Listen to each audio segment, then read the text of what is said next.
What's up, guys? We're back. Got PM doubles, losers finals coming up. Ping Warrior and Denec versus Awall and Nomad.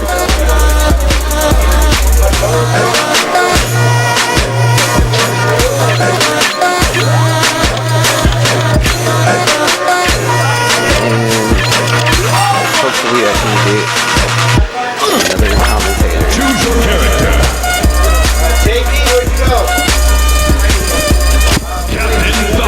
Hey, does anyone want to commentate PM doubles? Commentate PM doubles? Anyone?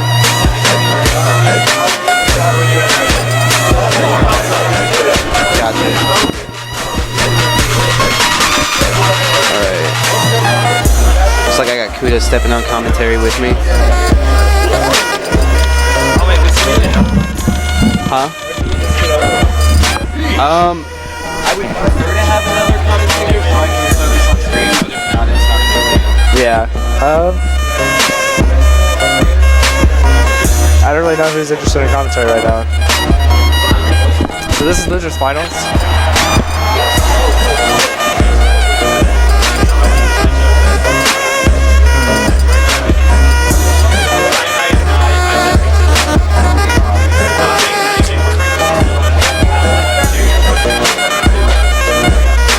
Yeah, this is a good run by Ping Warrior and Denec. What the heck? Zelda Marth. What a weird team comp. And then you got Zelda Falcon? No. Yeah. Alright guys, I guess I'm gonna hop off and go play my match.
Got Peach Falcon versus Ganon, or versus Zelda Marth.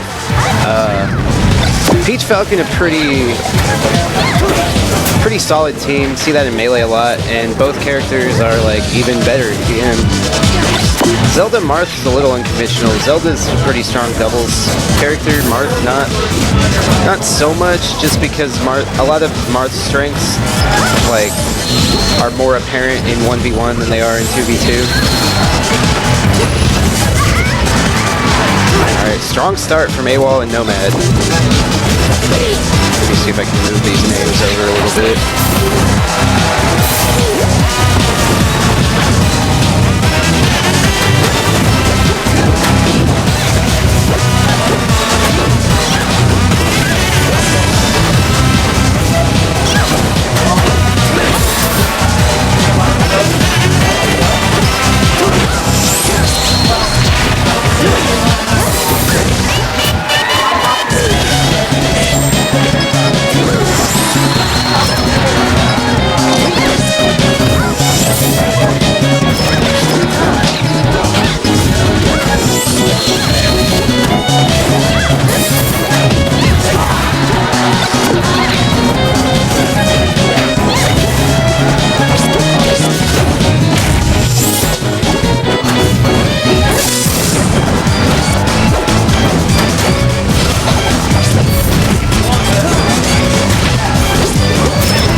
I'm trying to adjust this scoreboard so you can actually see the names, but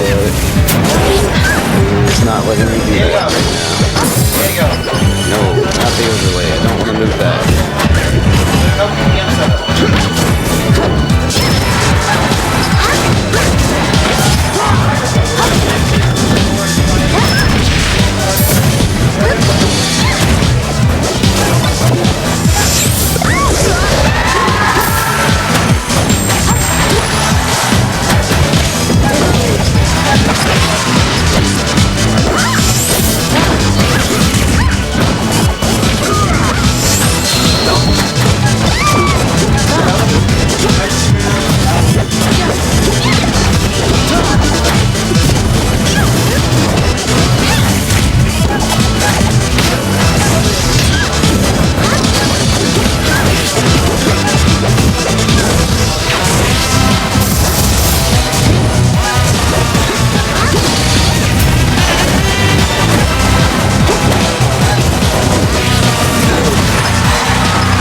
to adjust that there.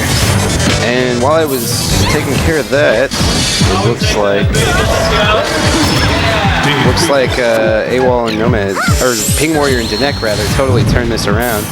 And now we got the 1v1 versus Ping and Nomad. The winner is Blue Team. Zelda. This is Paul's best of 3. Zelda.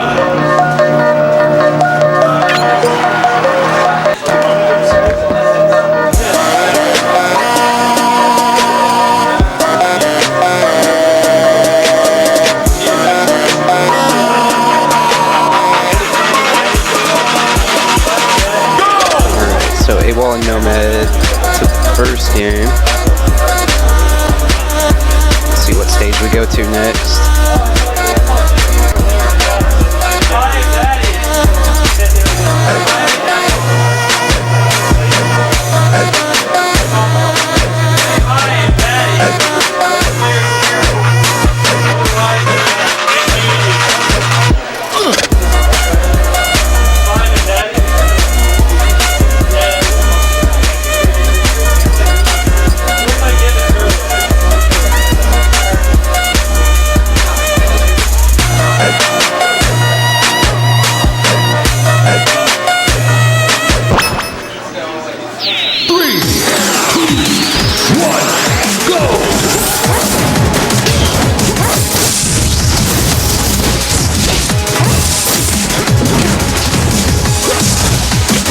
Alright, so game 2 on Green Hill Zone.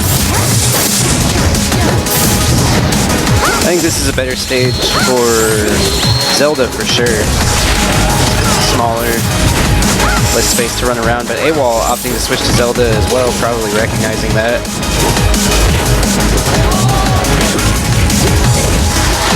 Alright, red team with stage control right now. Ping not quite able to seal that stock out though, and eats a tippered forward air from Awall.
even know how to get to the Elgato menu.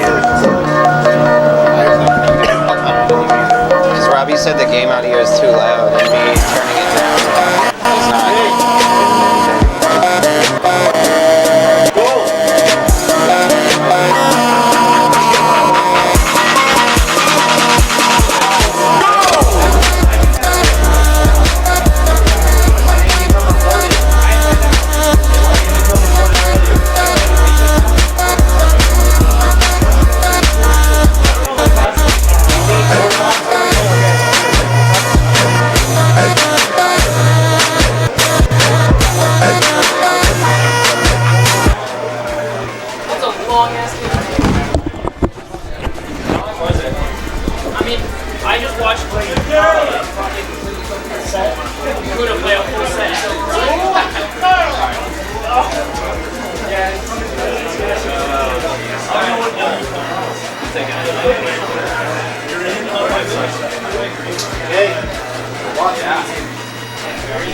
I figured it out. I don't need him. Figured it out? What's up? Yeah, melee jumps. What's up, dude? 2, 1, go! I figured it out.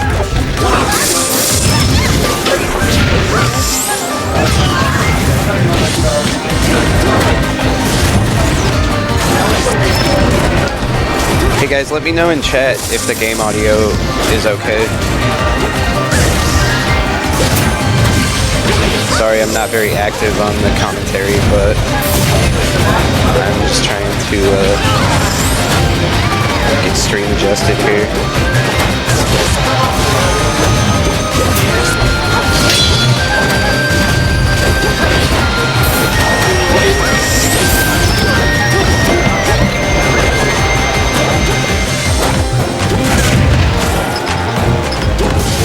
Alright, so game 3 on Dreamland.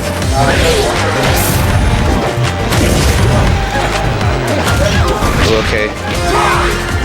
Blue team taking first blood with that stock on Denec. Got ping off stage 2, but Denec walling blue team off. Ooh, okay, nice team combo on Nomad's Falcon.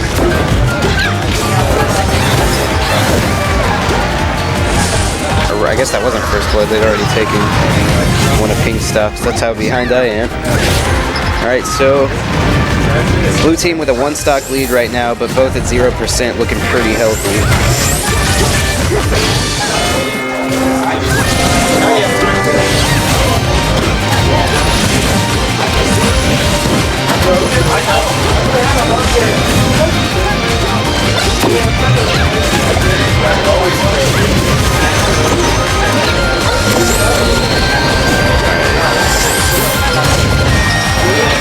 Both red team off stage in a very bad position. Ping able to make it back. Denec unfortunately not. Red team on their last legs here. Both players at 1 stock apiece.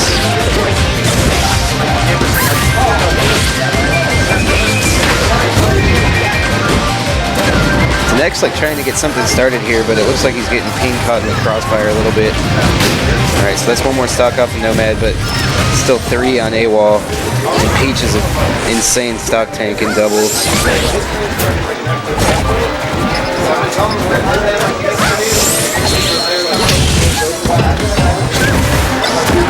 Nice pressure from Awall. Ping gonna be able to make it back though, and weak knee from Awall, or from Nomad rather, not quite gonna seal the deal. Just like while I was focusing on that, Denec lost his last stock, and Awall and Nomad gonna take the set. So now we got grand finals up next. I believe. I do not know who is on winner's side. I think MJG and Unspecial. Yeah, it looks like they're stepping up.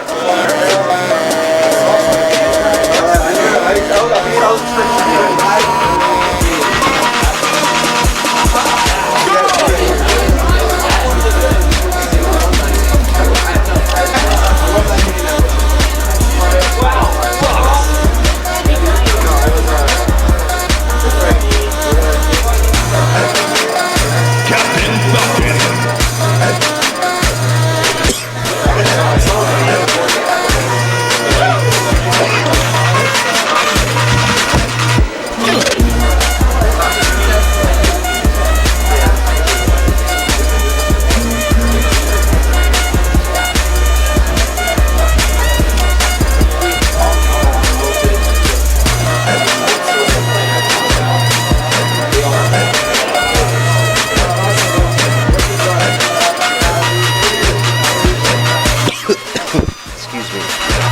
that, guys. Alright. So we got PM doubles grand finals coming up. And we got MJG and Unspecial on winner's side, Awall and Nomad on losers. This is a best of 3 set. All of doubles is going to be best of 3 because we're running a little bit behind right now. So we got Fox Meta Knight versus Falcon Peach.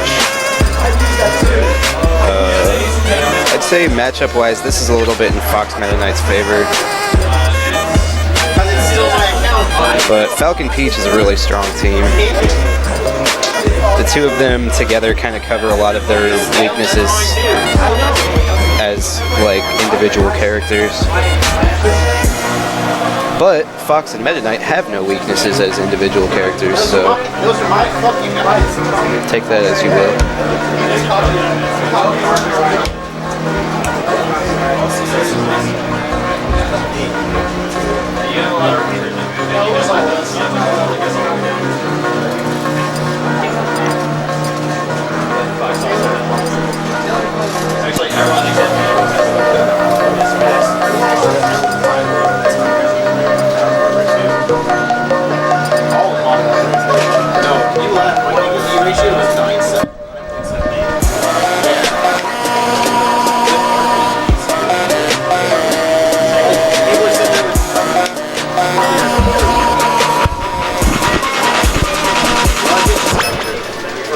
Alright, so we're starting on Battlefield. 1, go!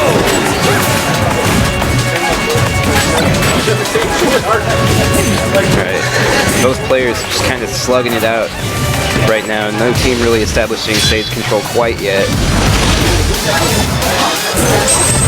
Ooh, alright, and that is going to be Nomad's first stock. I'm going to switch these names real quick.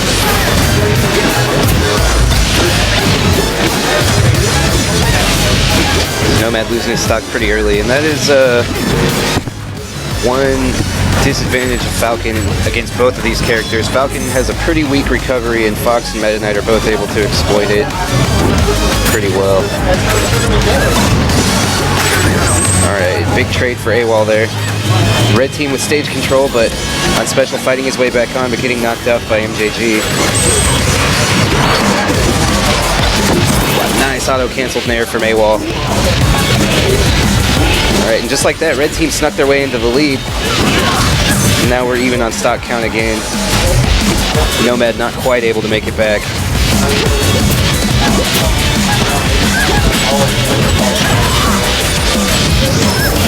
Nice edge guard from Awall. But gonna lose the stock for his troubles, so again, back to an even game here. Alright, Awall with another edge guard opportunity, but misspaced the forward air and gonna eat the up B.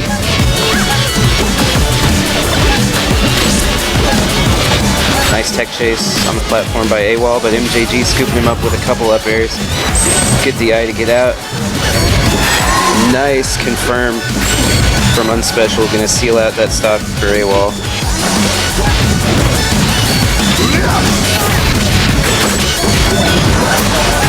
And again, scrambles in the ledge. There's been so many scrambles in this set, like neither team has really had stage control for more than like a couple seconds.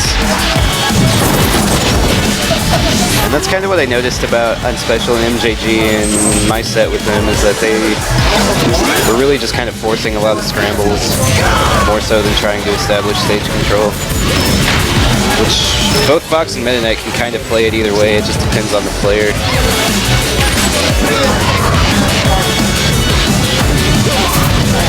This game is still dead even. Or, yeah.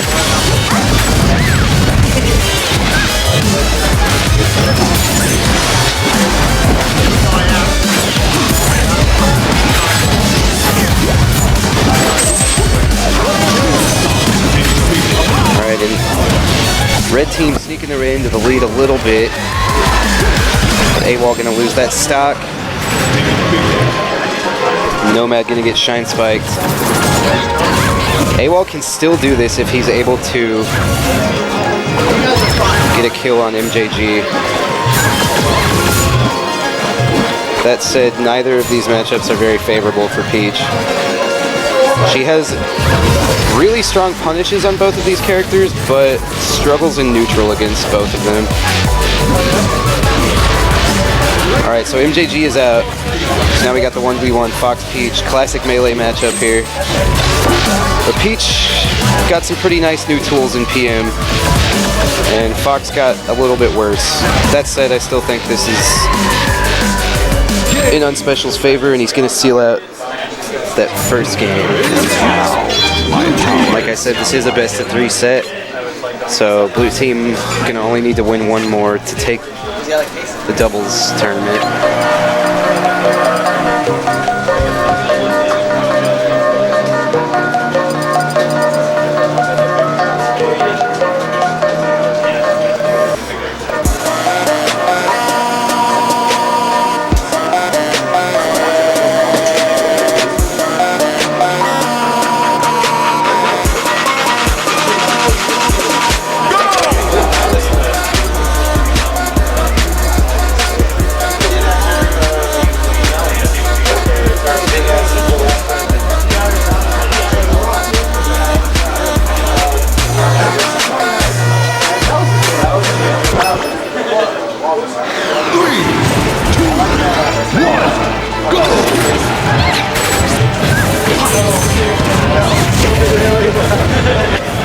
So we're going into the second game on FD.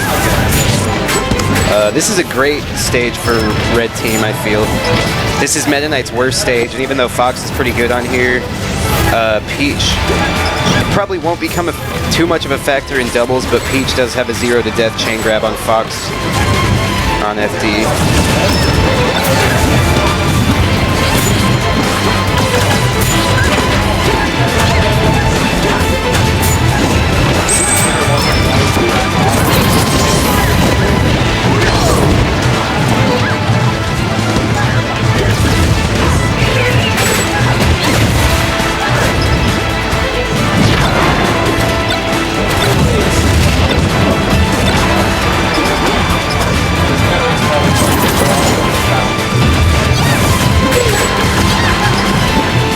This could be it for Nomad's first stock, yeah. But Awall gonna trade stocks, keep them in the lead, and right there, evening it back up. But Unspecial at quite the percent deficit here. This could be his stock right now.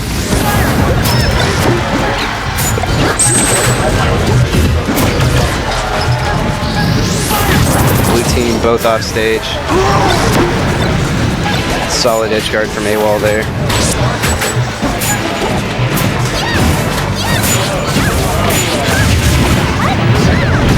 Awall just holding down. He's like, I'm gonna get that crouch cancel down smash. Another nice ledge hog against Unspecial. Red team for the first time in the set with a pretty solid lead.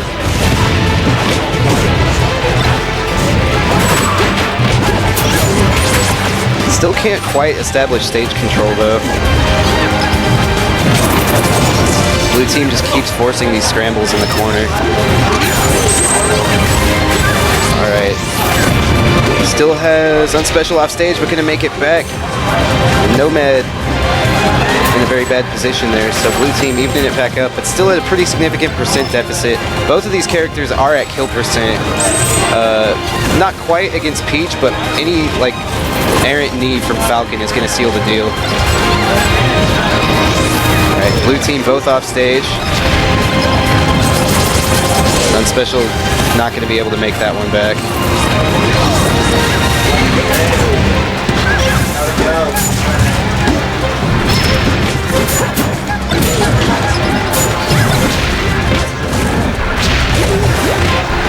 Solid stuff from Awall, saving his teammate and eliminating Unspecial's last stock in the process.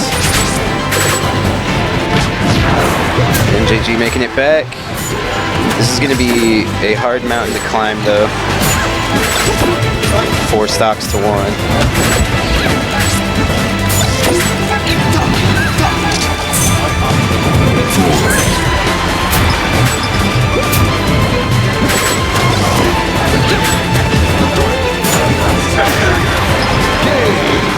Alright, So red team gonna take the second game. Red team gonna need to win 2 sets though. But this is a best of 3. So only gonna need 1 more to reset the bracket.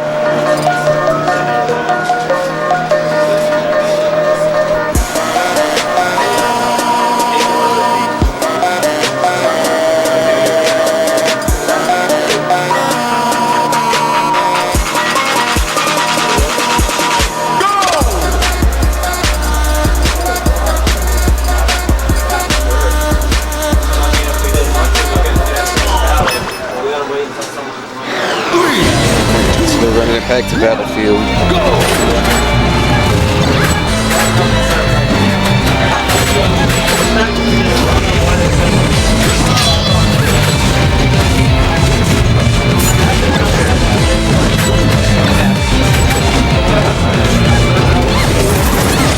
Ooh, very unfortunate there. Awall accidentally killed his teammate.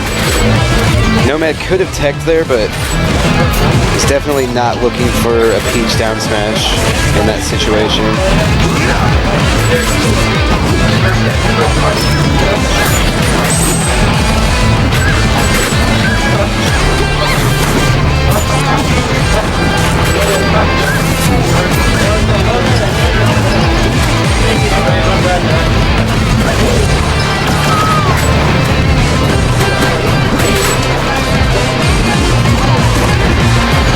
Again, blue team with a pretty solid lead here, widening the gap even more.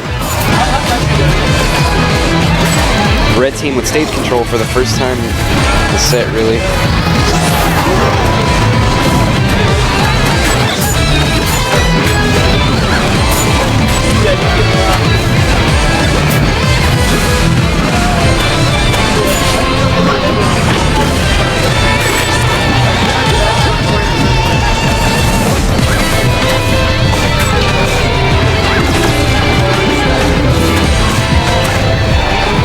Bit of overextension from Awall there. I'm not going to eat too much damage for it because Nomad was there to cover him.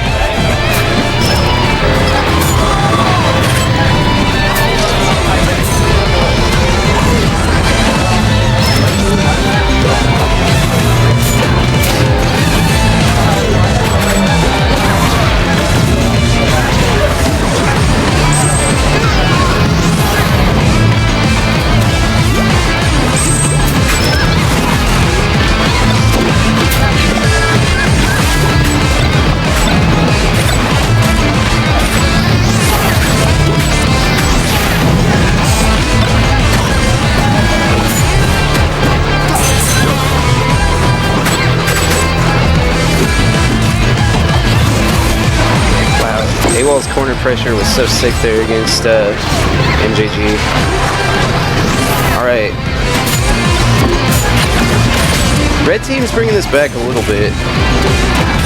Still have a 1 stock deficit right now though. And both of them are at pretty high percent. Both in kill range. Wow, nice air dodge, but MJG gonna pick it up with that down smash anyway.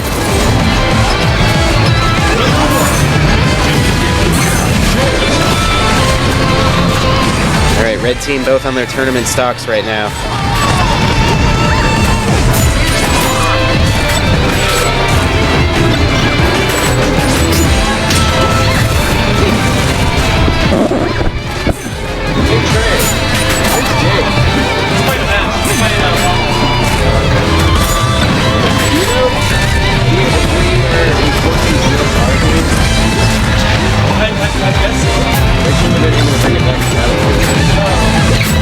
I guess it's worse. I guess it's worse.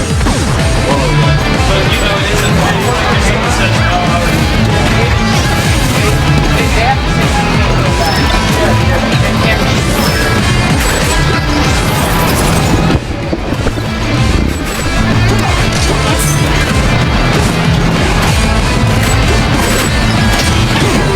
Alright, and red team brought this back, but they are both at kill percent, so they're going to need to play this perfectly.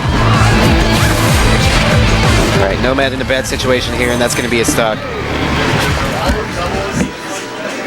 You much yes. Alright, So MJG and Unspecial going to take the tournament.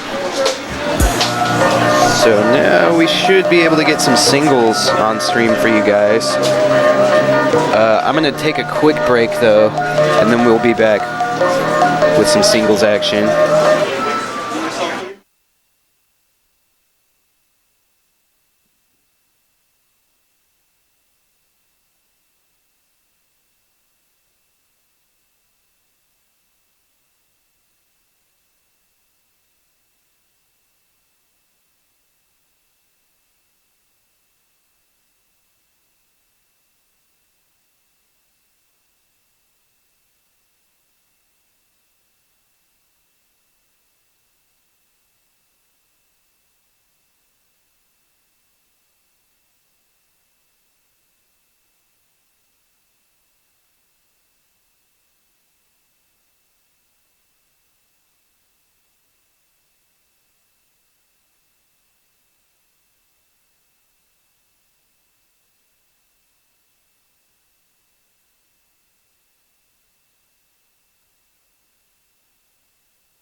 Okay, I'm back, guys. We just got some friendlies on stream right now.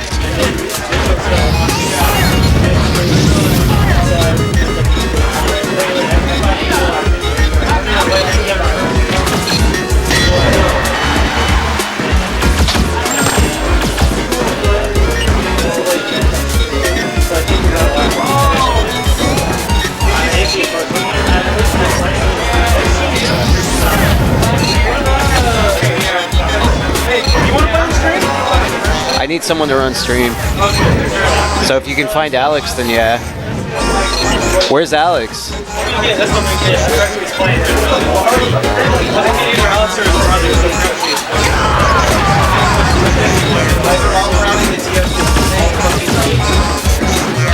Alex and Vigilance can play on stream. Oh, okay. No, I meant Wesker, Dirksen and Young Wesker on stream. Trey, I'll play on stream, I just need Alex to run it. Okay, never mind. That's what I was trying to say. We'll have Ed James and Blair on the stream.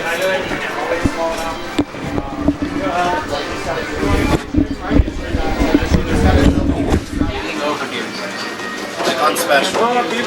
He's not special enough to be here.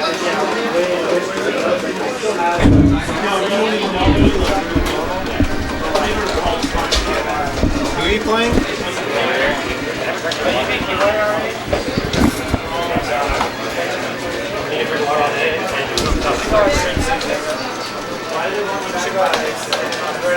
Yeah, we'll probably have you next after. We'll have you next after this. No, he told me he wanted to eat. He said just give you the win because he's really hungry. You played Denec. You win, but yeah, you played Denec. Yeah. I was like, oh. No, wait, no. Dansdaman plays Denec. play Glare. Is Dubs over finally? Glare, we need you at PM that play Watson on the stream. Where is Glare at? There's not like one other match for the stream. Hey, are you guys Dansdaman playing? I'm gonna try to find Glare. Because that match has been going on for like 8 minutes. 1, go! Look at that. I mean, like, that's stupid.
It's gonna take too long. Maybe 4 months. Let's go. What's up? I'm seeing it. Yeah, they're not gonna be back for like 20 minutes. So he's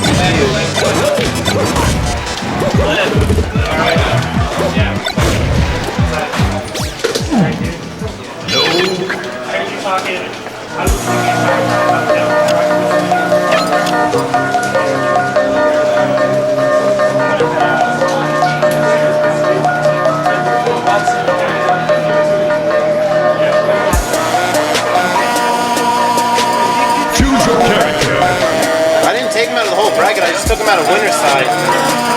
Jake, all I did was DQ him from winner's side. I just didn't know if the DQ function took it out of the bracket. Ice Climber, Mario. That's why Alright, what's going on stream? We got a JB4 and Watson Chan playing. And I sound extremely loud in my headset.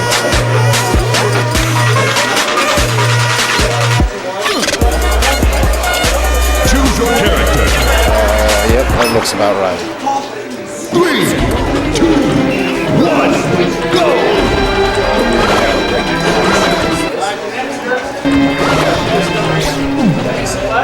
No contest.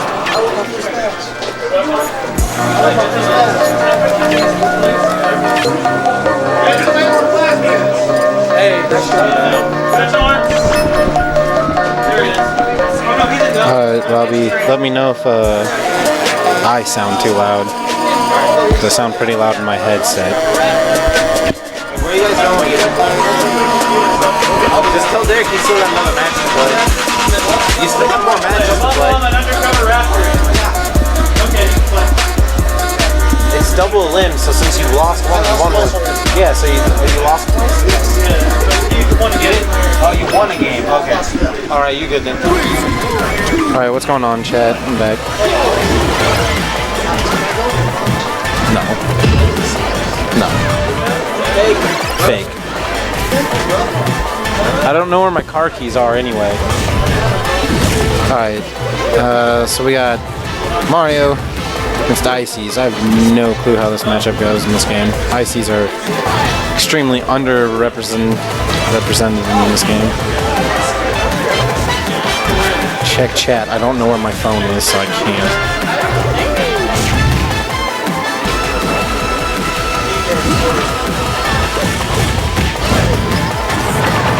Okay. Alright, alright. Main was, well, one of them was just turned up a little too loud in my headset. Alright, so Watson taking that first stock. No, Watson took his first stock. JB4. I did. Robbie, calm down. I did. I messed with it. I don't know how to mess with anything else. I just know how to turn the volume down a little. So the unfamiliar matchup here is showing pretty well. Watson's getting hit with some stuff I don't think he's seen before. Oh no, he probably has, because I do remember he learned some stuff with Ices a while ago.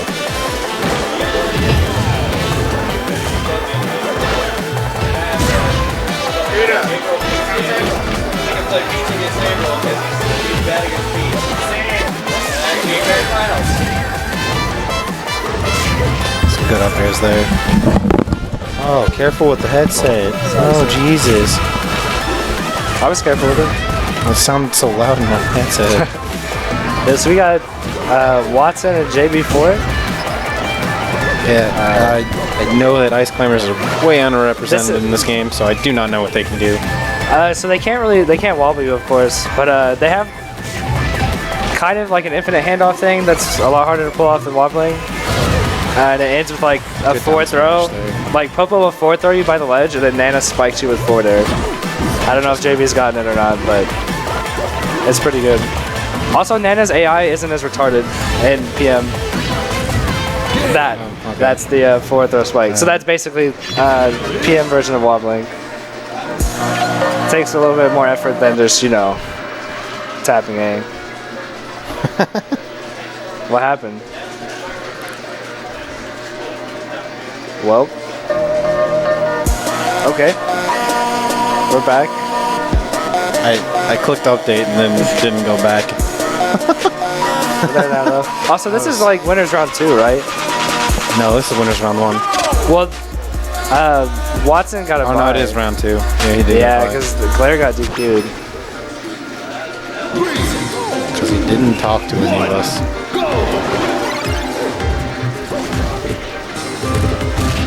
Yeah, so taking him to Dreamland, that's an interesting choice. Because I don't know, JB likes to camp, so. But I mean, I don't know if.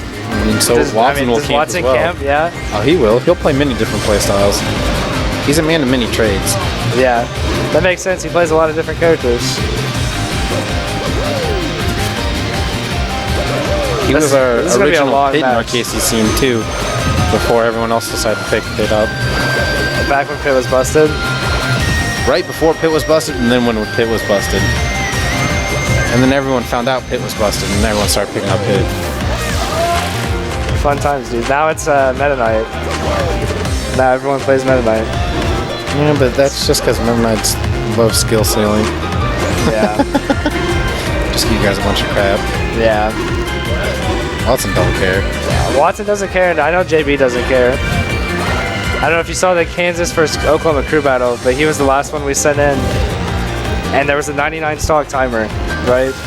And he spent the first 8 minutes just throwing out projectiles, and the other guy wouldn't approach. Like 6 minutes? Okay, okay, JB, 6 minutes. shut up. All right, no one actually cares. JB needs to stay focused. I've seen JB make great use of his down smash so far, though. Yeah, see, this is the down throw footstool, and then yeah, this is brutal. All right, that's pretty good. Yeah, so you down throw with Popo, footstool with Nana, then you just re-grab because they're still like I don't think they touch the ground. Oh, you F throw, okay.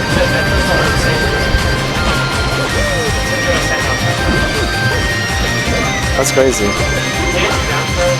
See, but I prefer that to wobbling. Because at least there's a little bit more skill involved, a little bit more tech. Yeah, but like the thing with wobbling is like you've got to earn that grab though, because Oh yeah, I'm not knocking it at all. Ices are hard to play in melee, especially at a high level. I can't imagine trying to get grabs like as Icy's, Ices. Yeah, Icy's neutral is not good. No. Especially against like Fox or Falco, since they have a frame 1 shine. Alright, so Watson lost 2 socks in attempts to take 1. I can see Watson's unfamiliarity with this match really coming through, but he's doing some good stuff here. It seems like he's struggling to separate them. Oh boy. When both Ices hit, it hurts, man. I actually didn't know Ices could stall at the ledge with up B. That's interesting. I'll try to grab ledge, but Mario up B's has a high priority, so it's gonna beat that out. High frame 1 invincibility too. Yeah. So it's weird.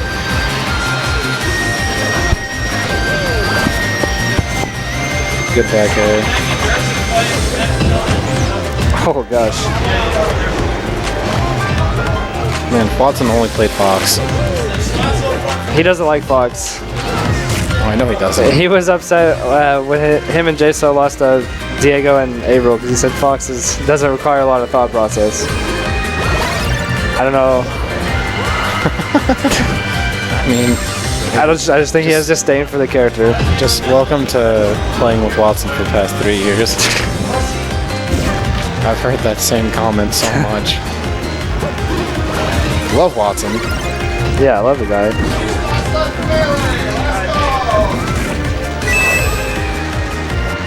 Good up B out of that.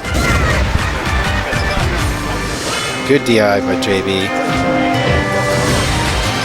That nair will do it. Yeah, though. that nair takes it. So Watson's got a little mountain to climb. Definitely possible, especially if he can get like an early Nana kill. Sometimes Nana likes to just throw herself off stage for no reason.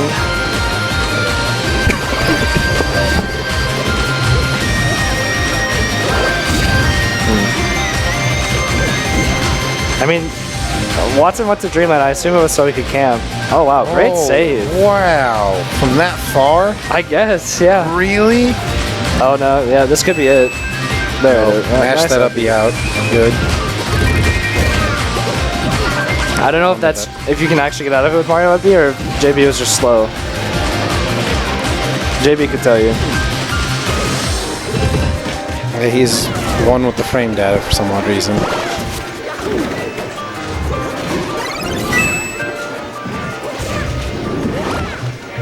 Oh, That dash attack just threw smacked the ice cube back. Yo.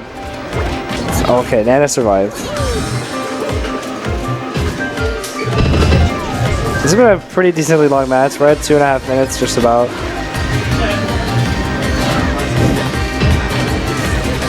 Why up throw? Alright, he's got to convert on an edge guard or something. Okay, he's got him separated, but yeah, down smash will take it. Yeah, I don't think Watson's too happy about that. But Watson hasn't really had time to warm up either. Yeah. So I think JB moves on to play. I'm not sure who he goes to play next. I think Dan, actually. Dansdaman. Is there Yo, Diego. Do you want to play? Alright, I'm gonna go play Unspecial. Yeah, go for it. Alright, I'm gonna hop off commentary.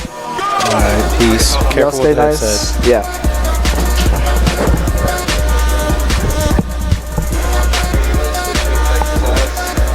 You're still in, dude. I'll sit here and cover it. I'm out of the tournament right now.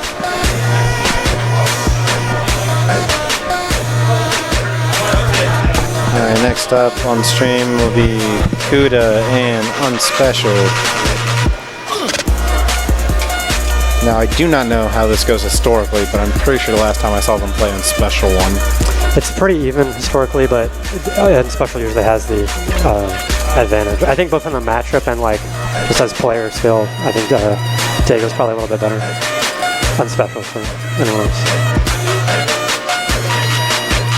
Although I think that it's been getting really close every time, and I think Cuda has a good shot for sure. Regardless, it'll be a close set.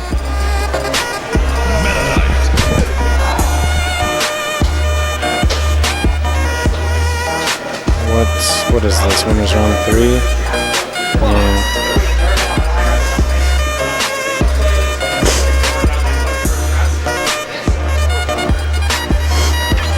That's not what I want. I want that. And that. And I did not see who's on which port. I know Cuda's in port 2, and that is it. He always goes port 2.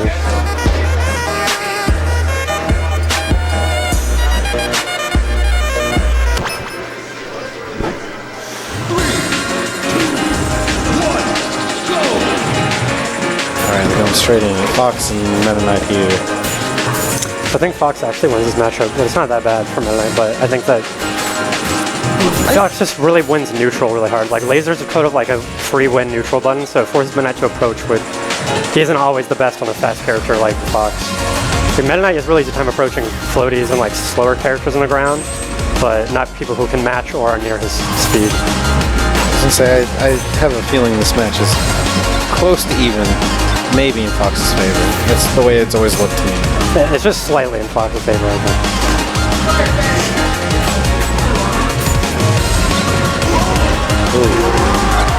Nice wave shine by. Wave shine up smash. The classic.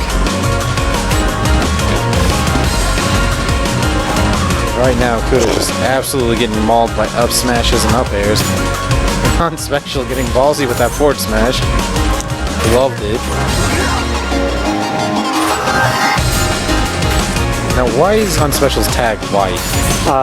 It's we, not wife, according to him, and I actually don't really okay, understand I see the second E. Everyone has been saying, why is it wife? But I don't know. I honestly don't know what it means. I see the first E. I mean, I thought it was an F. That's why I thought it said wife. Diego kind of changes the tag he puts on like every week, and each time it means something new. Let's see if Cuda can get this edge guard out. Unspecial made it back to stage. He's good in there. Good in there and shield there.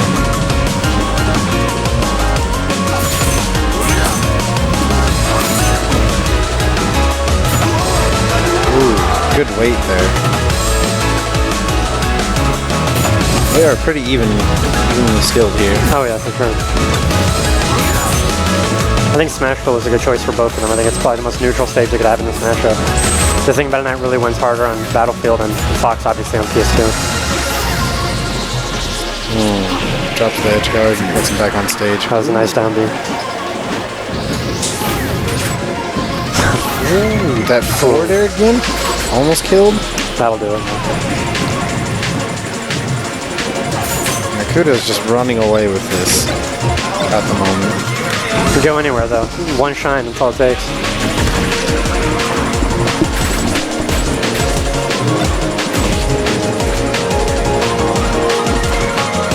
That was a really smart air dodge.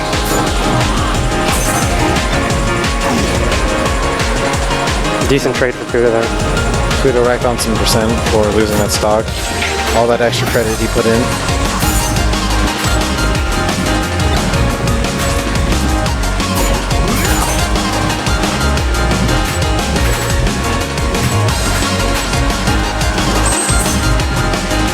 I'm surprised that forward smash missed. What was I going to do? So what I don't know is, why did Unspecial go from playing Falco to Fox?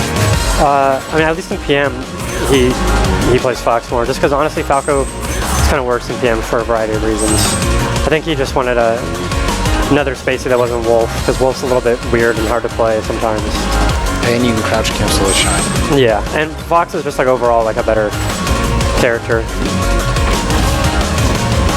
Like Falco's down air and shine pressure isn't really as dominant, and every character has like chain grabs on him pretty much, so it makes him a lot less good. And since his recovery is so bad, it really messes with him. Nice, that was smart. I don't know, I feel like Falco punches Meta Knight pretty hard compared to Fox. I think they both punish him hard, but I think Falco does it a little bit harder. That's it. That's game one. That's a shame. Special.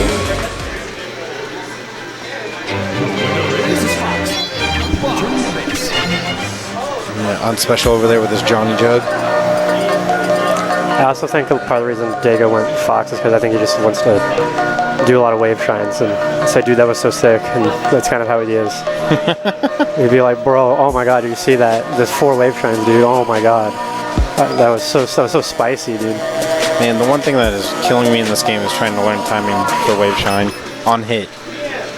I can do it not on hit. I just have to alter the timing a little bit on hit, and it screws me over really hard.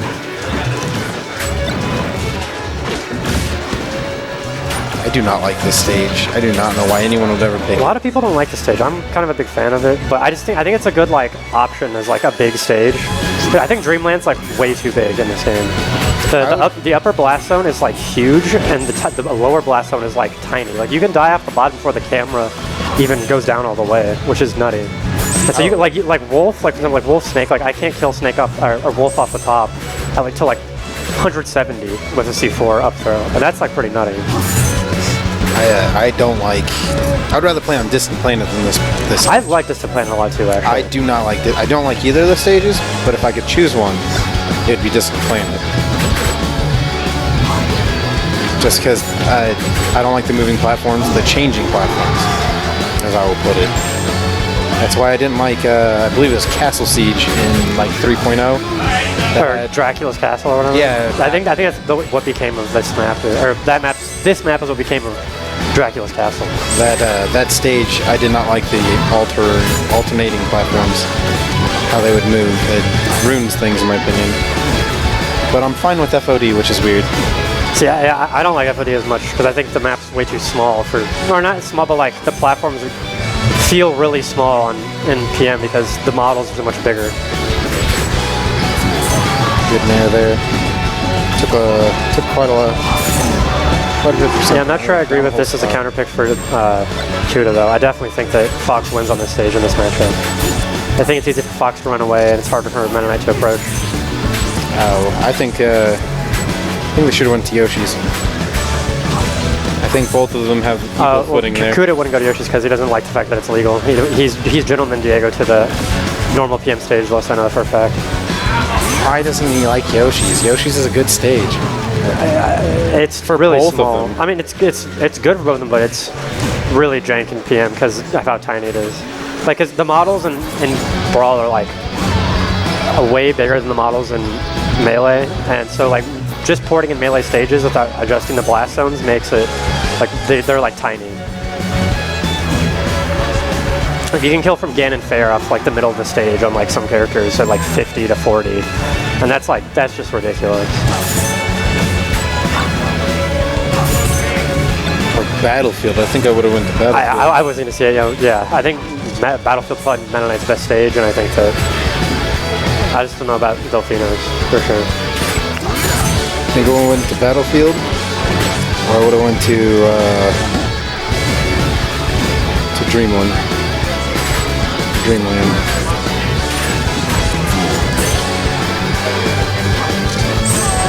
That was a good post. Good call out on that side B. I will say that Cuda's movement is very good at avoiding Diego's lasers.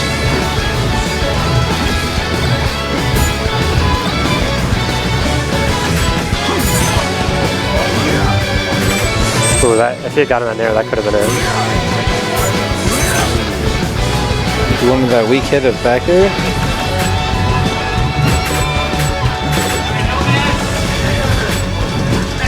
Ooh.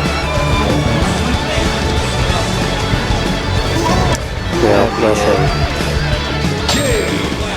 Cuda looks sad. Special takes it. I think he knew he messed up on a few spots there. Yeah, for sure. Definitely think could have played a lot better. So who am I getting on stream next? MJG and Dansdaman? Yep.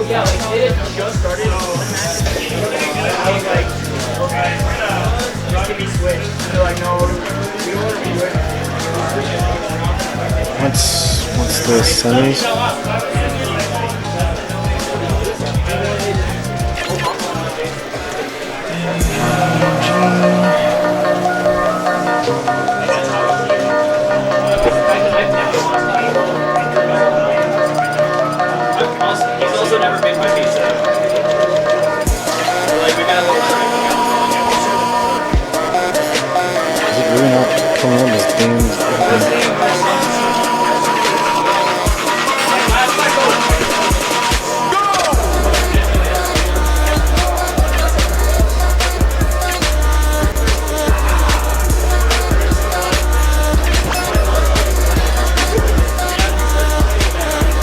this is another player matchup. I do not know how it goes. I know for a fact that Dan told me last night because he was at my house that the only person he's really scared of in any game here is Averill, because Bobby isn't here, so that's really the only person he's afraid of. I don't know that last night at SoPro he had a really sad loss to MJG where he SD'd like 6 times or something. Oh, and he's got a Zero Suit though. Oh yeah, his Zero Suit's amazing. Very good. I think she's underrepresented. I agree. I think she's extremely good. I think the reason people don't play her is just because her punish game is like hard. I think you have to like be really smart with how you like read DI and like just know how to learn to fall. Like she's not intuitive. Like she doesn't auto combo like a lot of PM characters do. I think like it's easy to figure out how to like chain Mario chain grab into fair. It's a lot harder to like figure out how to chain like DSS like dare into back air and stuff. I definitely think she's a good character. Oh, are we not playing this?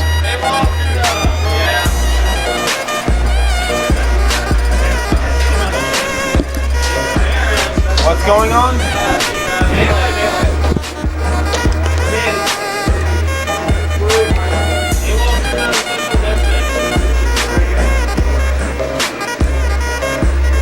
So who's on stream?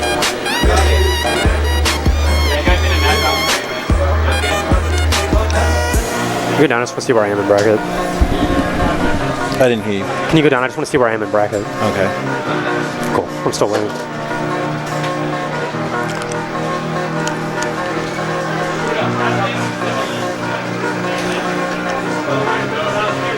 Tisk, J-slo. Tisk.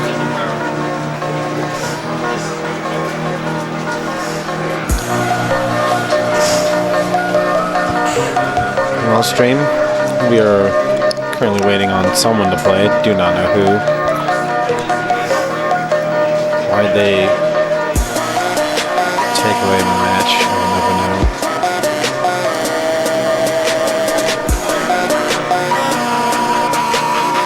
Cuda, let's see. Cuda will play winner. The problem is that every match that's supposed to go on is like the people are all playing melee dubs. Like Denec and Vigilance are both teaming. So historically, Dead James is. Oh, he lost to Spire. Historically, he's beaten Spire every time they've played. Spire's kind of been playing really well today. I've played him in friendlies a lot, and usually I beat him pretty consistently. We were going back and forth on most current. Way more than I usually do with him. That is an interesting. Watching Watson, Dead James. I put him as Watson Chan because that's what Street Fighter tag. Oh. I've seen him watching how he played against JB. It didn't seem like he was all here today. He seemed very tilted. And I guess that could have carried over here. The one thing Spire is he's a master of like reticence and like keeping his calm. Spire is a very collective person, surprisingly. Is that Team Double Ice Climbers? I don't think it is it. Oh no, I thought I just saw 4 Ices on the stage. No, it's Double Fox, Marth, and... Okay, I was seeing things. I doubt JB would actually agree to double ices. That'd be hilarious. They both get Wobble Alpha at the same time. That team also sounds terrible. It's not very good. I've played with him like as a joke as a couple times and it doesn't work out very well. But this, I believe... Well, Derpson lost to J-slo pretty free-handedly. And then he lost a game to my little brother, which is not... He's an up-and-coming player. He's put a little bit of time in this game. I mean, better than I am. I don't put time in this game, but I'm still not that bad as a newbie. So Denec will probably win that. Cuda will probably have to win. Okay. Up game 1. So we're getting Nomad and Treehugger. Interesting to just pull someone off of their... That's all training for whatever. I mean, I'm not going to question it. No. I'm just in here running stream. Who's up a match? Don't worry about it. You can come in if you want. So Nomad's already up a game. Where? Okay, it's down there. Got it.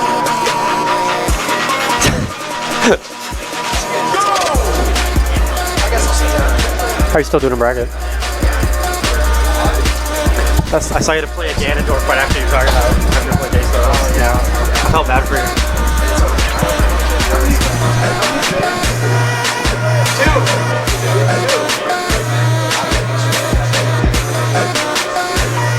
I really hope Vid would somehow be quiet. Yeah, Watson didn't look like he was all there today for PM singles. He's alright, but like I think He definitely did okay today. I'm less confident. He lost to Spire, lost to JB4.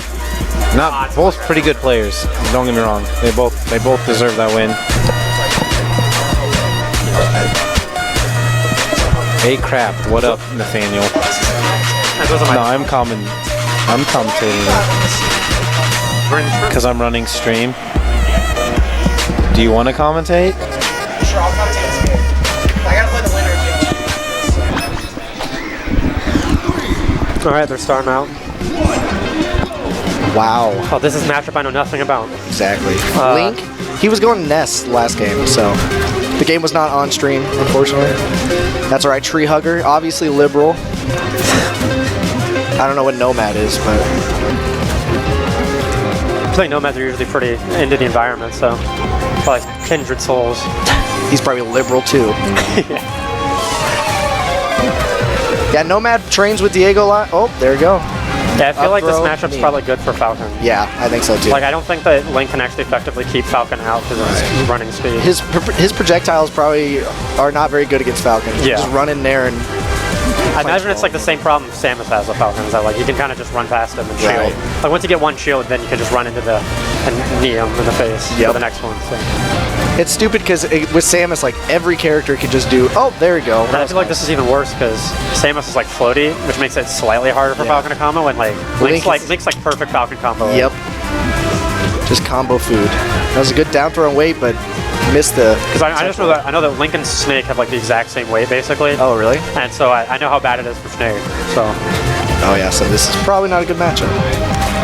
Oh, I was waiting for the air wobble. Air wobble to rest. Oh no. No, it's pretty good at landing those usually. Yeah. Well, we're a minute and 30 in, and it's 4 stocks to 1. Looks like it's probably over at this point. No offense, Treehugger, if you're listening to this later. My first advice would probably be pick a main. I don't know if you have a main. But you played Ness and then Link, the two troll characters. I feel like Ness would have been a better choice. Yeah. But you know, maybe he just, I don't know, wants to try something new, I guess. It's not working too well. He probably doesn't know about the matchups either. Yeah. Oh wow, that was interesting. Interesting choice. Dash attack into up B. Yeah, he's definitely not very used to projectiles. Wow, that was good. That was a good up B. There we go, no 4 stock. Alright, let's go. Congratulations, Treehugger.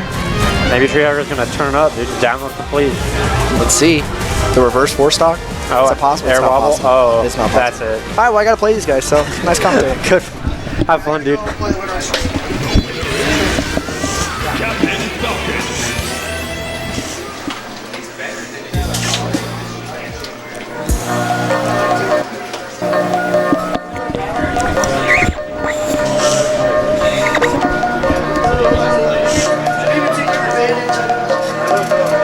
Alright, Obamallama commentated for a A game, and then got up to go play. Who the hell is Hibernian99? You say what's up, I don't even know who that is.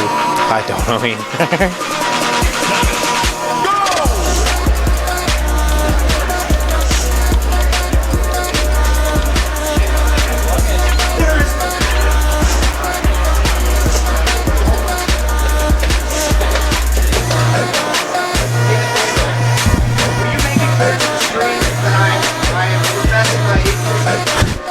Alright.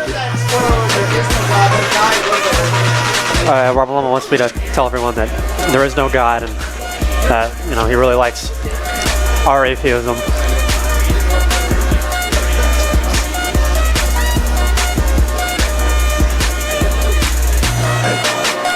I wonder about Obamallama's ability to perform today after the Trump inauguration. He might be a little bit not in the right mindset. He's a little salty. Yeah.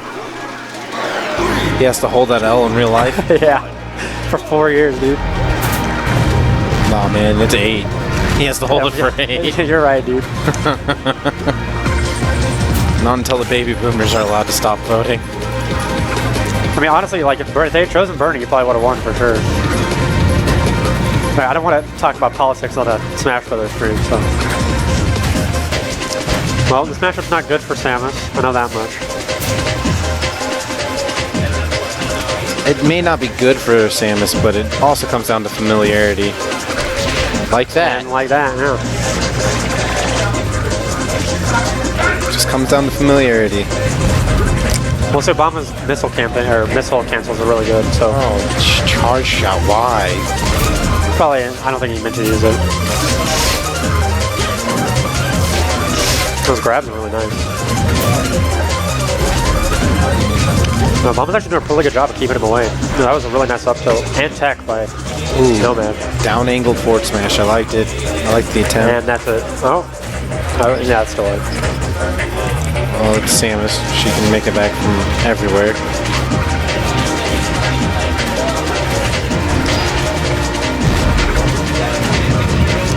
I can't believe he hit that mine or missile with his up air like that. That was so nutty.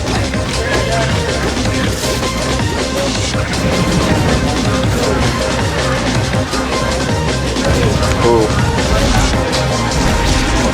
Ooh. It's not looking too good for Nomad here. Now, I don't know how long Nomad's been playing. I've only started hearing his name He's pretty. as of recent. He's pretty new, yeah. He's a rookie. But I've heard he's been putting in work. He's pretty good. He's one of the top contenders for the Arcadian that didn't end up happening. It was like, Well, yeah, it's supposed to still happen, isn't it? yeah, it is, but it's the one that last week or whatever. It was like me, him, Spire, and like someone else I'm forgetting. I put my money on either. I put it on. I would want to say I would Oh, there's put it on. I forgot about Reish. Because Reish is entering PM, so. There's that guy Platinum. Never heard of him either. He's actually really good. He's a net play warrior. I But he heard- can't come out to tournaments because like his parents don't want him to do it. Like he's like homeschooled, and he has to like lie to come to tournaments. That's what he does. He like lies to his mom, and so he's going to a friend's house and he just goes to play Smash. It's pretty nutty, yeah. That's too much. Oh, I would put my money on that Arcadian. I don't want to say Spire, but I've been let down before. I'd put it on Watson, but he has to be playing at his peak. yeah. It looks like Nomad's starting to find his rhythm a little bit more. As I say that, he then gets hit by a bunch of missiles and dies. Seeing how Nomad plays, I might put it on Nomad if both my prior picks are not No faith in me, huh? peak. I've never seen you play. Yeah, I guess that's fair. I've seen you play today in dubs, that's it. Yeah. I have never seen you play, so I have no faith in you. I guess that's fair, yeah. You want to commentate, Diego? Those aren't headphones, those are just mine. I'm commentating. I guess get fucked, dude. No, okay, cool. What's up, Diego? What's up? I can't hear shit outside of... There's some really good noise canceling headphones. Also, the left side is like way lower than the right, but I don't know. Okay, we're good. These headphones are pretty comfortable. We'll say that much. No, yeah, they are comfortable. Look at... Diego What? is... You see that right there? Diego is gay. Oh, what the fuck? Nice. I also have cancer. Same, dude.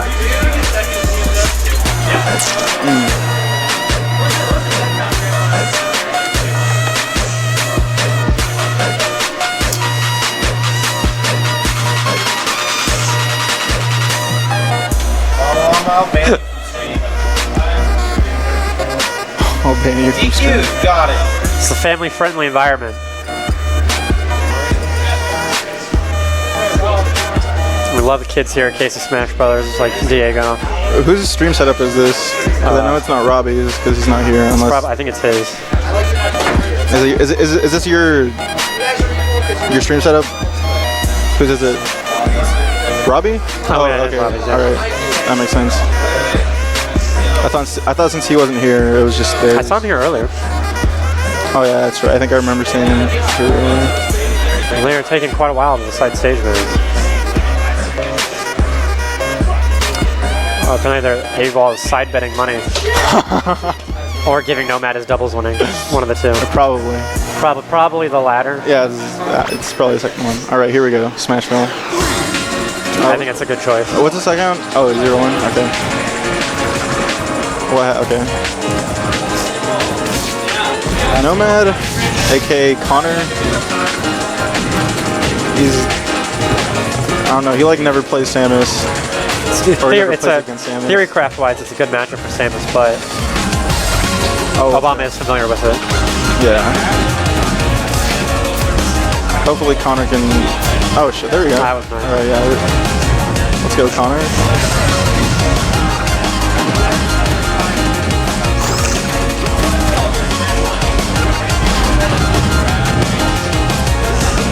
Do you know why Justin's tag is no god?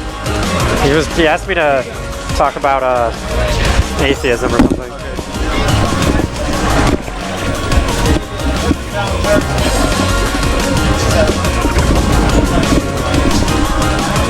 None of you guys are nice to the headsets. Jesus. I'm nice to the headset. As long as the headsets are nice, we're fine. So Nomad definitely started off strong. I didn't see his other stock that he lost. I didn't see. I remember. I saw. Well, he got flung way off stage and just couldn't recover. Ooh, couldn't get the spot. magnet hands. Yeah. Ooh. That's not good. Oh, that's it. That up tilt will be the death of that cat. Nomad likes to go off stage a lot, so I think that might be his downfall in this matchup. Really not good doing against Samus.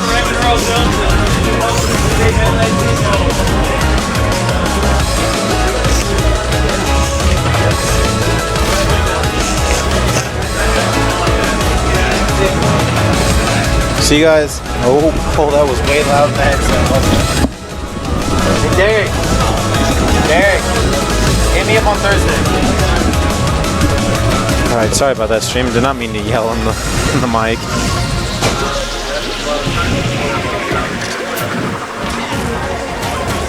Ooh.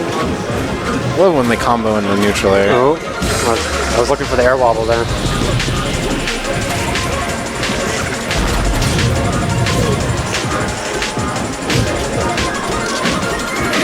So that was really nice backstab.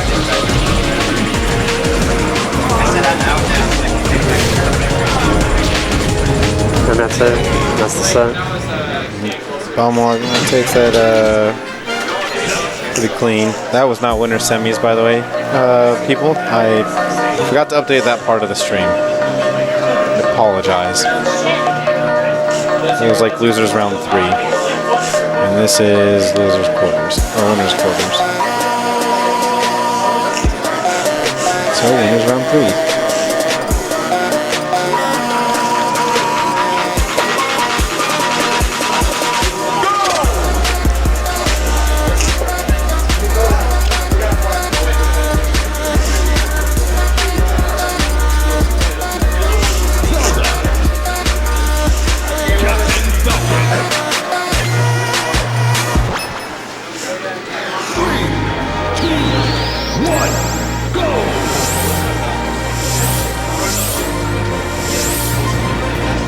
The button check.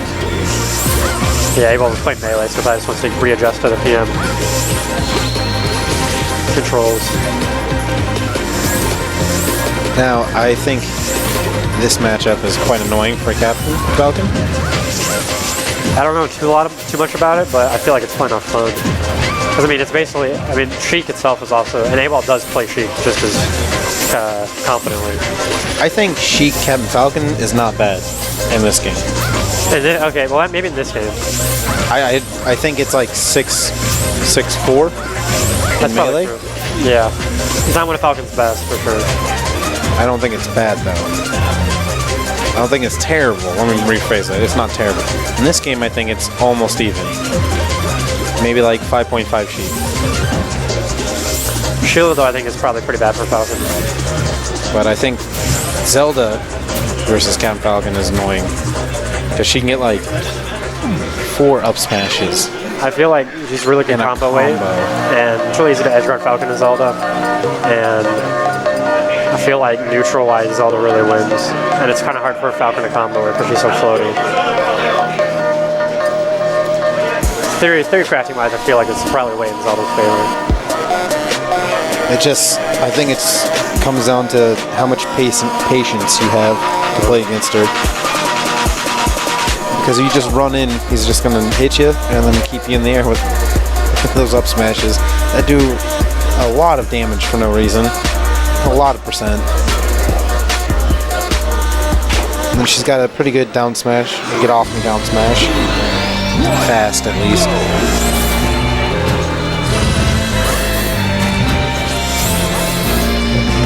I think that Nair is amazing from her, too.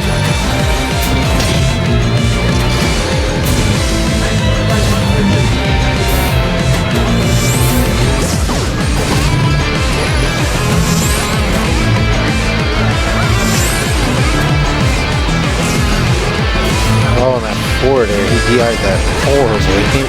Yeah, that's it. The edgeguard's so easy because Din's fire just covers so many Falcon's options, and it's so easy to predict where he's going to go when you limit,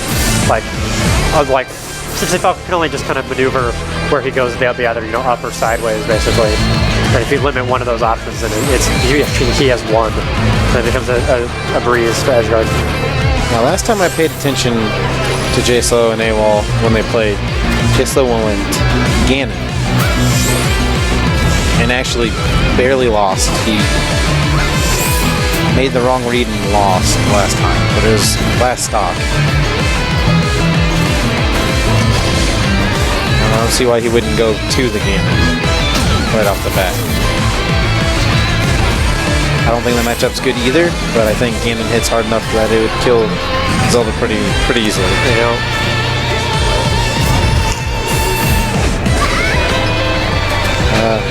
We'll take that trade.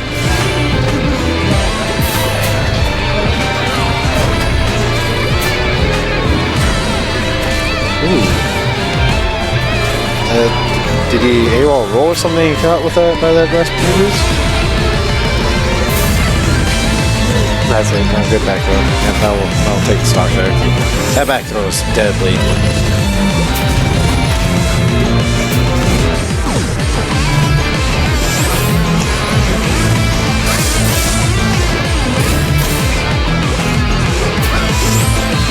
Very good avoiding that knee by Awall. I didn't know you could teleport so early out of that. It was pretty neat watching.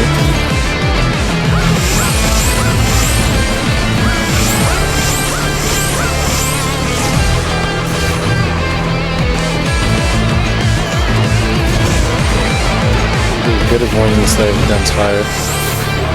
Oh, that's unfortunate. Evening up the game there with that SD. Good follow-up with tech shake. Ooh, good call out on where he was going to be with that teleport.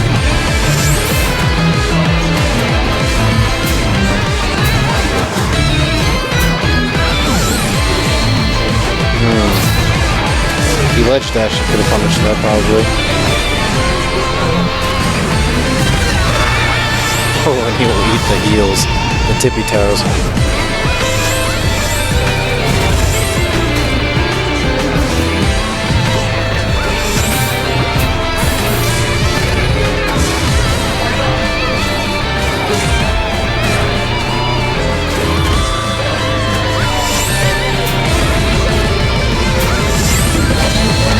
Ooh.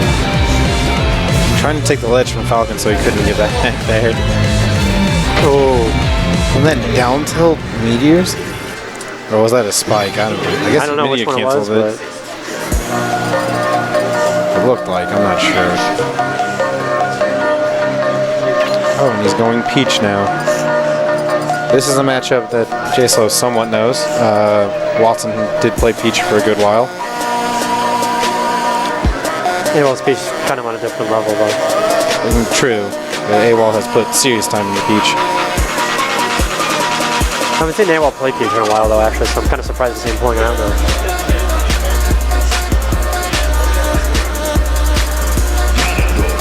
Oh, and here it is. This is, I've seen this matchup many a time.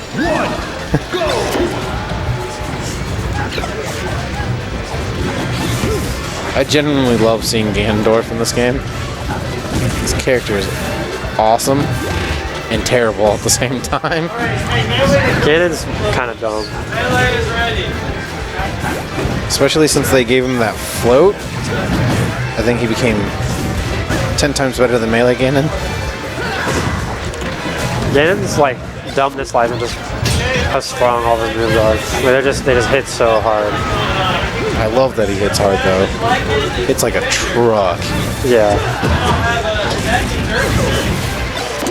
It is down. a wild Nathaniel on stream commentating. I believe your name's Nathaniel, right? Yeah, it's Nathaniel. Atarium man. I don't know who that is either. Oh, they all know you. Apparently, I'm kind of infamous in the community, I guess.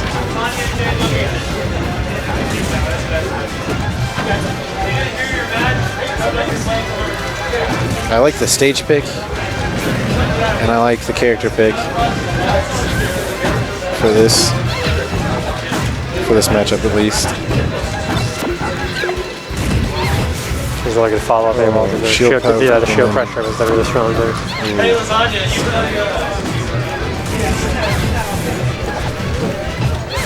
Oh, apparently it's the Game & Watch main from Takika. Good side B there. Ooh. Hoodie bump from downtown.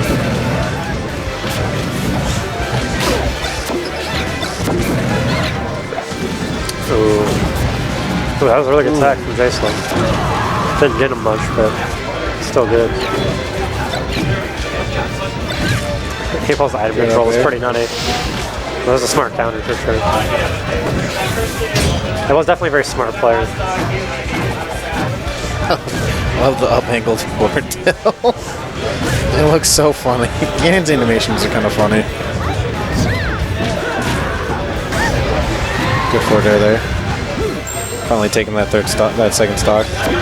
Struggling for a second there to get that.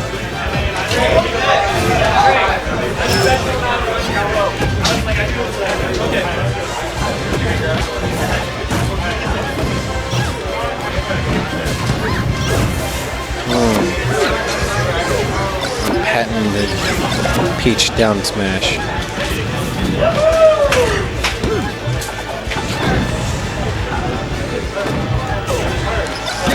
And that'll be it. Awall takes that 2-0 over J-slo. J-slo was making some good changes there, just not in time.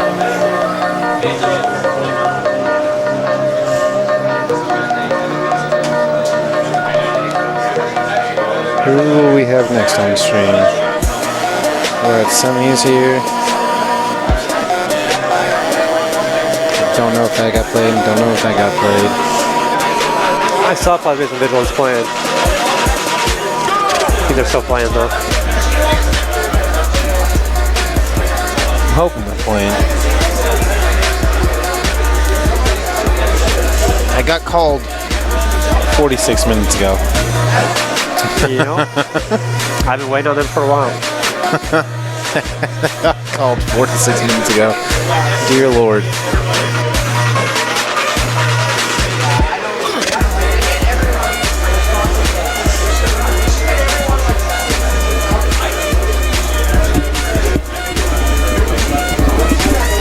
Next on screen.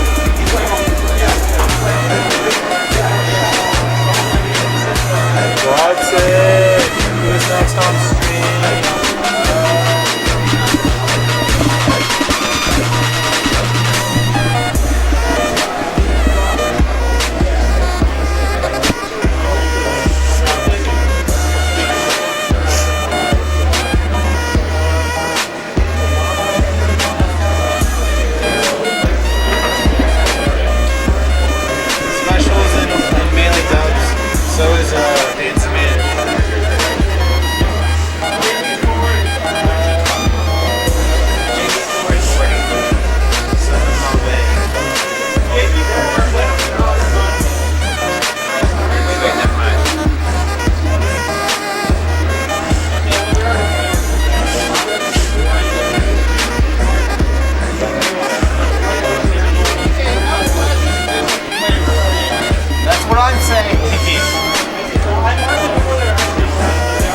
I mean, once Vigilance and them start playing, I can play on stream.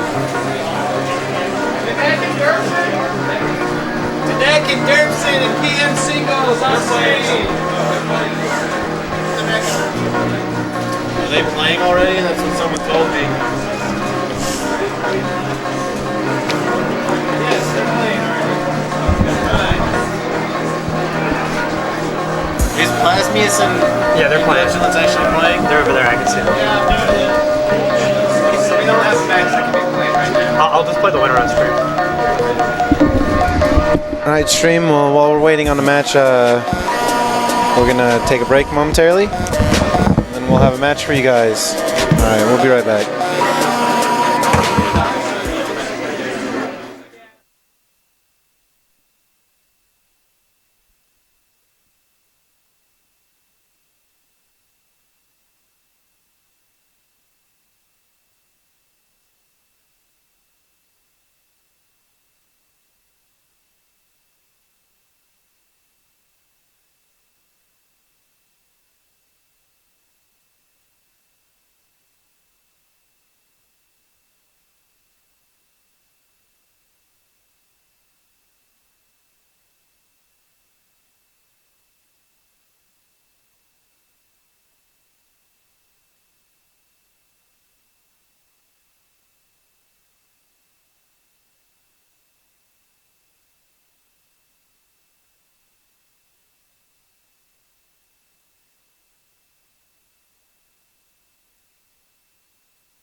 What's going on, stream? We got a match for you guys finally. We have Plasmius and Conspiracy on the loser side here. So, what's up? What's up, dude? Not much. Glad to see a bunch of new faces here today.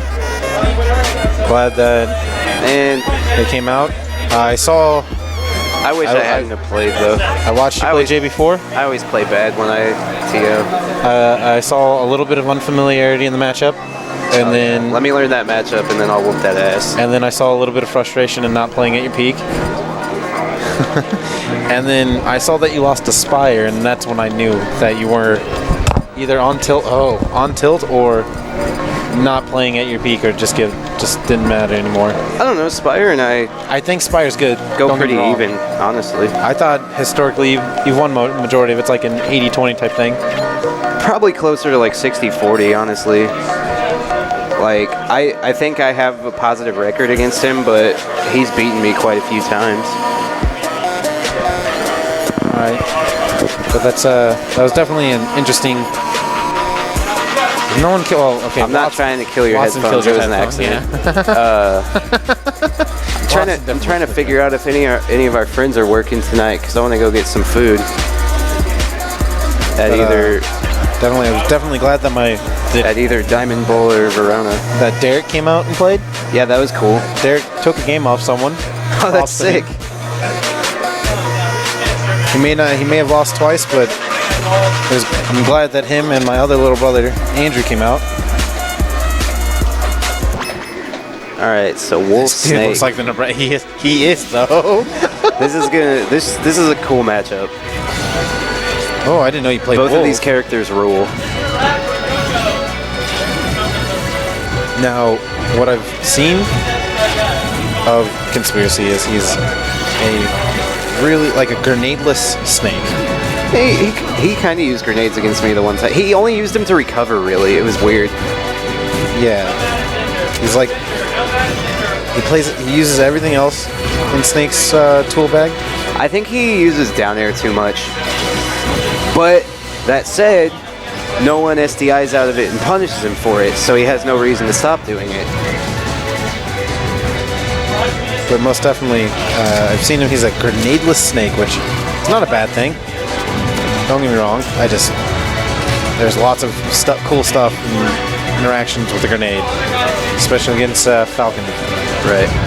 Oh, comboed him into his own mine. There we go. There we go. Some grenades to get out of pressure. Oh, and the kill off the top of the C4. All right, evening up the stock count. Setting the traps, but Plasmius not having any of it. It's good on him to use that invincibility to get through it.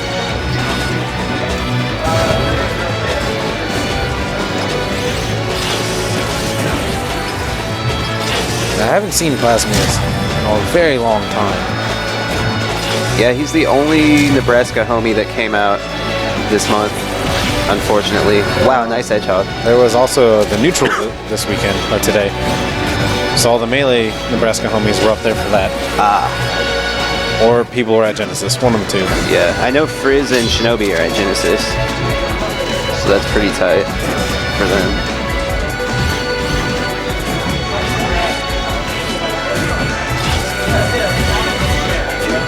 Ooh, nice grab. Got right between those that Shine Crusher.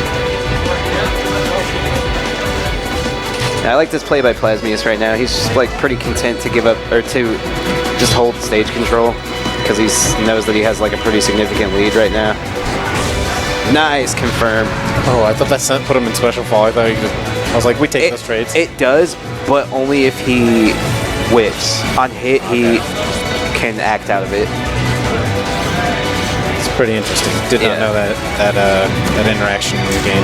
Yeah, so that combo is actually it's still pretty risky, but it's less risky than it looks because on hit he doesn't go into special fall, only on whiff.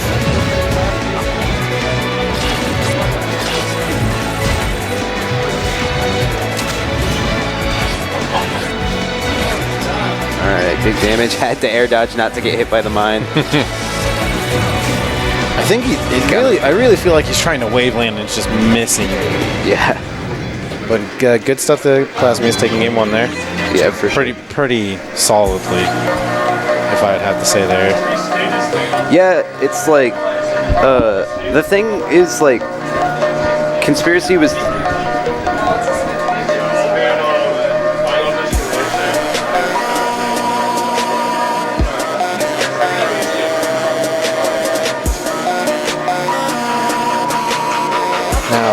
So, I got told that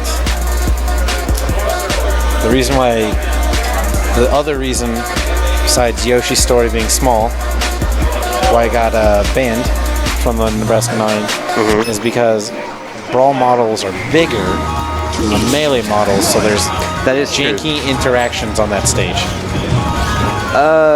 I don't so much know about that. I know it's true that they are bigger, and that makes the stage seem smaller than it actually, or smaller than it seemed in Melee. I still think, I mean, I would take Yoshi's story over this garbage stage all day. Personally. I would take this stage over Delfino's in the day, though. I would take this over Delfino's. I would also take this over Yoshi's Brawl, because heck that stage. I would take it over that stage as well. But I like the stage choice right now on the counter pick. Yeah, this is a good More room stage. to do snake shenanigans. I say shenanigans, but they're not necessarily shenanigans. Just more snake things. I believe the side blast zones are a little bit further out too on this stage. Then Pokemon? Yeah, for sure. Yes. Or was that where they played? Right, Pokemon? Yeah, they just played on Pokemon. Yes.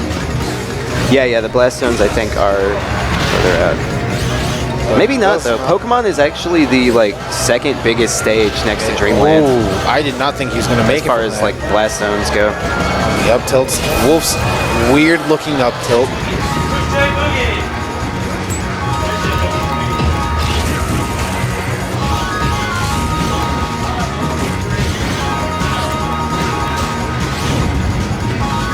Landing on his own mine.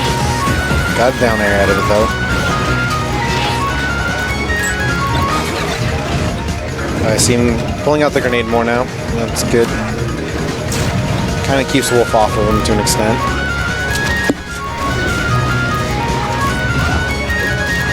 I love Snake's crawl. Yeah. He just knifes your toes. Right, nice shit by Plasmius right now.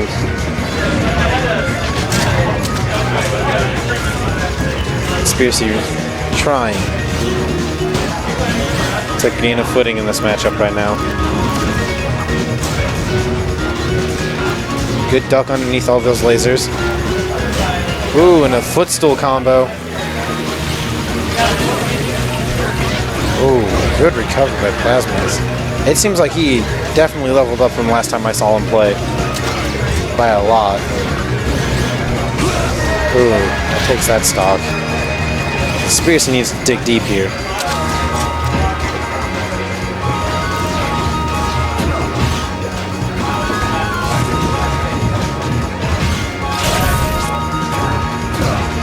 Good up tilts.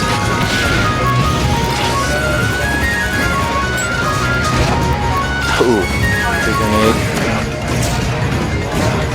There we go. Alright, got the kill. He's like a full stock down though.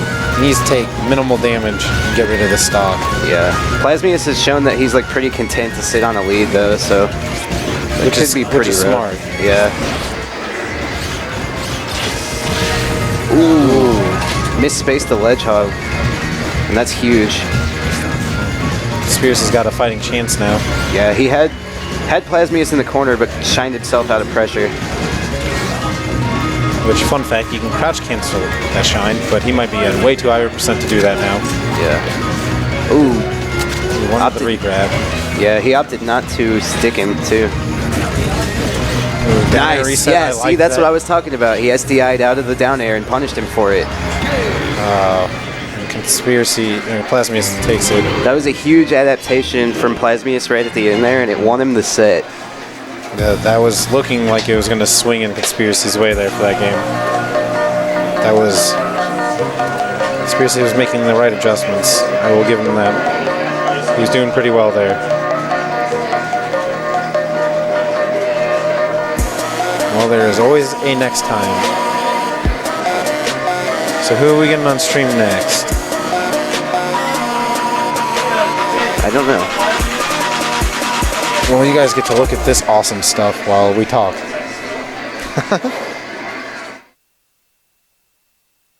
No, you're fine. Okay. We're fine.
Alright, we're back, guys. Well, I'm back anyway. Alex had to go do other stuff.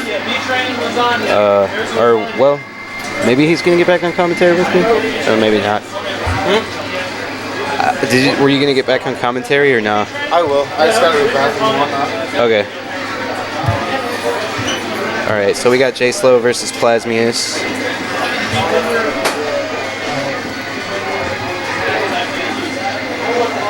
Someone misspelled Plasmius. At least I think that's how you spell it. I don't heckin' know.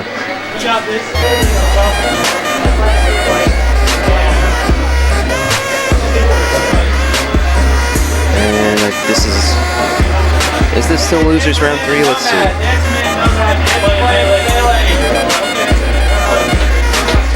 This is losers round 4.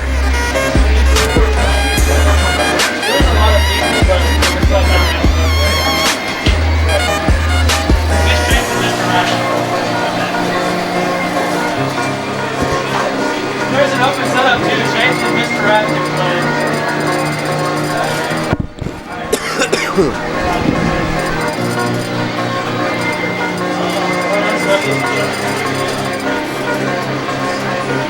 Alright, so we're gonna see Wolf from Plasmius. Sure, looks like Jake's opting for Falcon. And gonna be starting off on Battlefield. Classic. I've lost my cursor. There we go. Sorry, guys. Alright, looks like we just got hand warmers right now.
Alright, so we're starting on PS2.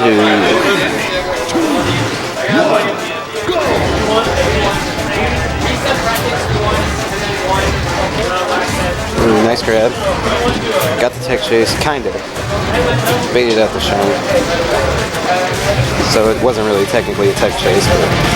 Alright, lots of crouch canceling going on from crouch cancel jab on both ends. Alright, Jake has Plasmius off stage. See if he can seal this first stock. Plasmius made a little bit of a recovery error there. He could have made it back. So that was more of a input error rather than a successful edge guard on Jake's part. Jake, stage control right now. Oh, nice reset from Plasmius. Gets the tech chase on the platform.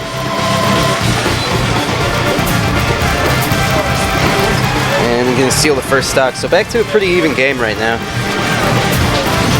Jake with a slight percent advantage, but Plasmius evening that up right now. Got the down air through the platform.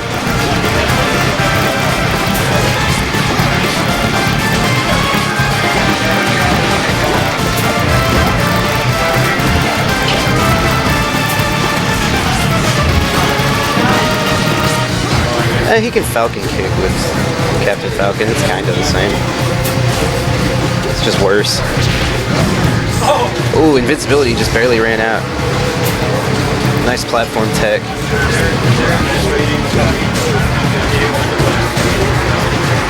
These tech chases from Plasmius are brutal right now, and smart. Got a read on Jake's landing habits there. He's gonna have to stop.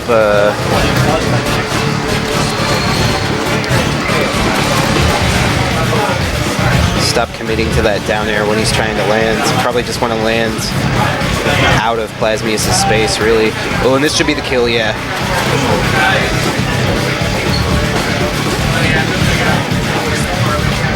Man, these resets are so dirty. Jake's got to stop missing these techs. He's eating so much damage off of these jab resets. Alright, Plasmius finding his way into the lead here. Got a full stock lead. Jake trying to get up, trying to jump out of shield, but keeps getting clipped by those lasers. And again, missing the tech. Plasmius getting that shine off of it. Are you free for a second? You class coming up, or I gotta play Diego. And that time an ST on Jake's end. Pretty sure he could have made it back there. Might have not realized that he didn't have a double jump or something.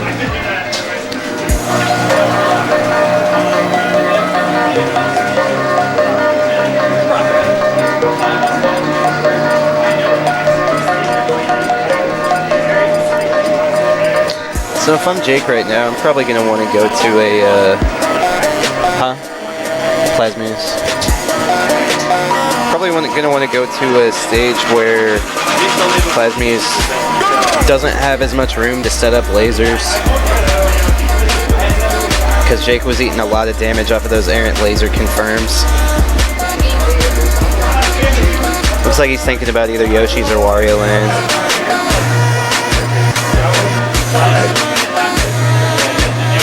Or maybe not.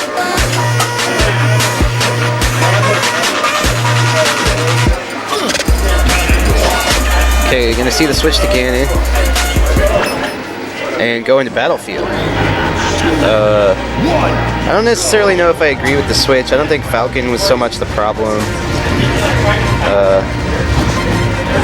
I think there were just a couple like defensive things that Jake needed to tighten up, and he would have been doing just fine. That said, Ganon was his original main, so this is going to be the character he's the most comfortable with. Even though this is a worse matchup on paper. Did he play Captain first? Yes. Surprised he just didn't go Falco. Well, honestly, I think Falcon would have been fine. There were just like a couple. There was like a couple tiny changes that he needed to make, and he would have won the first game. He pulled out Ganon against Awall earlier too. Yeah. Well, that made a little more sense because I actually think Ganon beats Peach in 3.5. Good forward tilt there. Yeah, that should be the stock. Took minimal damage there, getting that stock. See, the thing that lost him the set with Awall, and I hope doesn't lose him this set too, is that he was just playing. He was taking a lot of unnecessary risks that, like, if they paid off, he would have gotten big damage off of them. But every single one, Awall just punished.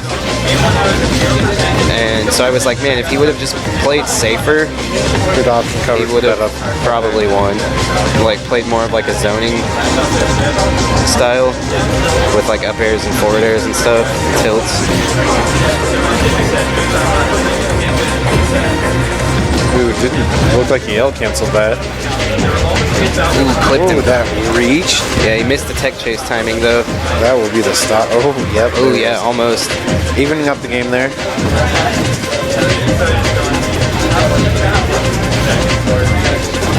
And he's really got to stop getting locked down by these lasers. Nice grab. Good coverage. Ooh, probably could have up aired there when he opted for the back air. Man, that frame trap flame choke is so sick. Caught the, missed the back air, but caught the lack of tech with an up air. Ooh, no punish. This, oh, the footstool. I've Nice seen so many recovery, though. people do footstools today. It is disgusting. Yeah. It's not even hype anymore. It's just disgusting. Get that out of my game. Nice dash tech right through that laser. I don't want to see him do like tournament winner down air again, because that was like pretty much the reason that Plasmius took the lead in the first game, because he kept doing like ledge hop and then down air, and he did it once and Plasmius blocked it, and then the second time he just like backed up and killed him with an F smash.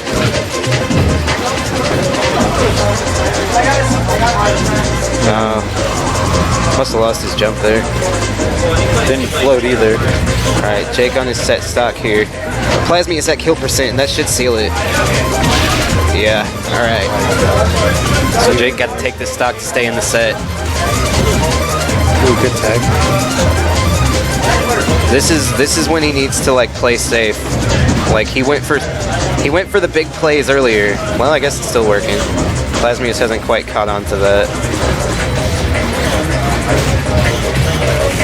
Alright. Got Pressure stopped here. out of whatever he was trying to do out of shield there. Yeah, accidentally got air dodge instead of wave land though. No whiff punish on the flame choke. Still getting clipped by those lasers all day though. Oh man, he should have just like jumped. Oh yeah. See, that's what I mean, man. Gotta play safer. Well, Plasmius gonna take it. Still good stuff from J-slo though. What's going on stream? Looks like we're getting Unspecial and Awall up next.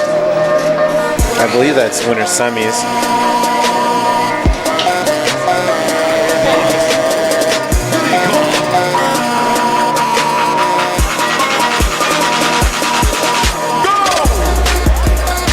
Click the bracket to see what it is because it's still. Yeah, those are semis. Yeah.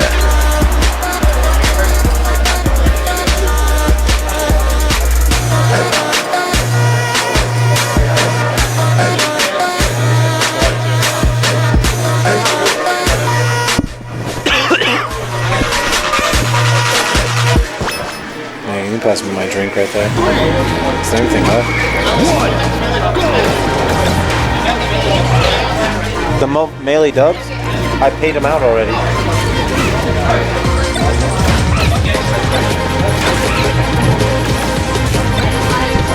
Alright, so it looks like this is real. So we got They're going straight into it. Diddy versus Fox. This is a matchup that a lot of people think Diddy wins. I never really agreed with that, but that may be why Awall's opting for Diddy instead of Peach.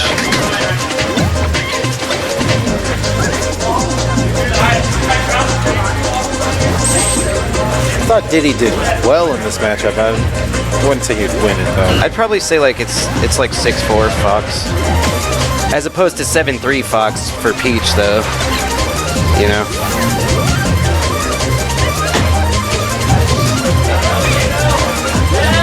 So it's still a better matchup. Just I was just making the point that a lot of people do think this match is in Diddy's favor. I just never really felt that way. I always thought it was close to even, in my own opinion.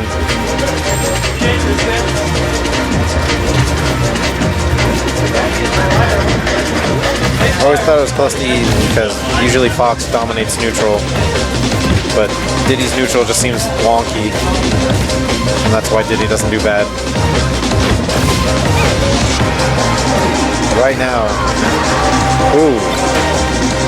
Awall somehow took that stock. I did not see how he did it. But right now, Unspecial looks like he's just trying to maul Awall. Awall's like, I'm the real animal here.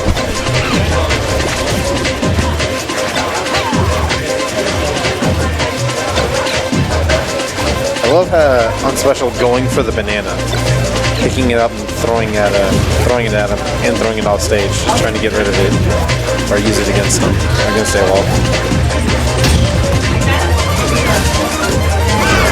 Ooh, great up smash there, taking the stock.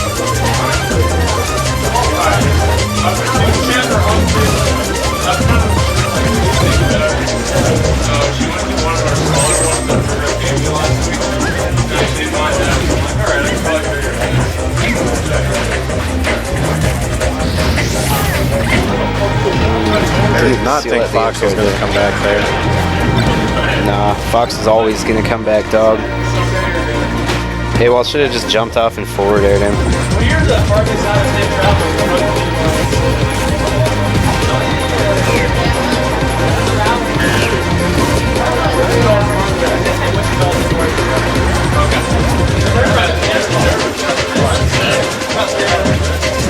And Awall's really got to close out this stock. Okay, this should be it. Back throw, down throw. Okay, there we go.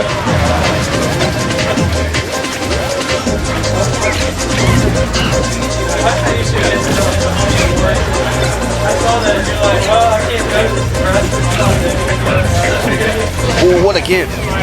Maybe not. Maybe I spoke too soon. Takes it with another up smash. That is 3 kills with an up smash today. Going on special.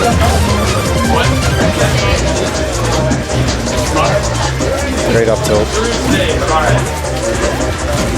Not converting much off that up tilt though. Man, Awall's really got to get a banana out. Like, that is... Did he lose his neutral in this matchup unless he has a banana out?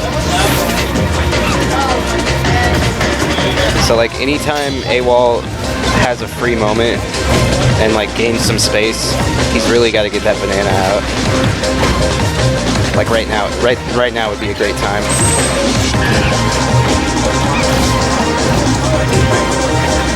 The last 3 stocks he pulled one out when he had free time. I'm guessing he does not feel like he has enough space to do it. Yeah, I mean that's fair because Fox is a pretty smothering character. There we go, banana. Might not have been the time to do it, but man, people need to. When people are just chilling on the platform above them in shield, people need to waveland up there and start grabbing people. It works, I promise. Away he goes. Alright, so Unspecial gonna take the first game. I'm seeing if Awall wants that run back on that same stage.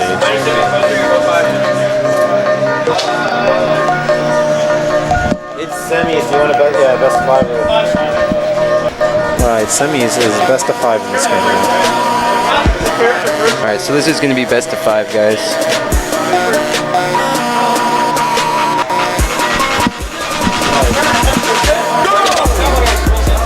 Character first stage. Character first stage. Other guy,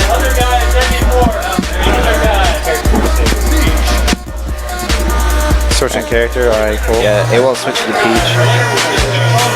I like this decision.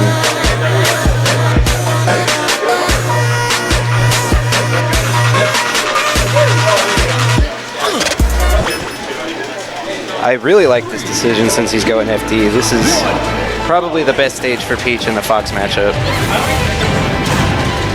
Now, one thing I have noticed, Awall is a big fan of that down smash. Yeah, for sure. I think it's a good move at right times. Yeah, I don't know like how much Diego knows about Peach, but the only time that we played in Melee, I kind of like it seemed like he wasn't super familiar with the matchup, so I'll put it that way. So that could be another thing that Awall will be able to abuse in this match.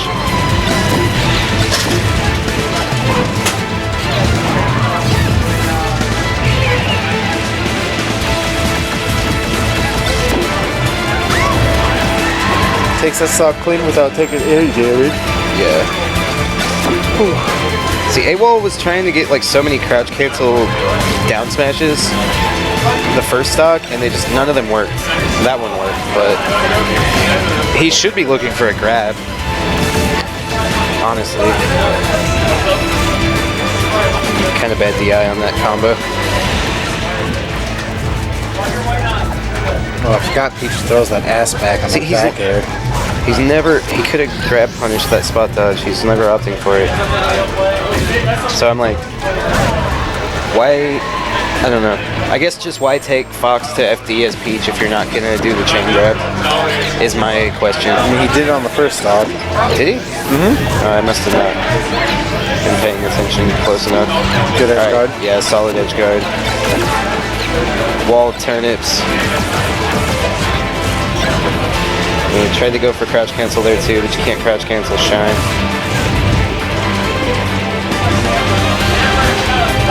Nice frame trap. Alright, we got chain grab.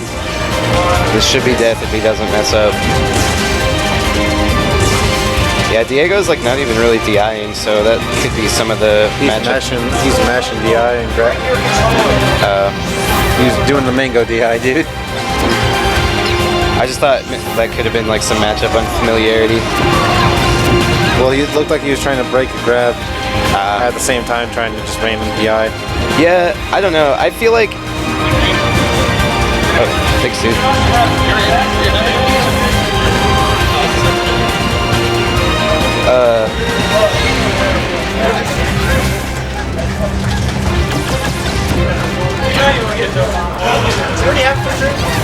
But yeah, like I was saying, against Peach, I think you're better off DI, like mixing up your DI on the throws, because like it makes it harder for her to follow up. Because she's gonna like, you're not gonna break out of it really. No, this should be it unless he messes up the. Oh, should have done another up throw in there. Would have put him in a worse situation. Ooh, I like the forward air.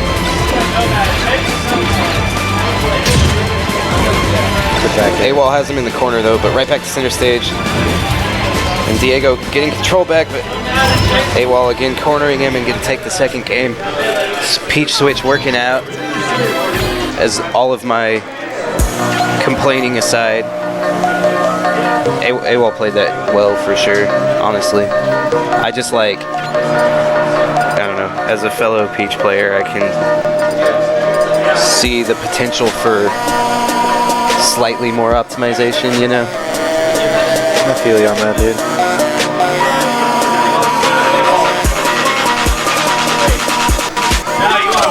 Man, what time is it? 7? Yeah. It's almost my bedtime, dude. I've been falling asleep at like 8 or 9 o'clock lately. Weird.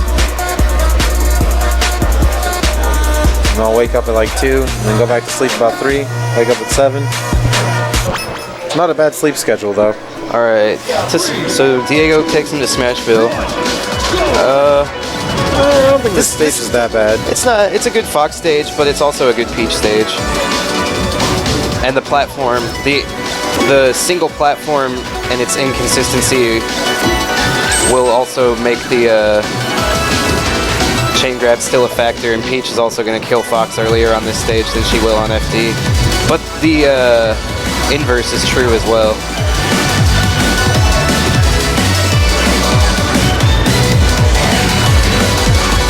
Alright, has him off stage. Didn't get the edge guard, but gonna get another chance here. There we go. Clean edge guard.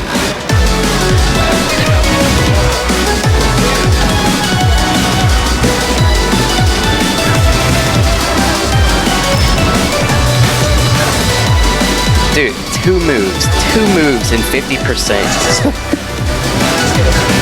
Peach rules. But if you get hit with all of it, it's like 80%. It's so much damage. I don't see why you don't just try to up B through it. But your actions suck because you suck, right? I gotcha. Nice combo from Diego. Taking the lead with that. Good stuff there. Alright, chain grab. This should be death. Oh, again, man. I would have liked to see him up for up throw nair rather than forward throw. Because that puts Fox like farther away. So Awall would have had more time to react to whatever recovery option Diego picked. Alright, back throw up stage. What is this music right now? Clipped him with the turret. Alright, didn't take too much damage taking that stock.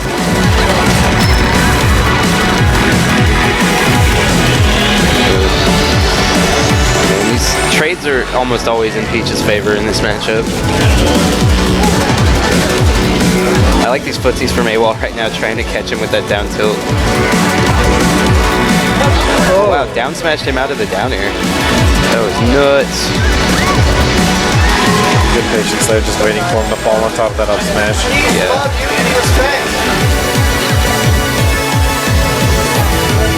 Ooh, man. too high. Yeah. Well, he could have clipped him with down air, but I think he accidentally turned himself around and realized it was too late to do anything. That dash dance. Ooh, unsafe. That's unsafe. What is the thing that moonsets the lot? I don't know. You haven't seen that become the meme lately for Smash Bros? That's not safe. I don't really keep up with Smash as much as I used to, unfortunately. And speaking of that, I wonder how the moon is doing at Genesis right now. Sorry, I just wonder how long it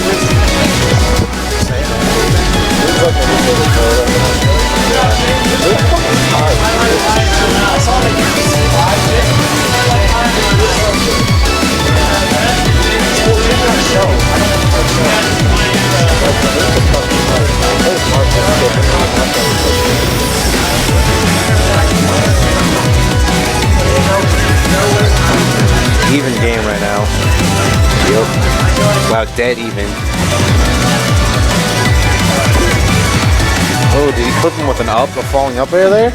Alright, yeah, so Unspecial gonna take the second game, or third game, gonna go up 2-1. And this is a best of 5 set though, so Awall still in this. So this could go all the way. Yeah. If I'm Awall right now, assuming he stays Peach, I'd probably take Fox to FOD.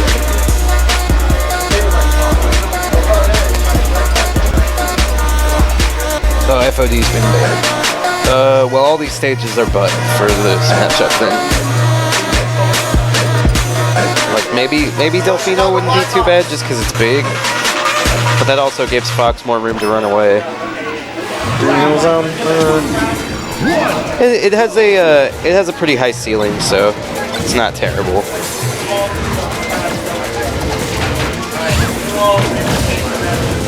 Nice SDI. Just clipping him with these down smash frame traps. Okay, this should be the stock. Do this all day, baby. Ooh. Alright, Diego found that angle. Found that angle to hit him out of the down air.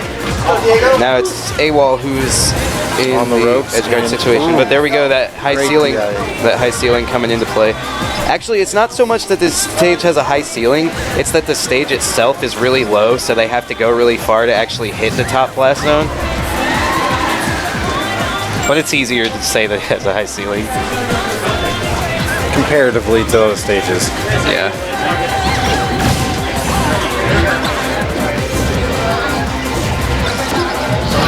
Alright, nice answer back from Awall.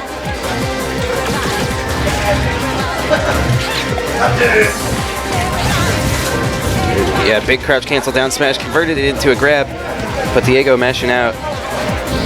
Doing those pummels. That's the one thing a lot of players get me on is I know it's like to pummel too early. Like the percentage is not right. Yeah. Or they pummel too much. I don't know. I just like, if I'm doing a chain grab, I generally like don't go for pummels because I just don't want to give them a chance to get out. Ooh, too late to throw that tournament. Also, the more you pummel, the more time they have to DI, so that's the thing too. I'd rather like just not give them the chance to react, you know, personally. It's like a player preference thing, really. There's no really like right or wrong way to approach it. Unspecial, evening up right away.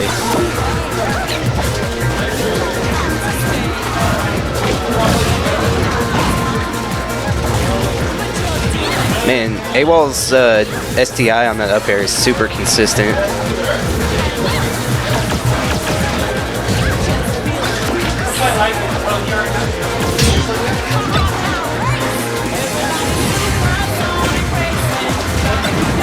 Surprised didn't try to go for an up smash there after the dash attack. Could have clipped probably. Ooh, wave shine, but drop the combo. That would have been a guaranteed up smash. There's that one. Oh. I feel like Awall could have lived that one. That was pretty good DI. The thing is, like, even with the lower stage, Peach is still light and floaty, so she's gonna die early. Off the side and off the top. Great recovery there.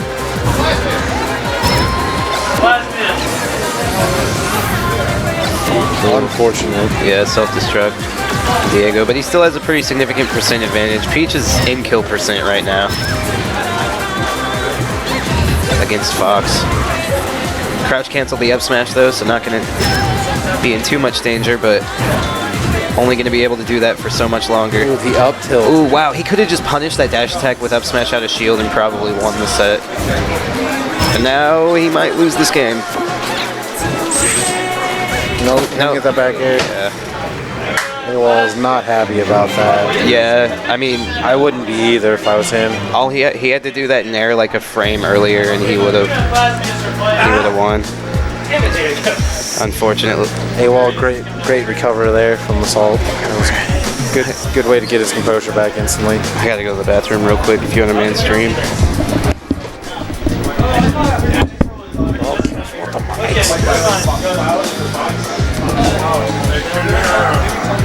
All right, stream. It's just your boy Alex right now. I've got to outside. Does anyone know the whereabouts of MJG? see what's going on here. Special takes that game 3-1. Pretty good match.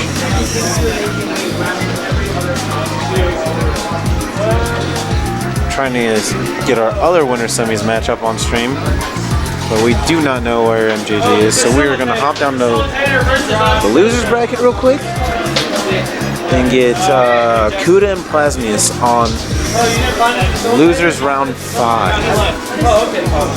Now Plasmius, a Nebraska homie, came down here, has been putting KC through the ringer. Doing a really good losers bracket after losing to DMX early on in winner's side.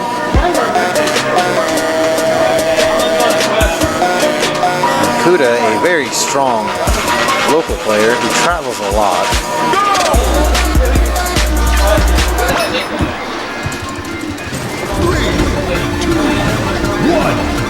And I really hope they're not just going straight in. It looks like they are, and I'm not even ready. Sorry, stream. I'm trying to get this all set up for you guys. And I've got the players swapped on accident. Still have the players messed up. There we go. Got it fixed. Alright. We're in there like fish player. Or is this a hand warmer? This looks like it's a hand warmer.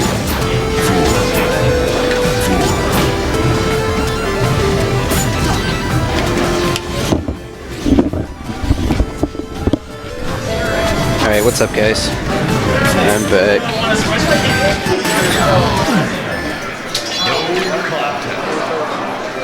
What track? Hey Watson, Yeah. would you mind going upstairs and feeding me a refill on Dr. Pepper and whatever you want to drink because you have a cup? Yeah, I'll go do that real quick. Hell yeah.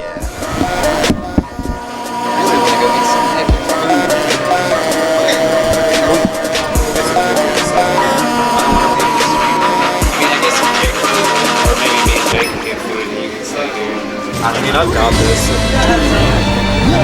Alright, so going in. Now, not many people here in KC play Wolf anymore. J-slo had a Wolf for a long while, still has one, but doesn't pull him out very often. Realizing that other Spaceys are better. Cuda showing that it does not matter. He knows this matchup and will do well.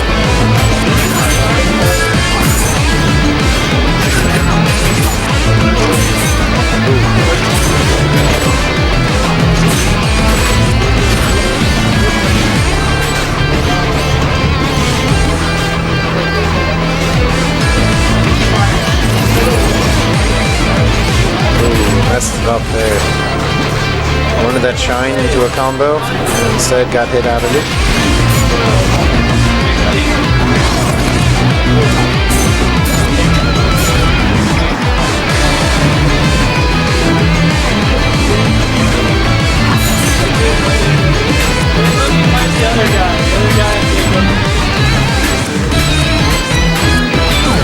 Oh, and all these up airs looking like Brawl right now.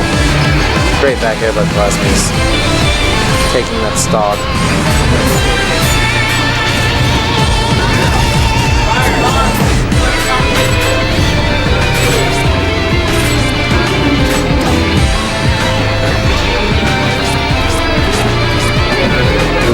Almost, and then did not know that Phantom hit. I believe it's called Phantom. Don't quote me on that string.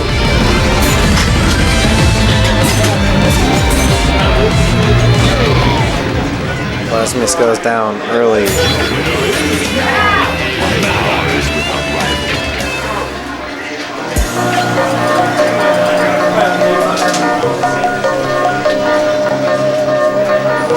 Plasmius not looking phased after losing that first game.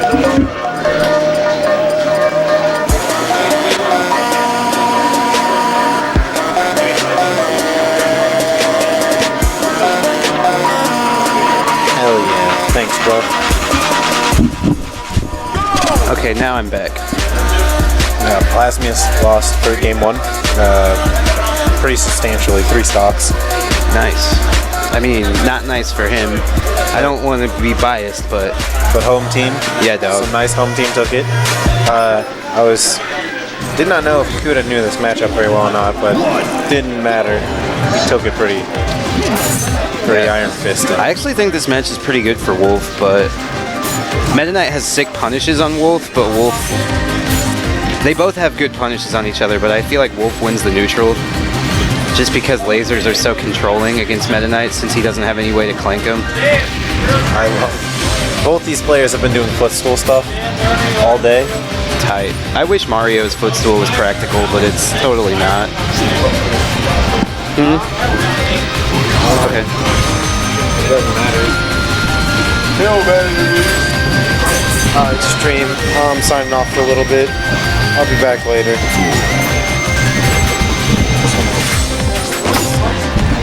Alright, so we got Spire Fan hopping on commentary with me.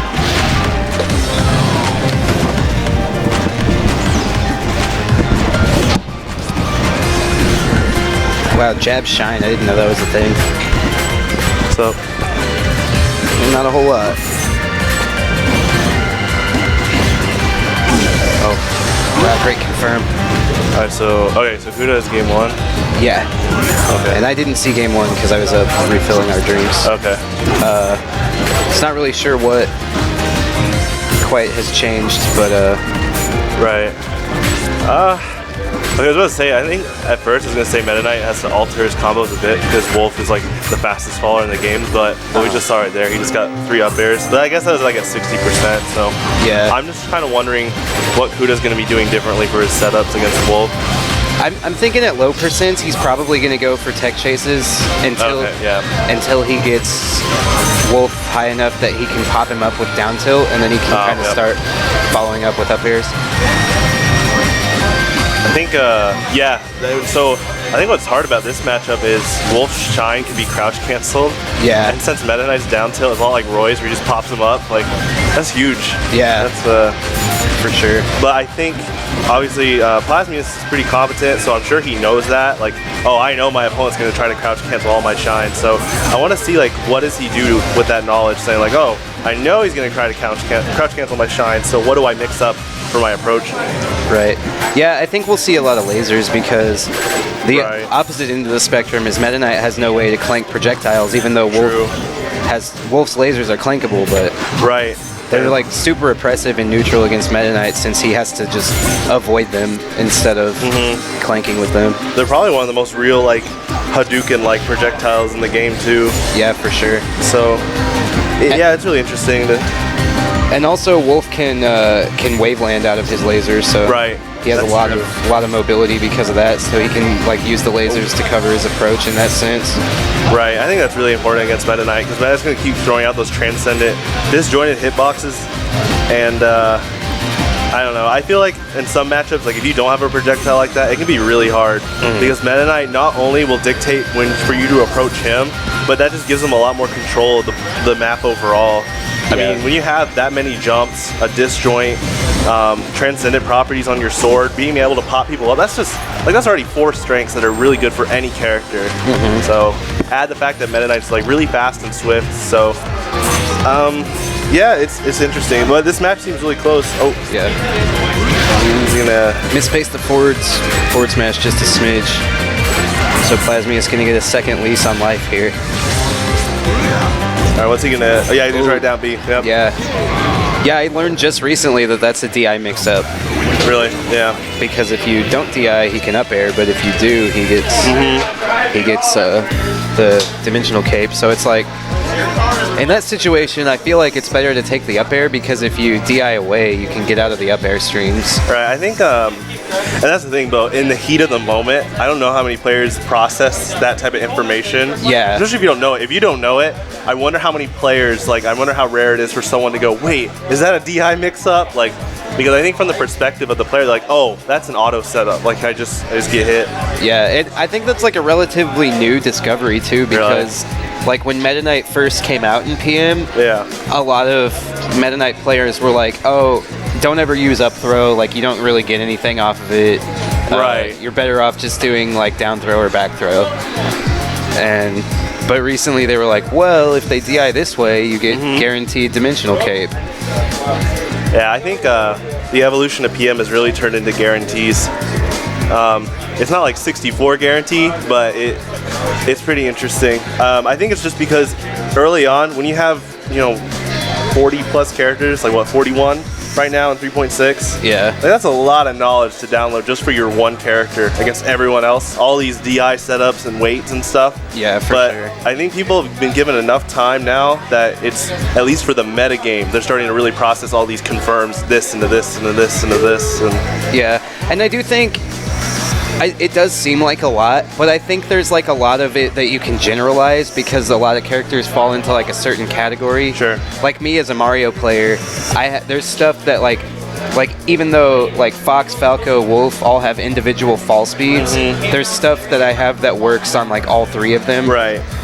Like the up throw chain grab, even though they have technically different fall speeds, it's all like close enough. Right. That I get the same chain grab on all 3 of them. Okay. Or like Yoshi, it's like Yoshi, Samus, Ness, all, even though they have like different weights, they're all in that category, and even Luigi, they're all in like that floaty category that I can't get down throw forward air on. So I have to basically settle for like down throw up air and then just accept that I have to go back to neutral after that. Yeah, I think, okay. And that's good. I think archetyping like that, because I mean, when you look at the character select, that's a lot of information to process individually. I think what you're doing is correct, because if you're able to subcategorize different characters into what I can do into that character, you're able to apply yourself being a good smasher, because what smashers should be able to do, be confident about, is like making stuff up on the fly if they have to. So like, if you're just, for your information, like as in like information to process, okay, I'll generalize this subgroup of what I can down throw into whatever, but then you just trust in the heat of the moment that you're like, okay, even if there's a slight alteration to what I thought in my head, if I still had the throw, I can just kind of adapt, or because they call Smash the sandbox game, so like even if things don't go the way you want, you still, if you're like really creative and just keep the momentum going, I think that's a big thing too. Yeah, and that's like what makes this game, like PM and Melee specifically, even 64, all 3 of them are so fun to watch, because there's like so many of those variables that it's like you may like never see the same combo twice in a set. That's true. Yeah, It's too bad, you know, PM was like dying this past year because I think it just has so much potential. When you make a roster like this, I always think of like Ultra Street Fighter 4. Like they put all that work into every character in Ultra, like so well detailed, and like I think the key to balance, in my opinion, isn't about making every character like X best character. It's making each character so diverse that it just creates a new equilibrium of like, I have these tools, you have your tools. Though one tool might beat the other in a matchup, I have such utility that I can adapt. Like, I think being able to give each character so much utility to be diverse. Yeah, no, I agree. That's why I would say like Project M and Ultra Street Fighter 4 are probably my two favorite fighting games. Man. Because they both like adhere to that balance mentality. Whereas like I like Street Fighter 5 is kind of the opposite end of the spectrum, where I like that game, don't get me wrong, I just don't like it as much as 4. Okay. And in that game, it kind of feels like they balanced it around taking away tools. Yeah, I saw that. Where it's like, every character has like one thing that they're really good at, but they kind of suck at everything else. Yeah, and when you become like a one-trick pony that's good at doing one thing, if that factor is shut down, like what's left? Yeah. I mean, footsies. But yeah, I think like the philosophy, and I understand like from the perspective, some people don't like PM because they're like, oh, I don't want to learn 30 plus matchups. Right. And I understand that. Like, let's say you're a Sheik main from Melee and you're doing well in the Melee scene, and people say, why don't you play PM? It's like, well, why put myself at a disadvantaged state of having to learn all the other matchups? Right. And I understand that. I just I wish more people would like still give it a shot. Yeah. And I like the Melee players that like they'll play another character in PM because one, it doesn't throw them off, and two, it's a new experience for them, and they treat it like a new game. I think that's a big problem some people have, is they relate PM so much to Melee, but it's based off Melee, but it's not Melee. Yeah, I think that's what was so exciting, like back when Armada still played PM, because he was playing Pit, and like it was cool to see like one of the top 5 of Melee playing a whole new character in another game. Right. And like even Mewtwo King's Mario, even though, little known fact, Mewtwo King was actually originally a Doc main. Yeah, me and Michael Rama have talked about that. A lot of like the top Melee players, some of them have started with Mario. Like PPMD was a Mario main. Yeah. And you just said, you know, Mewtwo King was using Doc, Shroom was using Doc. And so we were sitting there, you know, Mango is a good Mario, one of the best Marios in the world. And so we sit there and we're like, why are all these top players either started with Mario or have a good Mario? And I realized it when I was playing against my friend PJ, or Mr. Hui. We were just playing Melee Casuals, and we ended up doing a Mario Ditto. And I sat there, I was like, you know, if Melee was just one character and still try to be competitive, I'd want that one character to be Mario, because he's such a jack of all trades that it emphasizes play style from the player into the character. Yeah. And I think these top players, Mario lets you emphasize, you explore the game. You explore what type of person am I, because Mario can do a little bit of everything. And it's just so interesting to see stuff like that. Yeah, for sure. Man, I was going to say something else kind of in that same vein, but I lost my train of thought. Oh well. Also, like, don't sleep on Mario. Like, I think some players think, oh, Mario's the beginner character. It's like, one thing about Jack of all trades is they can do a bit of everything. Yeah. And I know it's like, this is all theory crafting, you know, as commentators, we're not playing the game right now, but Mario being able to do everything. So let's say he fights Sonic. Okay, I'm not as fast as Sonic, but I can juggle a little bit better than Sonic. Or you fight Ganondorf. Oh, I'm not as strong as Ganondorf, but now I'm faster than him compared to Sonic. Like, yeah, and it's like, or like the other Sonic thing with Mario and Sonic is like, Mario's hitboxes all have a lot better priority. So it's like, it's like, even though Sonic may run circles around Mario, Mario's like, well, I have to throw this, I can throw this out, and you just have to figure out how to deal with it. And I think a big key aspect to be a really good Mario main is to be creative. I think you have a character that, like, that's one of your greatest strengths. You can do a bit of everything. And we just talked about, like, PM's philosophy is having a good utility kit. And Mario does have a good utility kit. It's just that he's not like what you said with Street Fighter 5, where they do one thing super good. Yeah. So it's interesting. Yeah, it's weird because like Ryu is supposed to be like the character that the jack of all trades character in Street Fighter, but in Street Fighter 5, it's like, it feels like, well, Ryu is really good at throwing fireballs, and he's not really good at anything else. Really? Yeah. Huh. Because he has pretty stubby normals. They nerfed his damage in Season 2, so he doesn't do a whole lot of damage. And they also took away a lot of his Oki tools in Season 2. Okay. So you can't really like set up frame traps with throw anymore. So it's like all Ryu really has left is Fireball and Uppercut. Interesting. Well, we're gonna start a game. We got Dansdaman versus MJG. Yeah. So Zero Suit Samus versus Meta Knight. What do you think of this? I think this matchup is pretty good for Meta Knight. Really?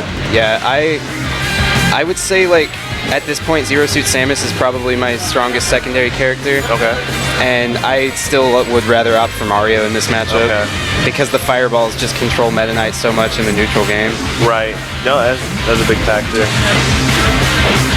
Yeah, we're gonna see what Dan does for his setups, especially kill setups, because if you don't know your guaranteed kill setups on Meta Knight, it can be really hard. Because all those jumps, all those different ways to recover, and the second you slip, you could be eating an up air into a chain. And yeah, and it's, I mean, with Zero Suit, she doesn't really have kill setups. Like, you kind of just have to get a gimp or land like a raw back air, because she's a lot like Captain Falcon in the way that she juggles people, except she doesn't have that strong finisher like he does with the knee. With the knee, interesting. So a lot of times you'll just juggle people with up airs, and then you'll just have to like try to get a read on their landing or whatever. Right. Yeah, she's very read based.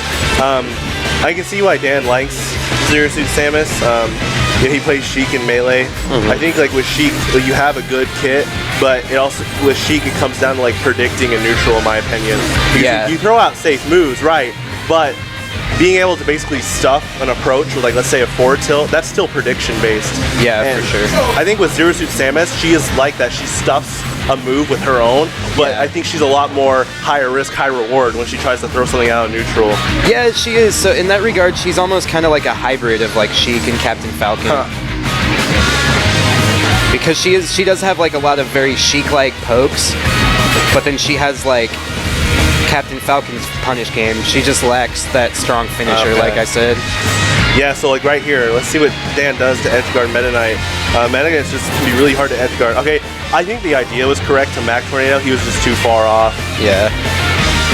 All right, so like right here is like a big moment. Like Meta Knight, when he comes back on stage, where are you as a player gonna adjust yourself before he gets back onto stage? Because he's gonna have invincibility. So when you apply invincibility with also his disjointed sword, you don't want to be near that. But if you go towards the edge of the stage, you just gave him center stage, and Meta Knight loves center stage. Yeah, absolutely. Oh, okay. Another thing we should comment is MJG style.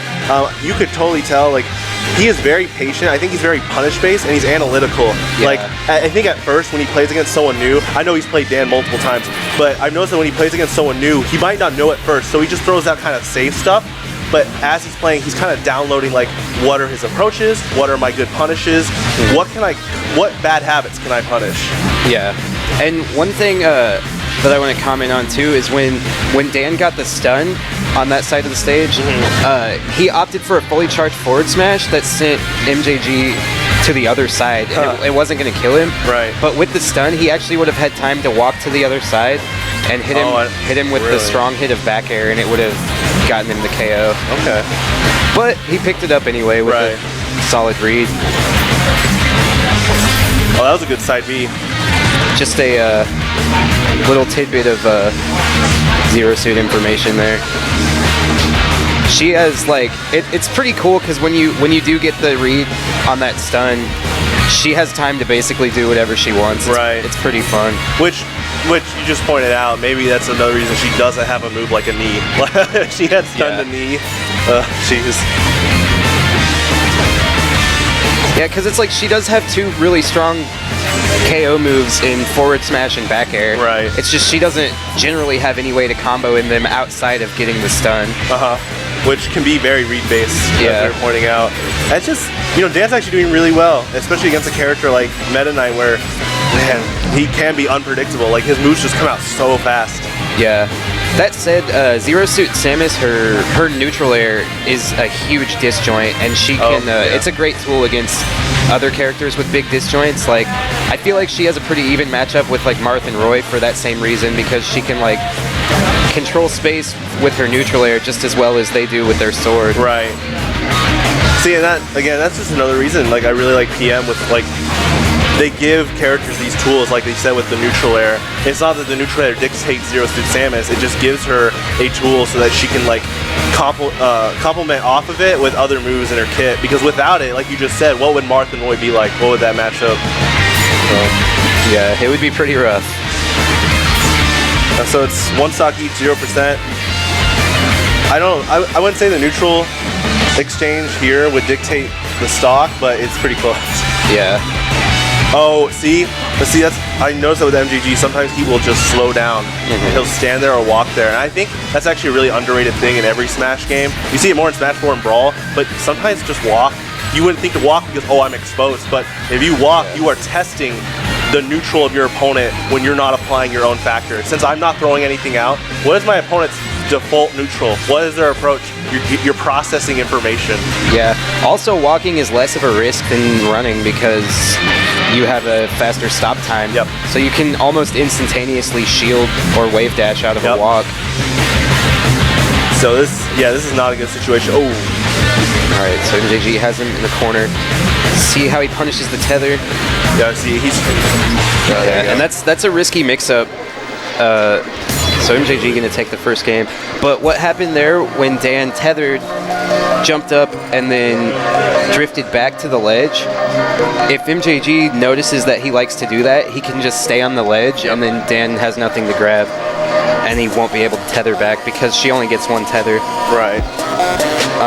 So that's like probably the roughest part of playing Zero Suit Samus is that she has a pretty linear recovery.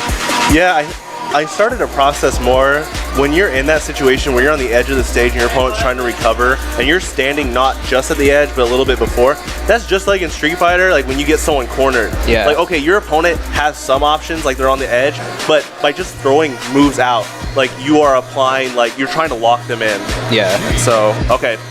So, I was like, MJG threatening the Sheik or DDD pick, but I would be really surprised to see him switch off Meta. I wonder if Dan was thinking to go Sheik, but yeah, maybe. I like this stage pick though, because this is I would say this is probably Meta Knight's worst stage. Really? Because he thrives on platforms.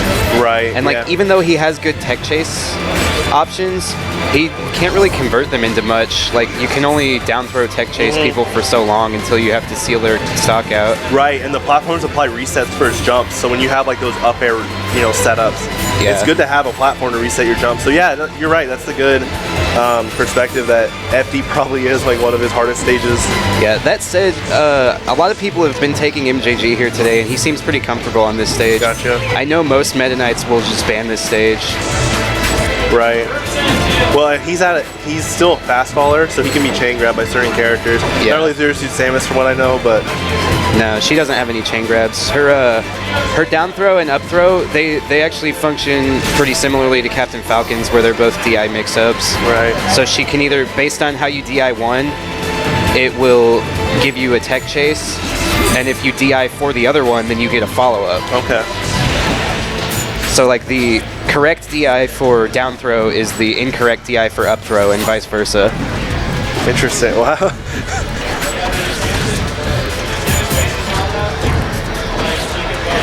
Oh, that was good. Oh, that was a really good setup right there. Yeah. Just off of up throw. Yeah, you are right about Zero Suit Samus being good with juggling. So it's like now you just have to be creative with your finisher. That just sounds, again, more prediction stuff. You have to predict their DI and stuff like that. Oh, see right there? Trying to up B.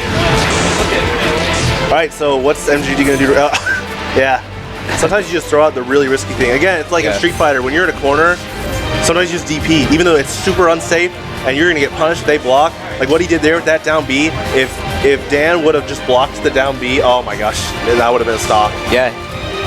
Especially because he was at a range where like he might have missed the ledge too, so he might have just like fallen and lost his stock. But that's the thing about any fighting game, in my opinion. It's, high risk, high reward philosophy applies to anything. Almost anything in competition, to be honest. If you want to put more chips in, see what you get. Yeah, one thing I haven't really seen Dan utilize much, when if he ever gets MJG caught below the ledge, he can do like the down B, I call it the dive kick, where it's like the follow-up out of her down B, which is kind of like a third jump. Okay. It's a really great gimp tool. Right. So right there, yeah, got the stun. Yeah, that does last forever. One thing that's pretty neat too that you can do if you get the stun at low percent, you can turn around and hit them with like the back hit of forward smash, and it pops them up for some pretty cool combos. Wow. This character has like all kinds of neat stuff. Right. Yeah. Go ahead. Oh, I was gonna say it's really cool to see. Like, I've always thought this character was amazing, and she was always like anytime I would see someone come out with like a tier list for PM, I'd be like, oh yeah, that's cool, but Zero Suit Samus is way too low. And like, I was pretty happy with like the new PM Underground tier list. Like, she's actually like pretty high up there, and I was like, yes, people are finally starting to see how amazing this character is. Yeah, she's pretty good.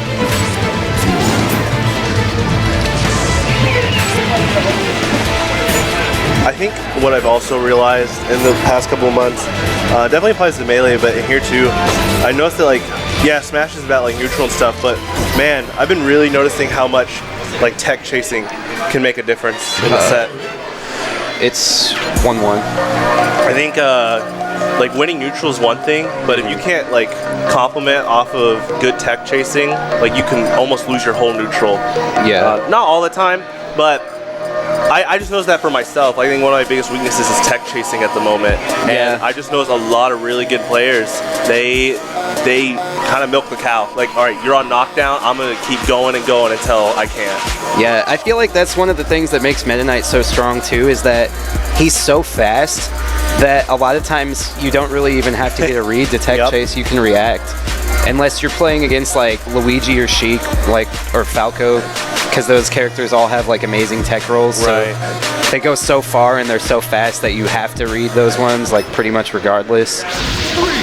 And that could be why a lot of Meta Knights don't like the Luigi matchup too. Really? Oh yeah, that sounds pretty hard. I think you know what's so interesting is I've noticed that some of these characters that definitely have been doing well in like KC, but like, you know, you have like Meta Knight and Snake, and definitely like Fox Falcon and Wolf that KC's been talking about, like, man, how do we handle these characters in tournament? You know, I think the Mario Bros actually do pretty well against those characters. I'm not saying like, oh, they win, but both those characters I think have good toolkits against characters like that. I think so too, honestly. I think Fox is pretty hard for Mario, but I think he either beats or goes even with all the rest of those characters. Right. Oh, and then the fact that Luigi got buffed, he already in Melee, like when they, like let's say Meta Knight's fighting Luigi, like even if it was just Melee Luigi, the fact of the properties of Luigi's Nair alone can like really disrupt Meta Knight. But now Luigi has like, you know, buffed frame data, approach options, like and really more damage and knockback on a lot of his moves too, which is insane. Luigi does so much damage in this game. Okay, that was good. Yeah, I think. Now see, right there, I wonder how MGG's going to process that. Now that Dan knows, okay, if he approaches with just jumps to the ledge, I can just do a charge down smash and finish him off. Yeah, anything that puts your character model above the ledge will get clipped by that stun. Yeah, that's really good. So you really have to sweet spot against a Zero Suit that has a solid punish game. Right.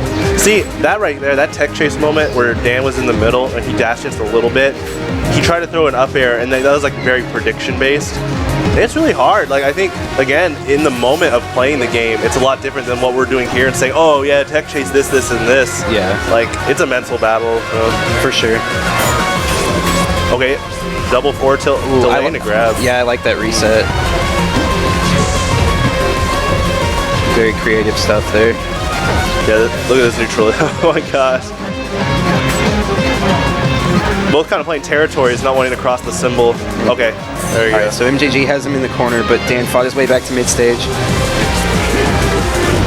Alright, got the DI that time, but wow, even gets a shuttle loop follow-up. That might be a like weight-specific thing, because Zero Suit's another one of those characters that you can kind of put into a category where it's like her, Toon Link, and Pikachu. They're not really like fastballers, but they're not floaty either. And they're they have this rough life where like everything just kind of works on them. Yeah. Gosh, that's Yeah, I think that's another underrated thing. Like, if you want to get better, it's not just practicing. Like, research some data. Like, Smash Wiki has a lot of like fall speed statistics, and that can be really handy. I'm gonna be honest. All these years of playing my characters, I did not know until like 2-some months ago that DK and Yoshi were the 6th and 7th heaviest characters in Melee. So like, all this time playing them, I was like, oh. Like, I knew like DK was heavy. I didn't know Yoshi was that heavy. I knew Yoshi was heavy too, but I didn't know they were, first of all, tied and like that high. Well, DK, yeah, but Yeah. or no, that was sorry, wait, fast like fall speed, I think. But yeah, no, by me applying that now, it's like, okay, I think a lot of the combo setups are almost the same on my characters in certain situations. We haven't talked about like frame size of your hurt box, because DK compared to Yoshi is really different. Yeah. In this case, Meta Knight's pretty small for his hurt box. Yeah, and that's kind of like one buff that Bowser actually got in 3.5. That a lot of when they made people him smaller or Yeah, they something? made him a little bit smaller, and it's like, okay, now he doesn't just get hit by everything now because he was so big before.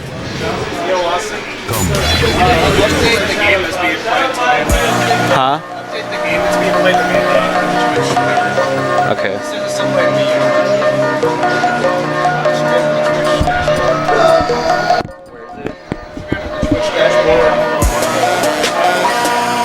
Like up here? I lost my cursor, hang on.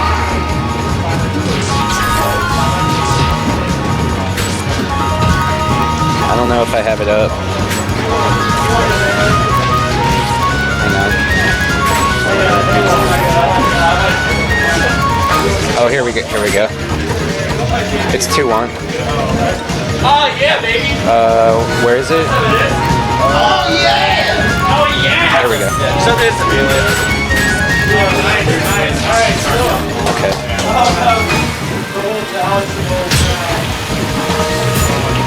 Alright, so this in Planet was the counter pick. Yeah. This stage isn't played a lot. I think a lot of players are just uncomfortable with it. I don't think these two are from scenes, but you know those stages that people strike because it's not like they hate it, they're just uncomfortable, like they don't know it. That's like me with Delfino. Oh gosh, yeah. I'm like so like not used to the platform layout on it that I'm just like, I just don't want to play here. Right. Now this stage seems really good for Meta Knight because not only is he wanting, you know, he has good neutral on the base stage, but look at like how the platforms are laid out. That's so perfect for like up air juggles and stuff like that. Right. See, oh okay. In that scenario, he also could reset his jump. Yeah, and the fact that the leaves even go down, like that's just the right range for Meta Knight's up air and stuff. Right. Okay, that was a. I gotta update this. I think that was an attempt at a hard read, but that's a whole other philosophy. Like when those players charge a smash attack way before the opponent is in their range. Yeah. Like either you're trying to go for a really hard read or you're trying to psych them out so you hit them. Or sometimes it's just like you're not thinking. And I don't think MGT was doing that, but. Yeah, sometimes it can be like that deer in the headlights situation where it's like, I see this. Okay. I'm still gonna run into it though. Sure. Yep. But a lot of times players will be like, oh, they're already committed to this, so I'll just alter my strategy because I have all this time to react. I think that can really psych players out though. It's kind of like when someone recovers and they're in helpless state. Have you ever noticed how hard it is sometimes to hit someone coming down from helpless state? Because they're stuck at a choke point where the only thing they can control is their movement to get back on stage. So they are focusing all their attention mentally into avoiding the opponent. And I think the opponent is thinking more about, oh, I need to punish, I need to make sure that he is at the right trajectory of the stage so I can do a good combo. But maybe sometimes the opponent should just go, man, where does he think he's gonna fall?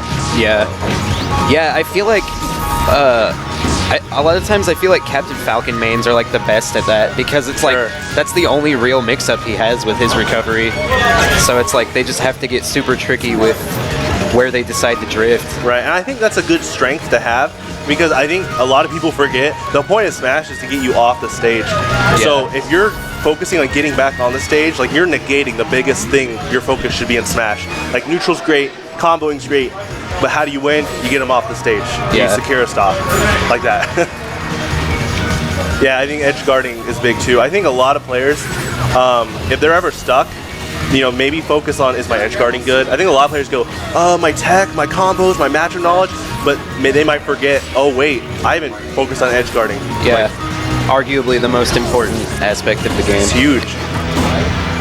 Because really, and Smash even emphasizes this more so than a lot of games, a lot of people make the mistake that fighting games are about fighting your opponent, but what they're really about is controlling space. Yeah. Because when you've earned your opponent's space and they have none left, they really can't do anything. That's why fighting games, like, they're an art. Like, when they say video games are an art, like, fighting games is their own subgenre of that. It's not only about the psychological effects of controlling, like, two people trying to clash and control each other, but you are emphasizing your personality in whatever character you pick. And I love the fact that, like let's say my Ryu and your Ryu can look completely different. Right. And it's because, like, we're human beings, we're not robots, so we're not doing the same bread and butter things over and over again. Like, there's going to be some variation.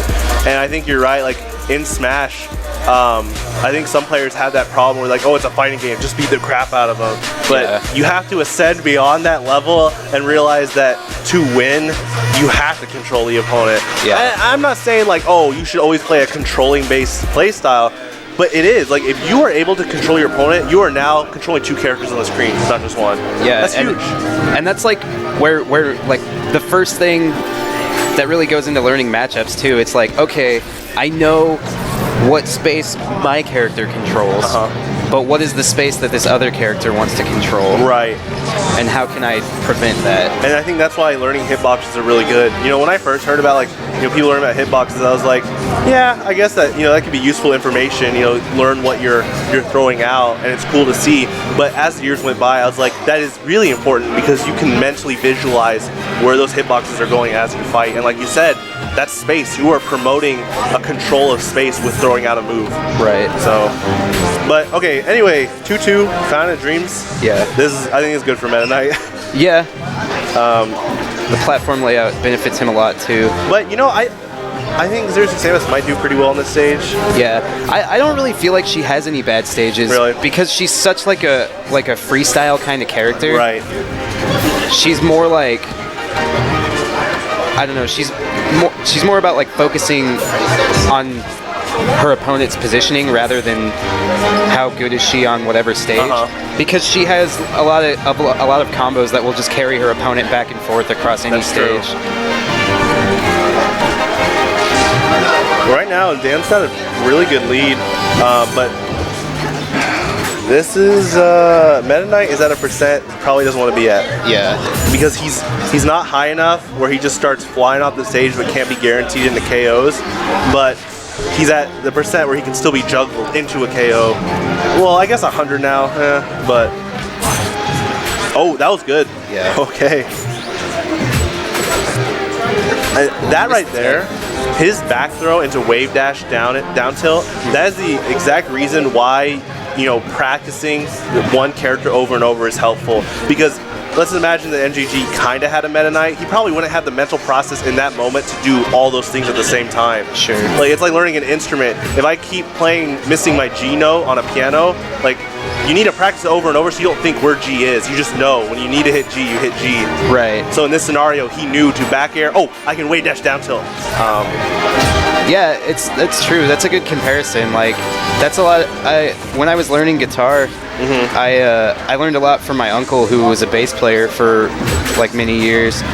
And one of the things he told me when I was learning was like, whenever we would try to like play together early on, I would always like mess stuff up and like have to look down at the fretboard and stuff. And he's like, you need to get to the point where you can know where the frets are without having to look at them.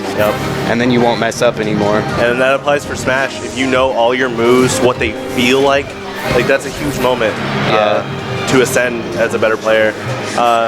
But it looks like Dan's having good control of this match so far. I think he's being really patient. Yeah. Ooh, that trade's going to seal the stock out, but he still has a really significant percent lead. And it's a good percent too, 80. Yeah. See, okay, that was a good mix-up. And see, that's like one of those freestyle kind of situations where Zero Suit can just combo you from anywhere. Because it's like, okay, the up tilt popped him up too high for me to get an up air follow-up, but he can't get away from this up B. Up B, right.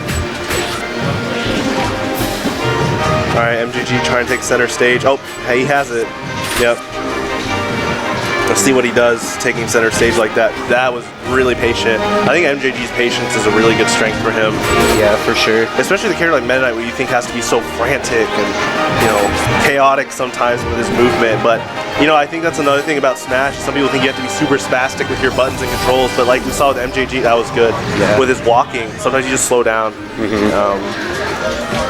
Oh, it looks like I think Dan overall has controlled this game, even though MJG has taken leads. That's another thing. Sometimes you can have a % lead, but sometimes the opponent, it's like winning the war, not the battle. Oh, I lost the battle in stock % trade. But if you still have that sense of control, like I downloaded what are my opponents going to do, what his options are, that's huge. That's a lot of information.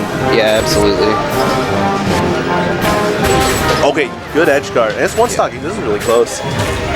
All right, Dan's going to be more aggressive right now. Wow, nice crouch cancel grab. That's the first time we saw it this set too. And that's one thing that a lot of players don't realize that you can abuse about Meta Knight is that his moves don't do a lot of knockback or damage, so you can crouch cancel a lot of his moveset to very high percents. It makes a lot of his approach options unsafe. All right, Dan taking control. Very patient with his jumps. Yeah. See, but that's why MGG's so good with his being patient, is he didn't react to those jumps. I think newer players might react every time they jump. Sure. Yeah, that's... Yeah, especially because he was like alternating between throwing out the neutral air too, which is completely safe. It's like plus on shield if it's L canceled and has very little recovery. Oh, good edge guard. Yeah, that's going to be the set. Really solid stuff from both players. MJG going to move on to winners finals. And let's see who we're going to get up next. Do we have any losers matches that can be played on stream? I think we could get...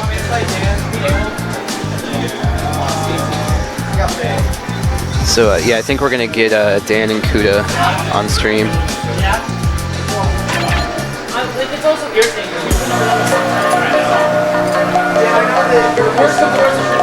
So Dan running the Meta Knight gauntlet right now. Yeah. Unless Cuda opts for Ganon, which could happen depending on the matchup. I don't think, although I think Sheik and Zero Suit are both pretty rough matchups for Ganon, so I wouldn't be surprised to see Cuda go for Meta Knight.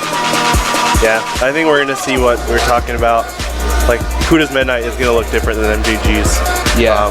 But not in a good or bad way, it's just who you are, so... Yeah, he's definitely a lot more aggressive, but it's definitely calculated aggression. Okay, I was going to say, if you're aggressive, I bet Dan loves that because what we saw, he loves trying to control and bait out aggressive movements. Right. But yeah, if Cuda, you know, I know him, he is calculated and very controlled with his mindset, so this will be interesting. This is why I love fighting games, seeing these mindsets clash and how it works.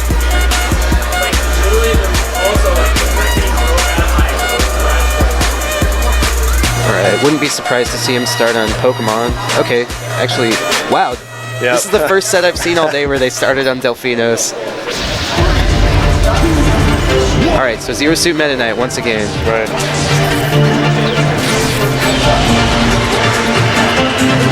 Yeah, and already it seems like Cuda is being pretty aggressive, got clipped by a couple of those lasers on his way in. Oh yeah, he's just staying on top. He is being a lot more aggressive with like chasing Dan down.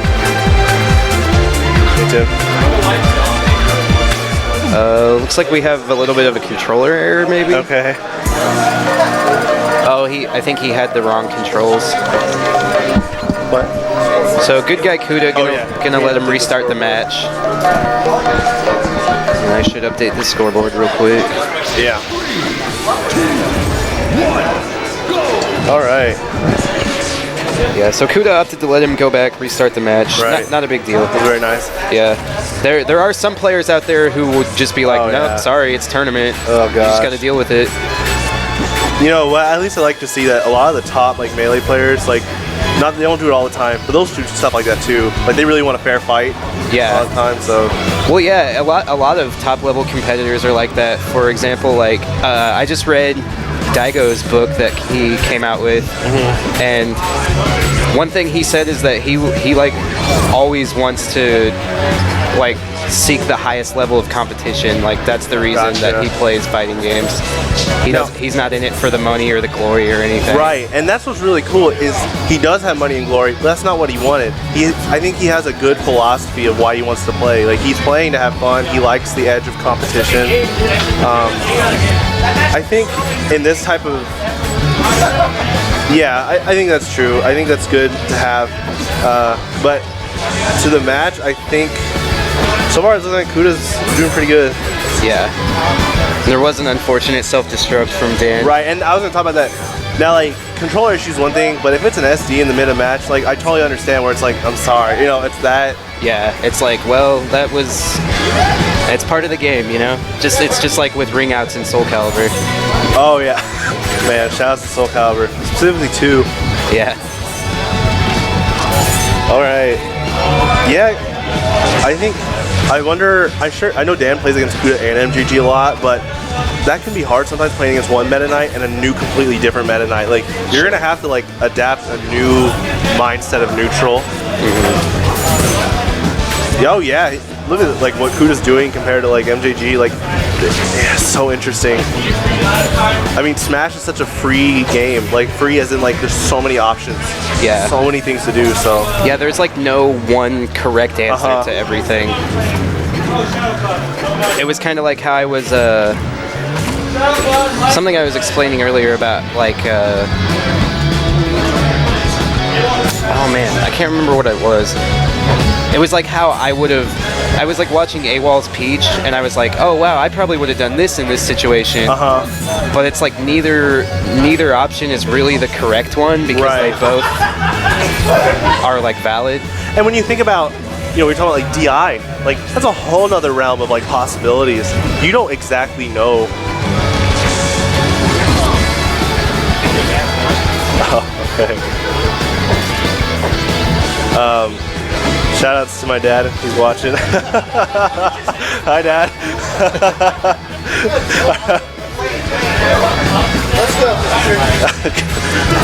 Alright. Ooh, nice SDI out of that up smash. That's one thing Cuda likes to do that I don't really see the other local Meta Knights do much. He really likes to use Meta Knight's Dacus. And it works out pretty well. Like I've seen him do some pretty interesting setups with it. Right. That's pretty even. Oh, okay, yeah. Shield that. Oh, ooh, that was good. Capitalized on the mistech. Yeah. Nice punish.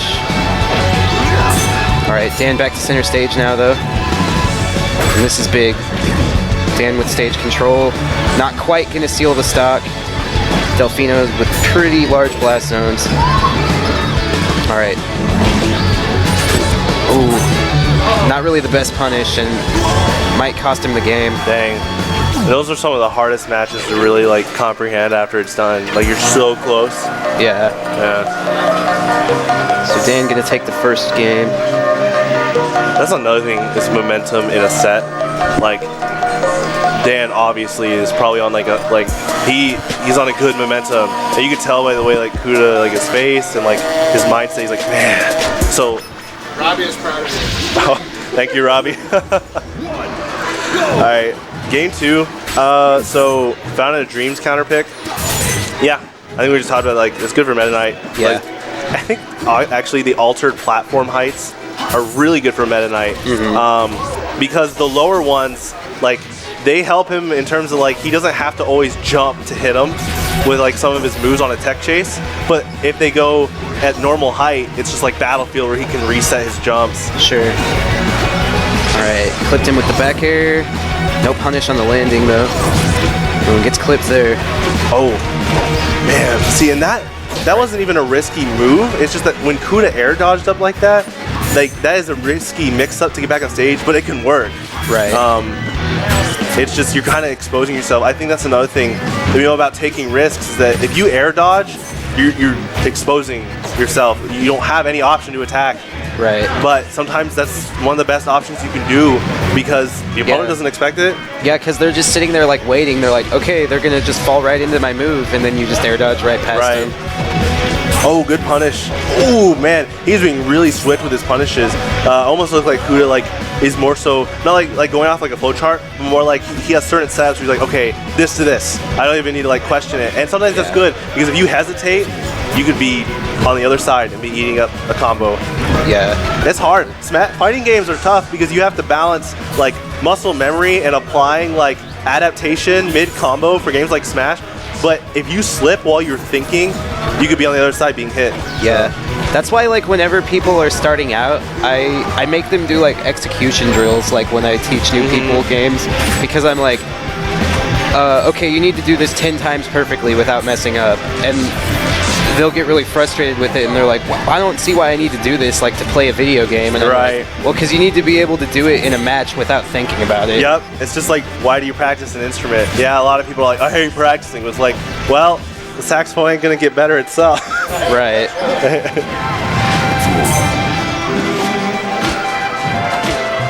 It's 2 stocks each. I just kind of feel like that momentum from last game is still going into this one. Yeah. It's not like Cuda's on tilt, but there's just momentum. I think Dan feels the momentum like, okay, I got it. Even despite how close that was, like it's still, he won, Cuda lost. I think that's another thing. When people talk about their matches like, oh, I could have won if I did this and this. Good, I'm glad you learned, but don't let that match linger on because at the end of the day, someone does win and someone loses. Yeah, it's like I tell people a lot when they talk about like getting too emotional over like individual matches, and I'm like, well, really, like you should try to focus on incremental growth rather than... Yeah, I saw that post you made today. That was a good statement. Yeah, people are so focused on being the best of the best, but it's cool to aim for the top, when you're climbing a mountain, but there's rocks in front of you right now. You gotta climb each rock. Yeah, it's like, so like, you can still view a loss as a success if you walk away like with having learned something new. I agree. Yeah, and that I wonder how Cuda has learned like at mid-set, like what went wrong. I mean, he played well. They both played really well, and it was so tight close. But I wonder what Cuda's gonna do to secure a game for himself if he can. It's like, but in moments like that where the match is so close, it's like, was there anything different I could have done, or is that just a luck of the draw of my opponent just outguessed me at that one moment? Right. I'm talking about mid-set. Like looking back now, like, I'm sure Cuda after this will be like, okay, I could have done this for one game, but in right now this set, what can I do better? Which is hard. You're not practicing anymore. You're performing. Yeah. Can you improve mid-performance? Yeah, exactly. And it's like a good lead for Dan. See, this is a big one. 3 out of 5 is huge because, yeah, you get one more game, you have to win. But for the opponent, if they're already down by 2, huge momentum shift. You're gonna have to do something. You have to change something. Yeah, and that's one thing. I don't know if you watched any of KIT this year, but I'm not sure if they did this for other games, but I know for Street Fighter V, the whole tournament was best of 5. And I mean, I like best of 5. I understand that, unless it's like holding the tournament forever. Yeah, it was really cool though, because like all the pools matches were best of 5, and they were like, yeah, this is. The commentators were talking about it, and they were like, yeah, the TO's reasoning behind doing this, because they were like, well, a lot of these guys that don't typically make it out of pools at majors, they don't really ever get to like experience a best of 5 set. That's cool. And it might give them like more opportunity to like shine and learn like that they wouldn't normally get. And for like top professionals, let's say that they lost the match in pools just due to like, let's say, lack of matchup knowledge, lack of like knowing what the opponent does. Playing 3 out of 5 or best of 5 like adds the factor that you are adding data mid-match, like, okay, learn. You have so much time now compared to like 2 out of 3. So yeah, that's cool. So we see Cuda going Sheik. He plays Sheik in Melee. I like his Sheik in Melee. I've never really seen a Sheik in PM, but probably similar, except, see, I think that's another big problem. Some of the Melee players that, have a hard time getting to PM, they apply, oh, if I play Sheik in PM, I'll play her like I play her in Melee. Well, cool, your character might be close to the same, but who you're fighting against might not. Yeah, for sure. And like, I think Sheik is way more fun in PM personally. Really? I'd say that her tools are better in Melee, but in the bad way, like Sheik is kind of like toxic to the meta in Melee. I remember we talked about how much just her down throw can really affect the meta in Melee. Yeah, so. And a lot of Melee players will be like, oh well, Sheik's garbage in PM because her down throw doesn't like give her like a positive matchup against 80% of the cast. It's like, well, no, she's still good. It's right. Just, now you have to play her as, instead of having that guaranteed setup out of down throw, she's more of a mix-up character now because she has a similar thing to Zero Suit Samus where the correct DI for her down throw is the incorrect DI for her back throw and vice versa. Yep. So she has DI mix-ups off of her throw instead of guaranteed follow-ups, which I think is a lot more interesting to watch personally. It's kind of like with Ice Climbers in PM, they can't wobble, they can only do handoffs. Yeah. And a lot of players like that more because with handoffs, you're still interacting with the person doing it. Yeah. You still have like frames of a chance to escape or like mix up your DI at least. And, right. I mean, wobbling isn't the game. I think that's another mindset some players need to have is like, unless wobbling gets banned, it's not going away. And I think that's another like thing you need to do to improve as a player is like, let's say a tournament like this, you go home, you go 0-2 or 1-2 and you're like, man, I just suck. This game sucks. The opponent I played against is just crap, or that character is, some people say BS. That's not a good mindset. You need to learn like it's in the game, it's not leaving, especially that we're not patching. Unless we patch PM now, it's not leaving. Adapt. If you don't adapt, well, keep going where you're going. Yeah, it's like that shirt that is pretty popular with a lot of the FGC, where it's like got the like buff, nerf, patch, adapt. It's like all of them are crossed out except for adapt. Right. That's like one of my favorite shirts. And I think that's the cool thing about Melee. This game is because that's like the best mentality you can have as a competitor. It's like rather than like crying for the developer to fix something. You can just like get better and learn how to play around it. I bet there's a term for that, like on Urban Dictionary, something. Yeah. Like I know people call it like not like patch crybabies, but it's the people at tournament go, oh, I'm not going to learn the Sheik matchup in Smash 4. She'll be patched. That's not a good mindset. You don't know when it's going to be patched. Yeah, exactly. So it's really close. I mean, there's a huge percent lead for Dan. But I think Cuda can do this if he just predicts correctly. Yeah. Oh. Ooh, nice. Okay. Solid read. Gonna get a lot of damage off of that. Okay. And a potential edgeguard situation. All right.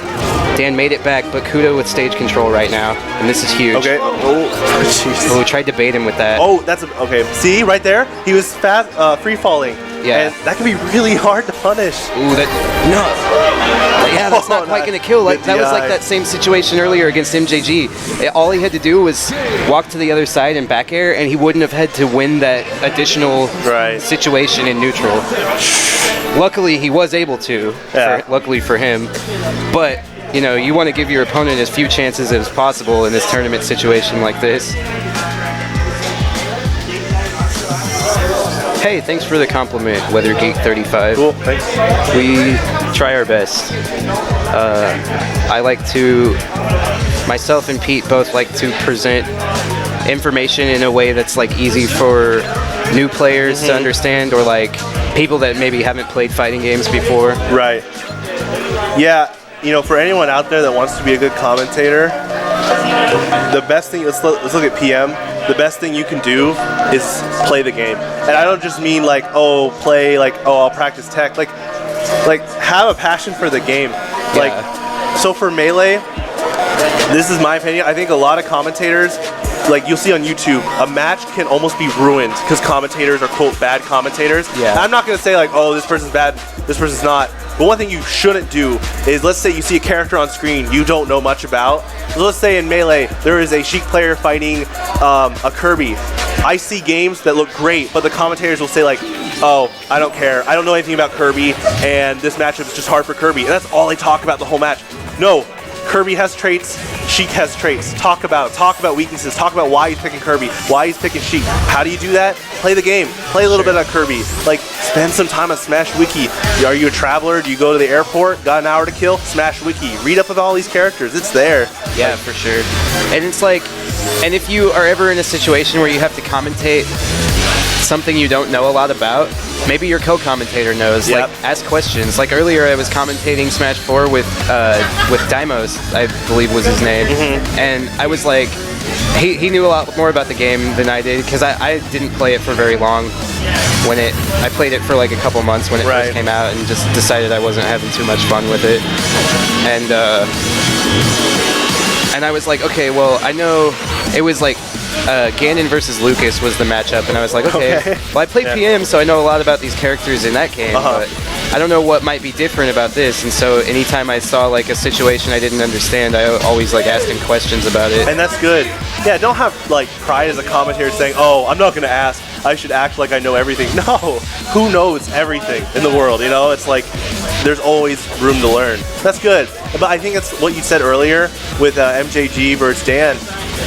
Even if you don't know, let's say specifically about Lucas in Smash 4, he's still in an archetype. Like you're talking about archetyping characters. Like archetypes are so helpful. Like they're subcategories for a character. And so you might not know everything about Lucas and his setup, but if he is a character that's kind of like what he was in Brawl, that's good information that you can still apply there. So yeah, for sure.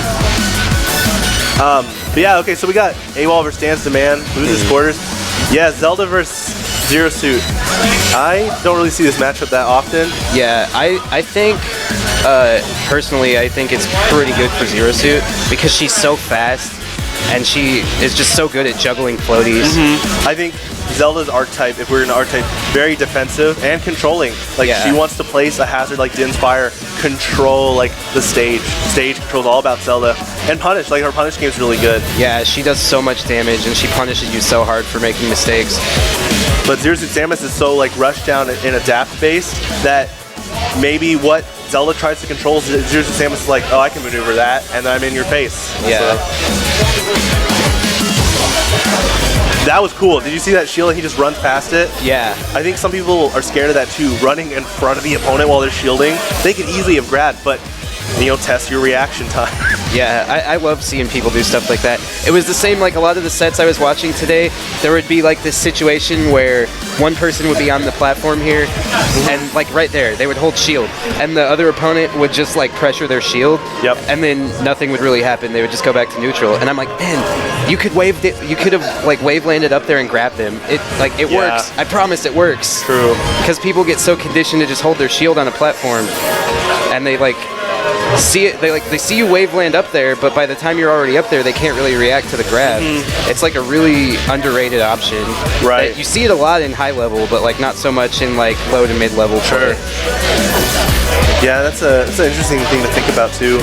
I think like let's look at Ice Climbers. I think a big difference between Ice Climbers and Melee, like really good ones and ones that are learning more, is, you know, some Ice Climbers think, and newer players in the match are like, oh, Ice Climbers can only wobble me on the ground, or as a player I'm like, oh, I can only wobble them if they're on the low of the stage. But like you just said, if I start adapting habits of like wave landing on the platform to get a wobble, that just opened up a gate to like all these more opportunities to get kills. But that's taking a risk. Like that again, being able to, like you said, wave land on the platform to grab them out of shield, like you're risking something because you're going up there, you're sacrificing stage control, but if you get the grab, you just reset a good position for yourself. Yeah. By the way, what's interesting about Smash, especially if you come from like competitive shooter games, usually the high ground is an advantageous state for shooter games. Right. But I've noticed in Smash, if you're on the high ground, it could be a disadvantageous state. Yeah. I mean, depending on the matchup, but overall, if you just let your opponent take the bottom of the stage, that's huge. Yeah, for sure. That's why I feel like characters with command grabs have such like a potent mix-up in that sense. I agree. Because like Yoshi, Bowser, Wario, characters like that, they have like a really low committal way to threaten that because they can do their command grab in the air without having to wave land. So even if their read was incorrect, they just fall right back down and they're safe. True. And again, that's another reason, like, if you're wanting to commentate Smash or be a good commentator, back to that Sheik Kirby example, don't say, oh, Kirby's bad, always will be bad, nothing I will comment about Kirby except he's bad. Well, how about you talk about he does have a command grab? Like, that is something he has. And I think some people forget, they're so based on the tier list and the fact that, like, oh, if they're lower tier, then first of all, I don't need to learn about them, and second of all, I don't have to say, oh, Kirby has a shot. Well, in a fighting game, you always have a shot. Yeah, and for sure.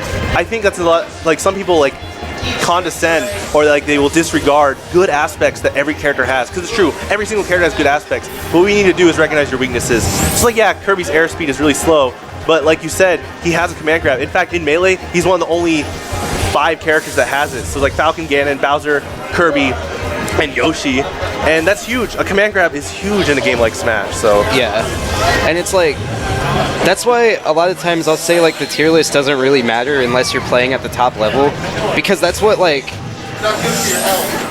that's when you really see it. Like no one really exploits the low tiers as hard as like the top level players do. You know, I think that's something people forget. A meta game in any competitive game always fluctuates. Yeah. Even chess, where the pieces and characters are the same thing for centuries, new movements are being developed. Like, also, that was really cool right there. I don't know if you noticed, but Awall, a change they gave to Zelda in 3.5 is when she transforms, if she has a Din's Fire out, it detonates. And he saw that Dan was like next to that Din's Fire, so he was like, okay, I'm gonna transform and detonate it, and got like a big chunk of damage off of it. Ended up leading to that stock because it gave him control of the stage. Yeah, this does look rough. I mean, I think Awall is a very competent player. He knows Zelda, you know, like all her tools and stuff, like all his options. But in this regard, sometimes you're just being outplayed. You're being outplayed. I think in this regard, it's that matchup of Samus is just so good at approaching.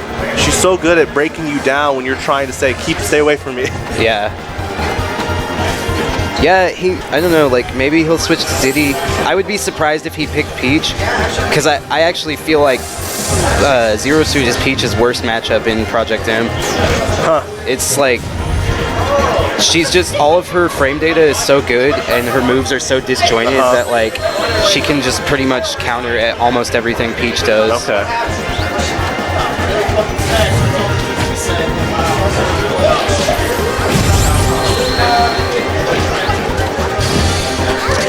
Oh, jeez.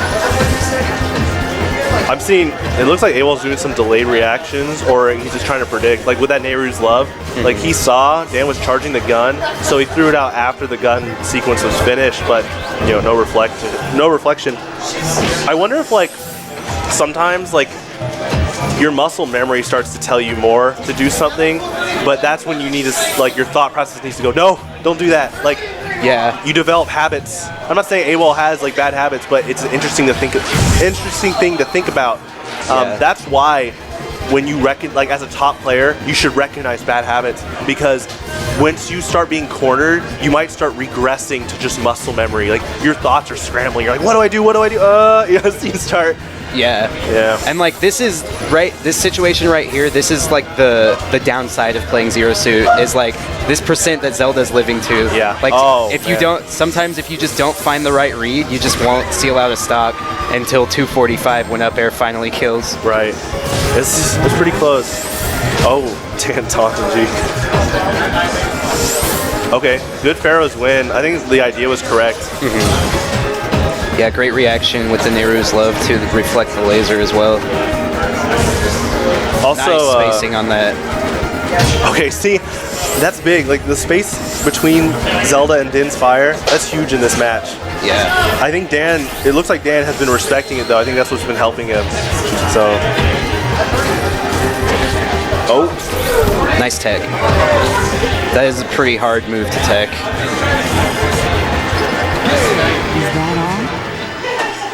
Alright, so Dan up 2-0. I think running right back to FD. Yeah, I don't disagree with that. That was a really close match, and I think Awall just needs to make a couple adjustments in order to start winning a lot of these exchanges. Right. And that's another thing too, is I think sometimes players that want to develop, they think, oh, it's my character. Sometimes it's just you need to adapt. Yeah, for sure. Like you were talking about, like with matchups and stuff at a very, very top level, which we might not ever reach, because like, you know, theory crafting, we're trying to talk about the most optimal of optimal, like computer processing, near perfect, but we're human, we're gonna make mistakes. Yeah. So I think in this case, what can I do as a human being to get better at this matchup right here? Sometimes it's good to change characters for a counter pick, but in this situation, when you're 2-0, you usually see that. You either see him go, all right, desperation counter pick to see, just to gamble, or you're like, I'm gonna adapt now. It's now or never. So Yeah, I mean, it's kind of like the same way that I used to beat people with Bowser. Like, I personally feel like Bowser has the most limited tool set of any character in Project M, but like, if people don't know what Bowser does, then they're still gonna get blown up by it. So it's always important to study matchups, even for characters that are considered low tier. yeah, that's another thing. So, you know, let's say you lose, again, the Sheik Melee example. Let's say I'm the Sheik and I lose to a Kirby. As a good player, you need to learn, what did Kirby do to beat me? What did I do to lose? Rather than when you see some people go, man, this is stupid, like, I just lost because, you know, they make excuses. Yeah. Rather than learning, like, respect the game. Respect the 26 characters in Melee and what they do. Like, how hard is it just to respect something? I'm not saying, oh, pick those characters. Oh, like, dive into all your research into Kirby if you want to. Just respect. When they pick Kirby, they're picking Kirby for a reason. Even if they're trying to, like, let's say, troll, just respect that they're picking Kirby, respect what Kirby has, and now you can relax and, like, focus on the game. Yeah, exactly. But it looks like Awall's turning it, at least from last game. It looks like he's being a little more aggressive. I think he realized that the Din's Fire defensive setups weren't working as much. So he's being a lot more aggressive with, yes, he has smash attacks and aerials. That was good. That was really good. Yeah, and for the first time, he's building a pretty solid lead in this set. Ooh, smart mix-up by Dan, and very unfortunate by Awall, but still a pretty significant % lead. You know, I think that's, again, this is another reason why 3 out of 5 sets, or sets higher than 2 out of 3 are really good. Yeah. It's like gathering statistics, like, you know, like, I'm sure everyone, when you're in high school, you have to learn about the scientific method. There's a reason that thing, you have to learn it, because you are applying testing. So right now we are watching testing of 2 players and, like, trying to throw all their knowledge against each other. And so the more you can test, which is the more matches you do, the more you gather of, like, okay, who truly was beating the other person. Yeah, for sure. Yeah, and it's like really, another thing that fighting games do is they really test your ability to think critically. Think critically in the moment too. Yeah. Because it's kind of like driving a car. You really shouldn't hesitate, because that you can get in a wreck if you don't know to turn or not. Right. And so in the moment, what are you gonna do? Take an action. You know. Wow, that confirm was sick. I've never seen Zelda do jab into stuff before. Ooh, nice crouch cancel.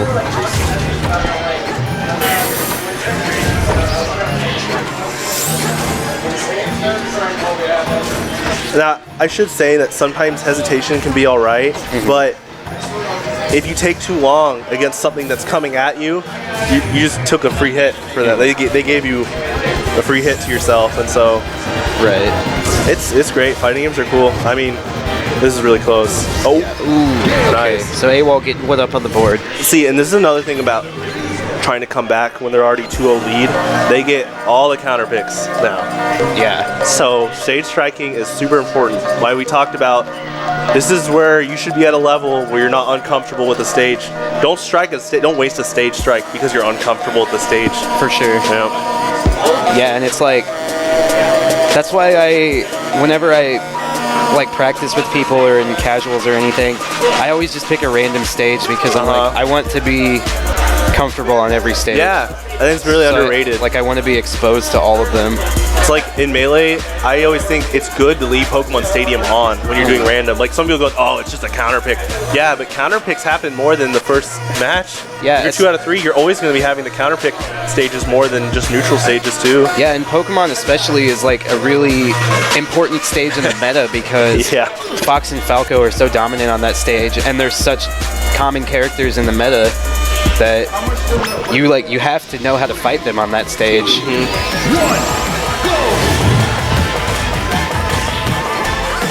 Alright, Green Hill. That's pretty good. It's smaller than FD, so... Okay. I think that was a good attempt, but Dan just stood still. That was pretty good. Wow, nice up smash out of shield. Very underrated defensive option that a lot of characters have. Especially with Brawl's physics, how much easier it is to run up smash. So... Ooh, yeah, that can be weird to punish if you're not used to it. Right. because Zero Suit, when she down airs your shield, she bounces up, and she can either not go anywhere or she can drift in either direction. So you almost have to make, it's unsafe on shield, but you almost have to make a read to punish it correctly. Oh yeah, unfortunate from Awall there. He thought that Dan was going to get up, so he was trying to get to the ledge. Right. Okay. Interesting neutral. Oh, that's good for Zero Suit. Yeah. Yeah, Zelda just, she's so floaty and doesn't really have good downward hitboxes. It's a struggle to land against this character. Oh, that almost looks like a forward air setup he tried to do, but I feel like that's another thing that a lot of another like trap that a lot of players, that a lot of players fall into, is they always try to land with a move. Yeah. And like be aggressive on their landing, Yeah. but when you're above your opponent, you're generally at a disadvantage. So right. A lot of times it's better to just like take note of what your opponent's doing and then just try to find a safe place to land away from them. I think MJG showed something like that. Sometimes sacrifice a little bit of percent just to see what they do. Yeah. It's kind of like in Street Fighter, like sacrifice some of your health bar to see like what are their habits of wake up options. I don't mean like just stand still and take a hit, but like say, should I block or try to go for the hard read? Maybe block it first, and even if they wake up and beat your grab in some way, you learned of their wake up option. Yeah. Smash is so much about processing information, and I think, you know, don't be lazy. Like in terms of like wanting to improve, Smash is a mental game, like you said. Like you need to learn about what your opponent does, how they play, and everything like that. Sure. Ooh, again, clipping him with that up smash.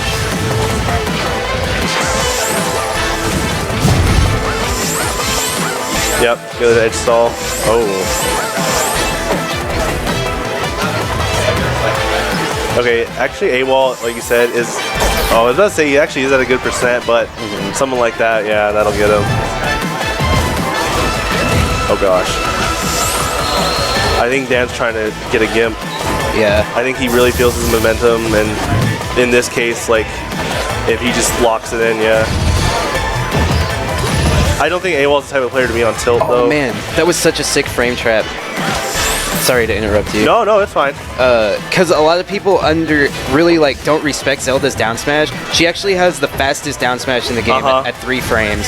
And it's fast in Melee too. Like some people even talk about, like, as a Sheik player, sometimes mixing up with Zelda against Ices just for the fact of how fast down smash goes. Right. And like her forward and back air, like, are pretty decent. Yeah, they're like safe on shield if spaced properly, which can really throw off Ices because a lot of Ices are like, they're always looking for the grab.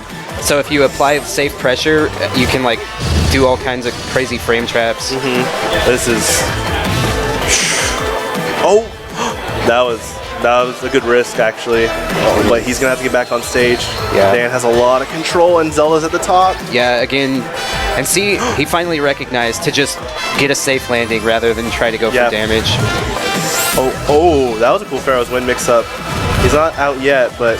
Yeah, Din's Fire covering his approach back to the stage. Oh. Shield is kind of crying right now, though.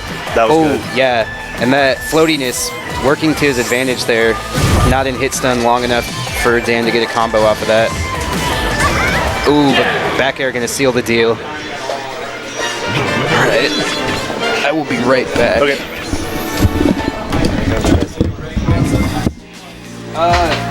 Yeah, I'm gonna be back. I just gotta go to the bathroom.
Looks like we're starting.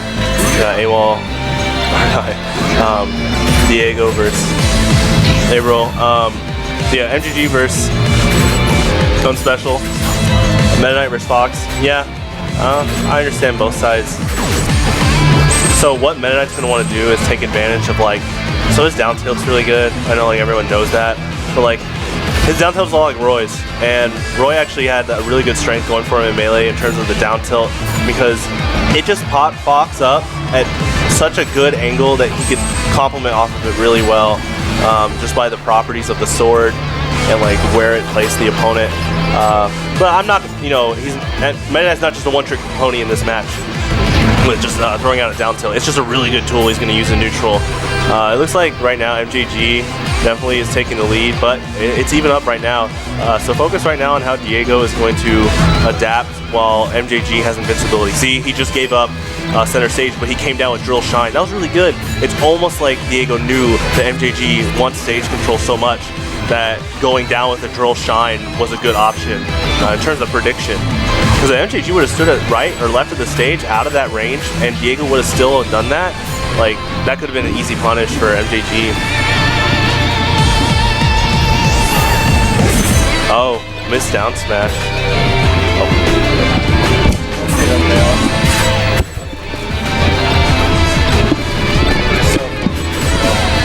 Alright, sorry about that, guys. So we got MJG and Unspecial. Yeah. This is a super volatile matchup, I feel. Both of these characters are so fast. Yep. Have such good offensive options. And the funny part is, you know, Mewtwo King said the reason he played Meta Knight in Brawl, one of the main reasons is because he felt like a melee character. Yeah. And that kind of transitions well into PM. Yeah, for sure. Also, it's kind of funny too because he said his reason for not playing Meta Knight in PM is because he didn't want to mess up his Brawl Meta Knight. Yep, muscle memory. Because he does still enter that game at every event that has it. Oh, jeez. Yeah, you're right. They just DBZ and yeah. Same reason he doesn't play Sheik in PM. Right. Oh yeah. I think he even said he picked up Marth and Sheik as his mains in melee because their pace was a lot better for him compared to Fox when he started playing Brawl. It's really interesting.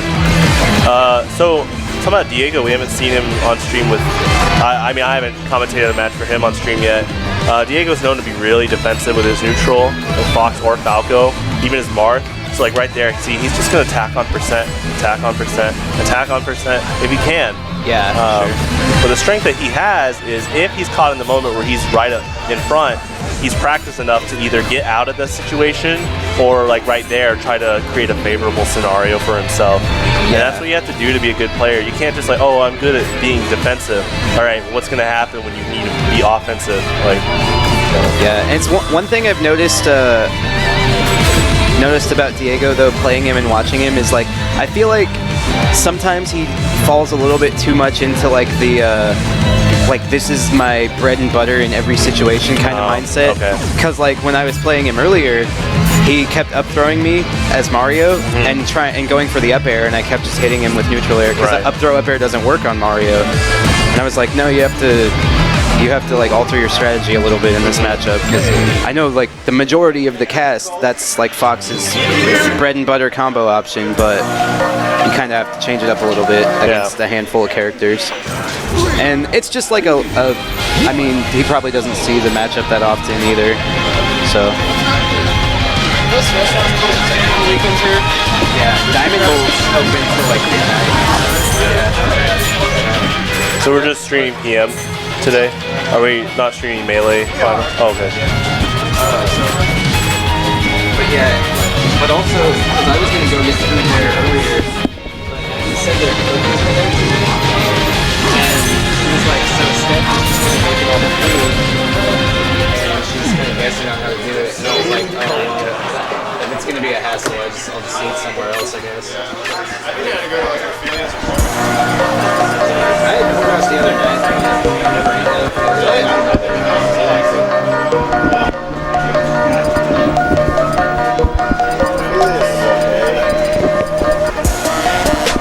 I know their head chef there is also the head chef at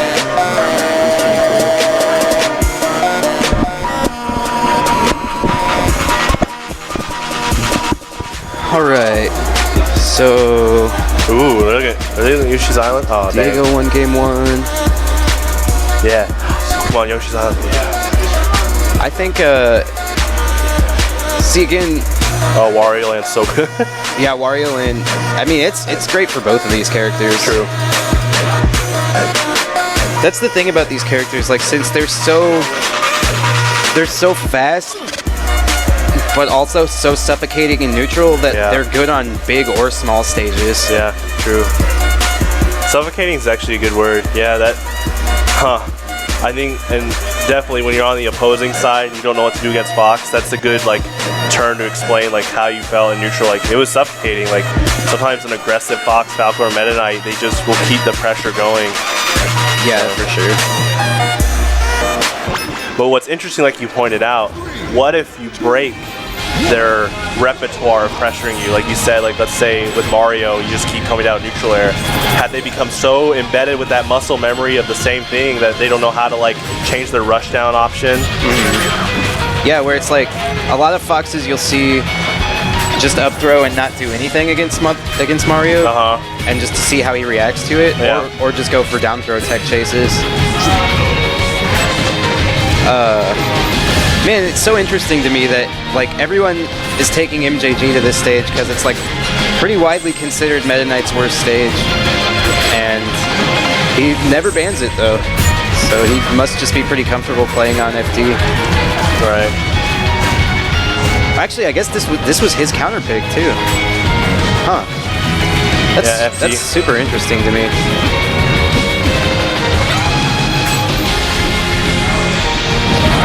Maybe he knows something that all the other Meta Knights don't.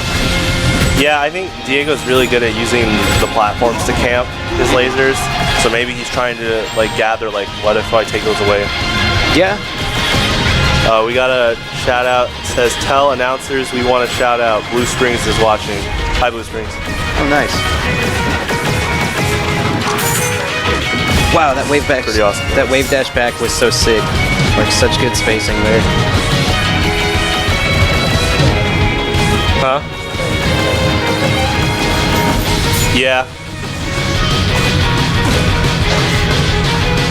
Yeah, I just put the name together. Weather Geek 35. Yeah, hi Dad. No.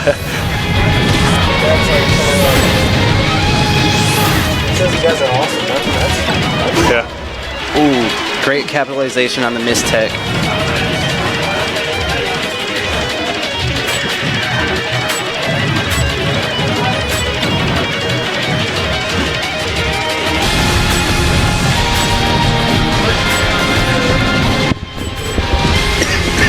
That was good up top.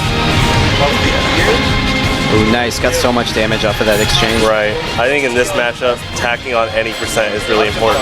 Yeah. Nice crouch cancel down tilt. Not able to steal the edge guard though. Fox just has so many, like, such good mix-ups for his recovery. It's a, like, really underrated aspect of the character because a lot of people are like, oh, well, his recovery doesn't go very far, so he has a bad recovery.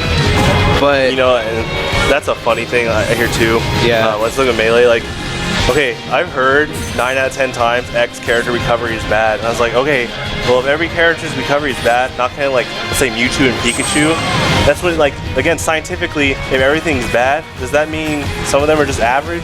Yeah. Like, oh, bad recovery. It's like, well, a lot of people have a hard time recovering because of the philosophy that I have to recover, so that's my only option. Yeah, for the most part, I can see why people say it's a bad recovery, but what are you correlating to? Mewtwo and Pikachu?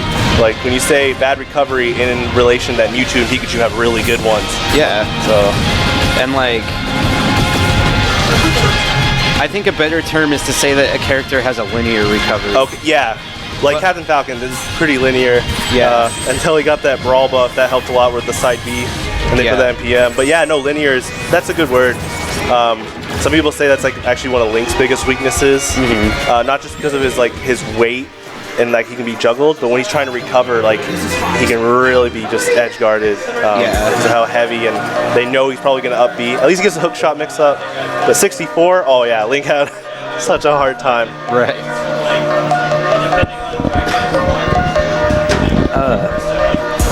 But yeah, like Fox, he has so many mix-ups for his recovery, like especially when he's above, like below the ledge. Yeah. Is when it becomes linear because it's like, okay, he has one way that he has to go. Yeah.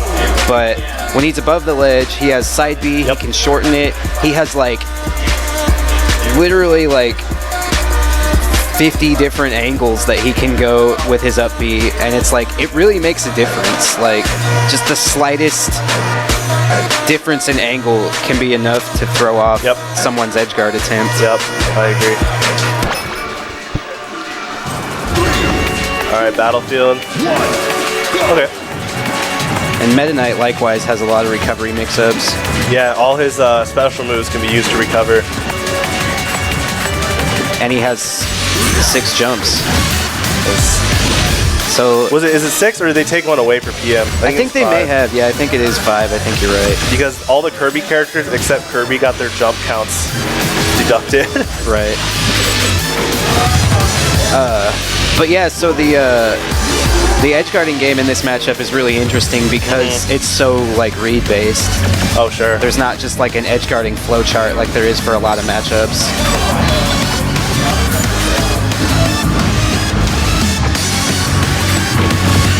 Yeah, I think another good example of having such a versatile recovery, again, I'll talk about Mewtwo. When he got buffed in PM, and like let's look at 3.6 Mewtwo, they buffed his weight, they took out like his hurt box tail, and they increased some frame data.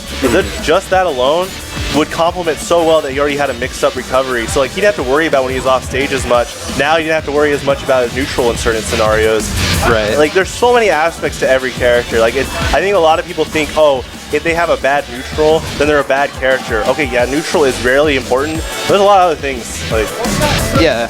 Well, and it's like I said earlier with Bowser, I think he's, even though I would say he's has one of the most limited toolkits, I still think he's like competitive because even though his neutral is pretty weak, his punish game is so strong. Right. It like makes up for it. I think that if you have an amazing like thought process, like if you play games like chess or card games really well and you're good at like reads, I think Bowser's a good character for you. Like because yeah, maybe your hands aren't fast enough to do a really swift neutral like these two characters, but if your prediction is just really good and you're playing Bowser, that can take a whole stock away just for like 1 or 2 right predictions. Yeah. But again, that's the whole personality thing. Like, how does your personality meld with the character you play? Yeah, Diego's been controlling the set overall in terms of establishing what he wants to do. I think MJG's been really holding on well, though. It's just, you can tell with like his stage experimentation and the way that Diego is just kind of swiftly answering to all of MJG's actions he's promoting, that I think Unspecial has really got a good hold on this match. Yeah, I think Meta Knight kind of struggles in this match too. Yeah, it can be hard. Because like Meta Knight's so used to being the aggressor, and he's not used to being bullied the way that like Fox can bully him in a way that a lot of characters can't. Oh yeah, and you see that in Melee with like Falco Ice Climbers. If the Falco doesn't adapt, they need to be more patient. They're going to be eating a wobble when they try to get in the opponent's face a lot. Yeah, for sure. Yeah, that's right. I think, you know, the whole analogy of like 2 trains hitting each other. I think this matchup can be a lot like that. And like when you're both wanting to be like rush down the opponent and establish your control, what happens? What happens when 2 trains hit each other? Is one train going faster? So yeah, and I think that's why I would give the advantage to Fox is because even though both of these characters have such strong offensive options, I think Fox has stronger defensive options. And that's what makes it harder for Meta Knight, because Meta Knight's like, oh, I have this Fox in my face, like, I don't really have any way to get him off of me. But like, Fox is like, oh, Meta Knight's pressuring me. Well, as soon as I find a gap in pressure, I can use my shine to get him off of me. I think what Meta Knight has in versatility, Fox has in playstyle shift. And you might think that's the same thing, versatility and playstyle shift. But the thing about versatility, that's more of like your toolkit. While like a playstyle shift is, like you said, like Fox, I'm playing offensive, I need to shift to defensive. For Meta Knight, it's a little bit harder. Yeah. Like, so. Alright, so. It's gonna be a minute, Dansdaman's playing Melee. Okay. Okay. Yeah, I'm gonna take a break. So, cool.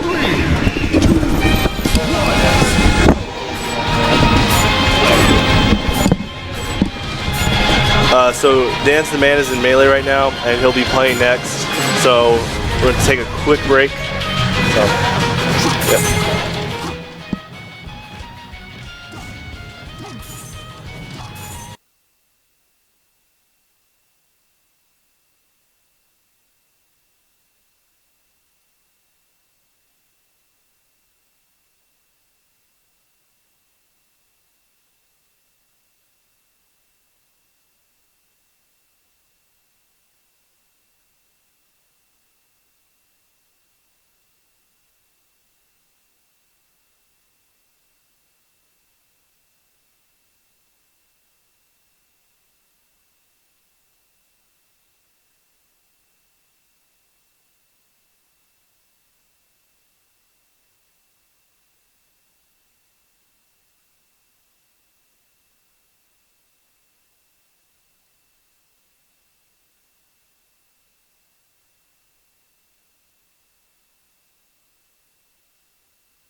Alright guys, sorry about the delay, we're back.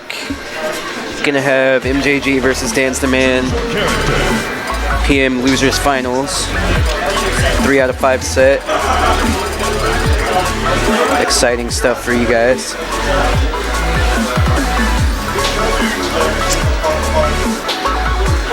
So both of these players have a couple characters they could opt for. MJG probably gonna stick with Meta Knight. He does have an Ivysaur, but these days he plays more Meta Knight than anything. Dan, either going to see Sheik or Zero Suit. He's been using mostly Zero Suit Samus today.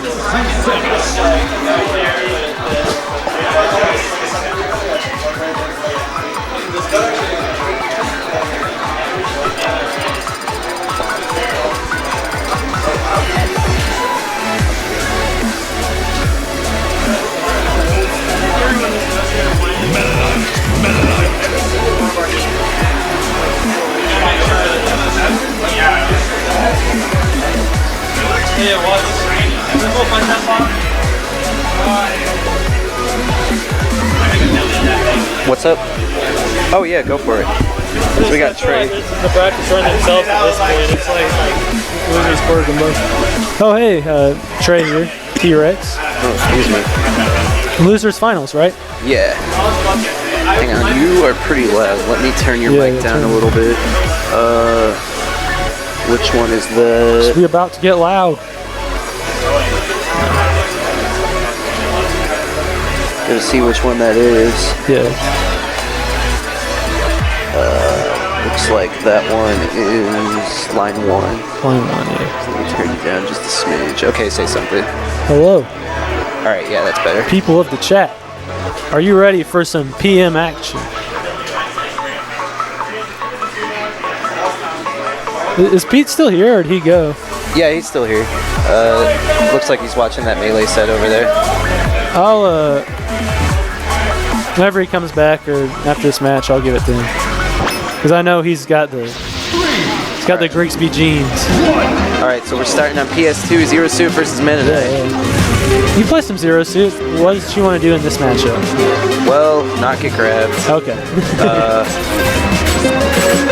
Lasers are good because Meta Knight can't clank with them. Oh yeah, transcendent priority. Yeah, and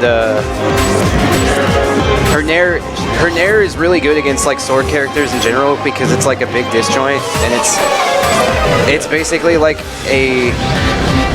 Imagine if like Marth's Nair was safe on shield. Mm-hmm. That's basically Zero Suits. Oh, okay. But safe on shield, because Marth's really isn't. Yeah.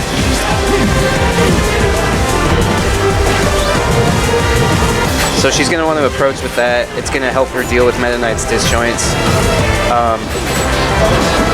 But yeah, other than that, she's going to want to just use the lasers to cover her approach because Meta Knight doesn't really have any way to deal with them. That was weird because he hopped up there and I thought he was going to go for an attack, but he kind of just waited and then just grabbed. I guess that works too, just not the option you usually see. Right.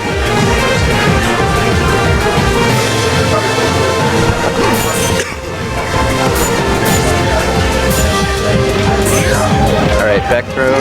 MJG with stage control right now, but a little bit of a reversal of the situation there. Alright, gets the back throw off stage. Oh, nice air dodge. Yeah, nice recovery mix-up from Dan. Nice combo. Oh, ooh, got the reverse back air though. Sending Dan back on stage, but MJG's still in control.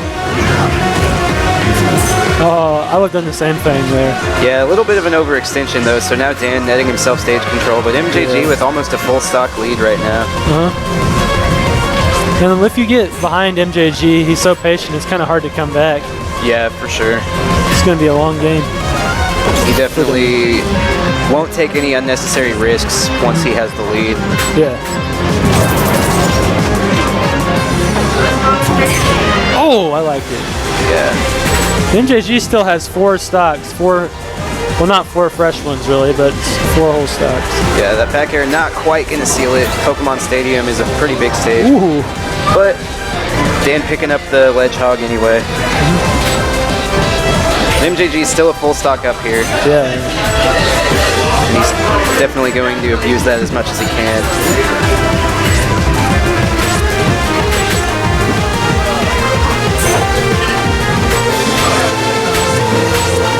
Wait, back air, yeah. Nice. Unfavorable trade for Zero Suit there, but makes it back. Oh, and a very unfortunate self-destruct from Dan. So like that's like a 50 damage string. Yeah. Just back air, or up air, back air.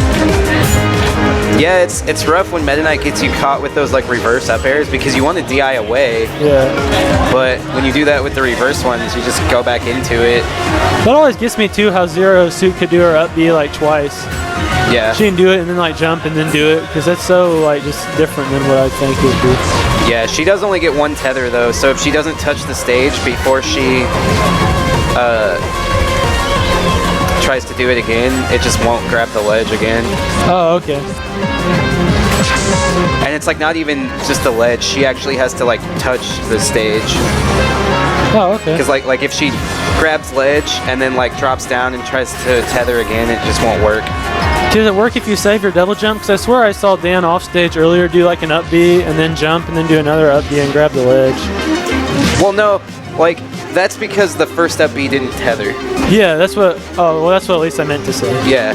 So, but like once you've tethered it, once you've tethered the ledge, you have to touch the stage before you can tether again. Yeah, yeah. Okay. So it's not like double. It's not like the double jumps in the sense that like the where like touching the ledge refreshes your double jump. Yeah, yeah. You actually have to. Your character or Zero Suit actually has to have her feet on the stage. Speaking of before her tether is refreshed. DR Die 2K17. What do you think these characters' New Year's resolutions are? What do you think Meta Knight is trying to do in 2017? Find a worthy opponent. Fight. Zero Suit. I feel like she's trying to get her college degree or something. It's just like pay the bills, I don't know. She's trying to, I don't know, kill Mother Brain, I guess. Yeah, still. Yeah, still. But anyway, looks like Dan takes the first stock this time. A way better start than last game. Yeah, I've been saying this all day. I'm like so surprised that MJG doesn't ban this stage against people because this is like widely considered Meta Knight's worst stage. What about it makes it that? Lack of platforms. Yeah, he just gets so much off platforms. Yeah. More so than say like Zero Suit, I guess. Yeah, well, she gets a lot too. I'm personally, I'm not a fan of this stage for her either. It's not because of the platform layout though. It's like the way the walls are set up. It makes it like kind of hard to tether. Like if you're not spaced perfectly, the tether will just like whiff and then you'll just fall and die. Oh, okay. Interesting. Oh, I would have gone for that too. I would have gone for like all of these, even the ones that miss. I probably wouldn't have gone for that one. I don't know if I would have the skill to go for that one. Yeah. Oh wait, MJG won the first match. Yes, MJG was the victor in the first match. My bad. Nice. They're just out here brawling, but not the game. Look at that. Alright, up throw, no guaranteed follow-up at that percent though. Okay, but it's pretty much back to even. 26%'s nothing.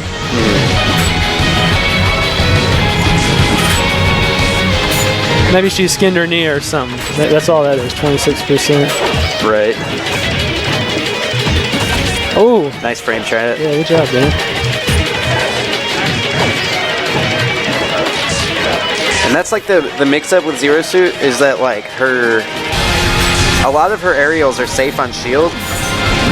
And a lot of Zero Suits will like to frame trap into up tilt, but up tilt is unsafe, so you kind of just have to like chill until she does the up tilt. Oh, he's gonna hit him with the whip. Yeah.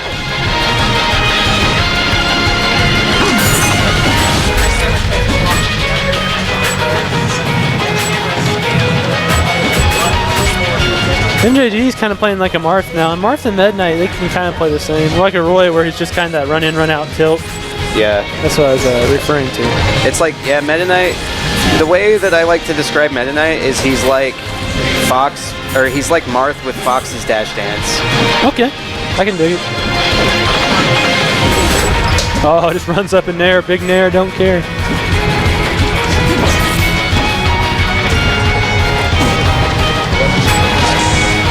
That forward air has more knockback Zero Suits than I expected to. Is it like the last hit has more knockback or something like that? Yeah, you can SDI it though. A lot of people haven't been abusing that against Dan, which I think is just character unfamiliarity because Zero Suit's not really a very common character. No, not at all.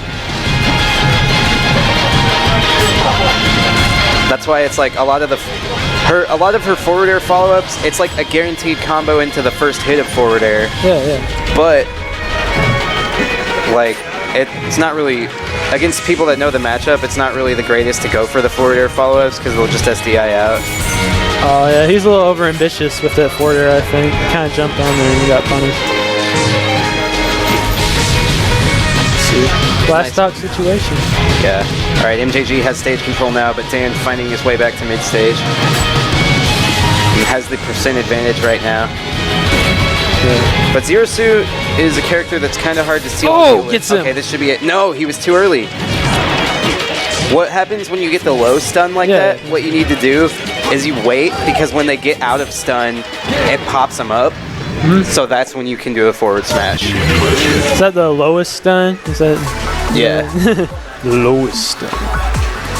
So very unfortunate misplay there by Dan, getting net MJG the second game. Have you seen this shirt? Yeah, it's pretty cool. Yeah, I got it. It's actually, Tony Stark wears it in Age of Ultron. And I saw it at Urban Outfitter. It was like $30, so I bought it. Huh. Let's go! Oh, game freeze! Oh. Alright. Very unfortunate game freeze. We've had that one with Bobby Frizz too, when he was at the tournament in Iowa. It's like the second game freeze that Kansas City has been involved in.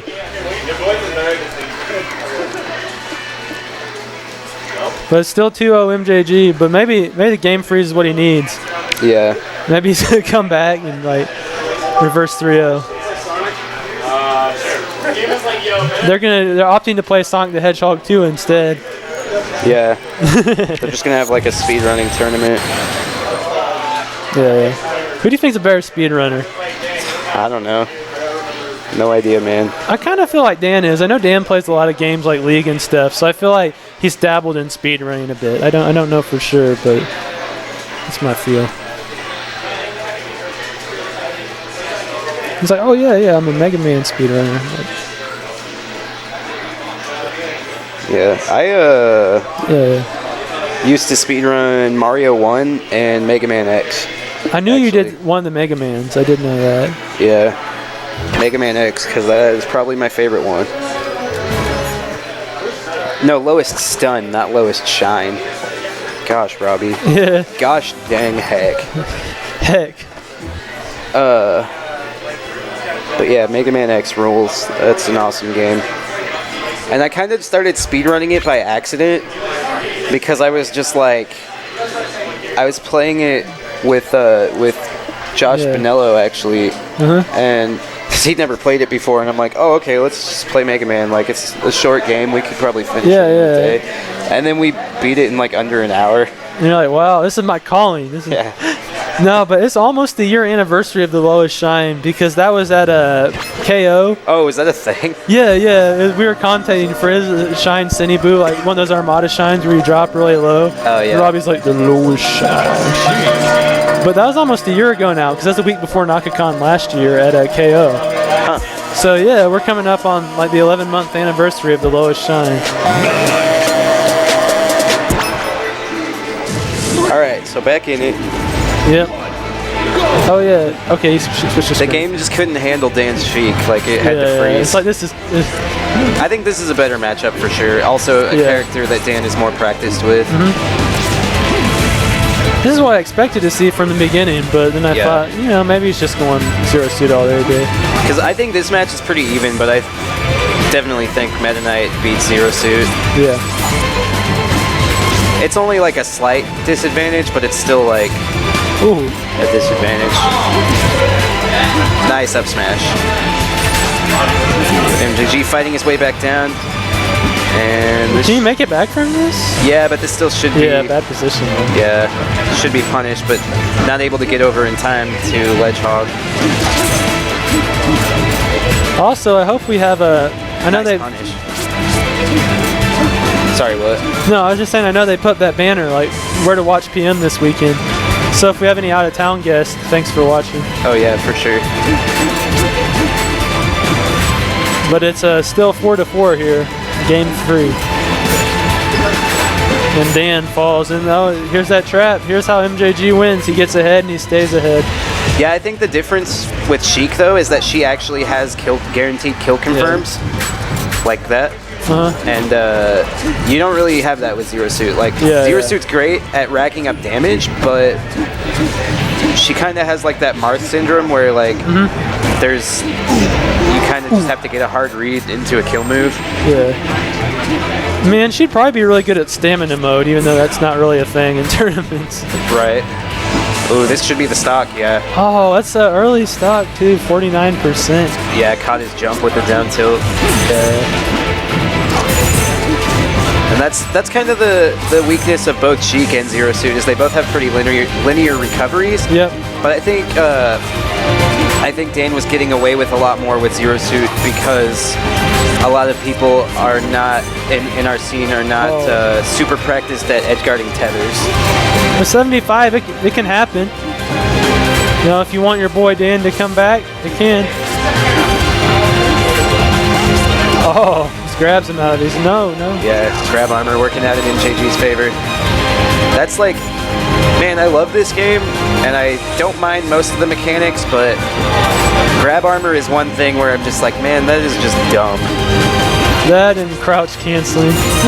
Well, crouch canceling at least has depth, but yeah, like, I guess. Grab armor, there's like no way that you ever grab armor on purpose. Like, it's just not possible. Yeah.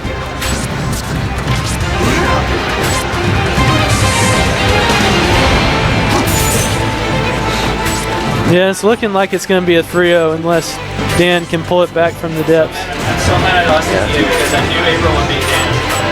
Yeah. And I think I would have beat you. All right. Ooh. All right, we still in this. Gives him the hands.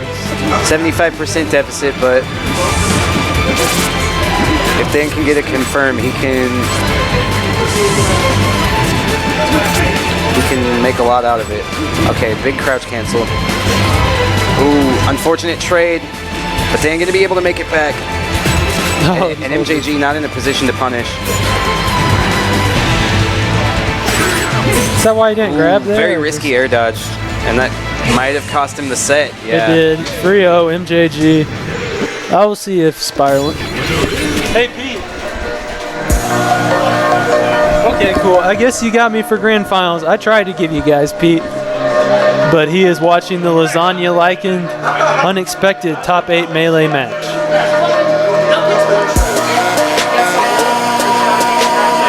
All right, so we're gonna have Unspecial versus MJG grand finals. And Unspecial 3-0'd him in winner's side, so yeah, we will see what happens here. I was wondering where Diego was, and I stood up, and he was just right there. What? Yeah.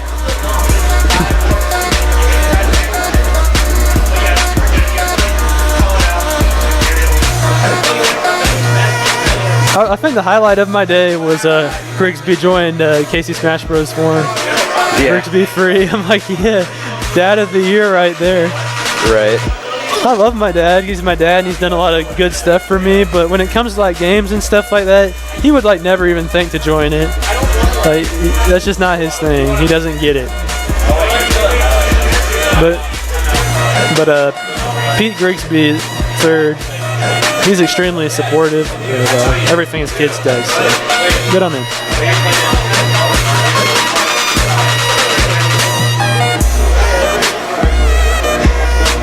Oh no, I made him facepalm in the chat.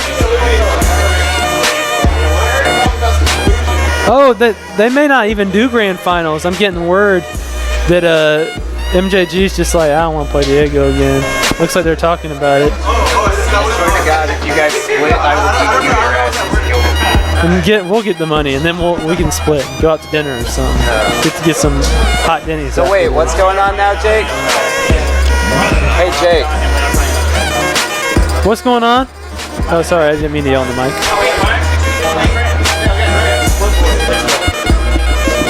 We may have an alternate. Give the fucking prize to third and fourth. Fuck that shit.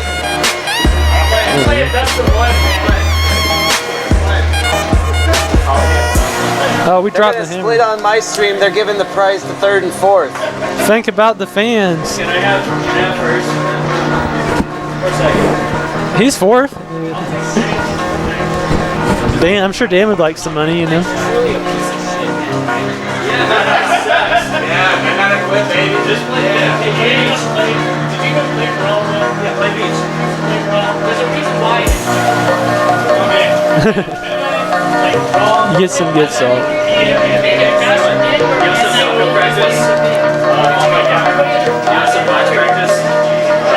So, I am getting really hungry right now, though. For real. I could eat a horse or something like that. Awall's got it. Awall will save us. I could even understand that too, but it's 9:15. There's no need to split it. If it's like 3 a.m., then it's like in my bag. I hid it under my coat. It's under the coat. It's there.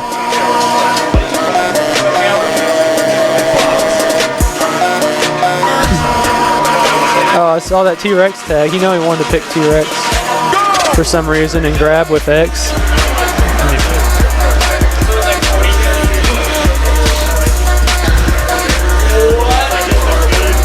I guess Frizz ended up getting 65th at Genesis. I don't, which is still really good. I don't know the guy he lost to is like Adams the One was his tag, but I don't know anything about him. But he beat Little Fumi or Santiago, and he beat that Jawanga guy and some other people. Right. That was a 1780 entrance, I think, so 65th is not bad at all. But right now we got Oh yeah. MJG and Unspecial. He already looks like he's doing better, MJG, but it just started, so who knows. He get up aired 5 times and die. Yeah, I don't know. I kind of think these are hand warmers actually. At first I thought no, but they have to be. I was like, this is either hand warmers or they're sandbagging and still trying to split. In which case, I will be pissed. What I think they did is that first they were playing, and then I think Diego's like, you know, I need a hand warmer or something. So, but I'm not 100% for sure. We have to ask our agent in the field, J-slo. Okay. Actually, you know who's done the best against Diego today? It was Cuda, from what I saw. Their games are really close, even though Diego won. It seemed like MJG struggled more against the Fox. Right. Maybe it's just because he doesn't really have any. But, I mean, I don't know. Everyone, I'm sure he's played Foxes before. I was going to say Cuda has more of a traditional like melee PM background instead of like a Smash 4 PM. But. Right.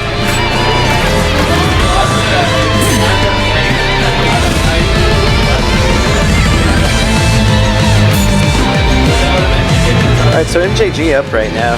Yeah. Which. And he wanted to split. Instead take home all them. Hey man, the thing is about it is that it's just lame for the stream. No, it is. I agree. Like, I wouldn't care as much if we weren't streaming, even though that's still a lame thing to do. Like, I just feel like you always want to take your chance to get the most money.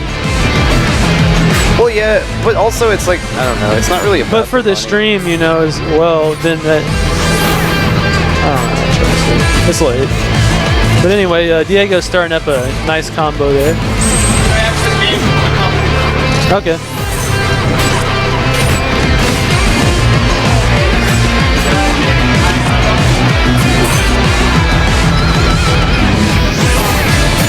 I feel like MJG's almost being too conservative in this match. It's like that one time when he came back on the stage, he just grabbed him, but that would have been death if he F-smashed him. Yeah. He timed it. Like, that said, he's up right now, so... He is up.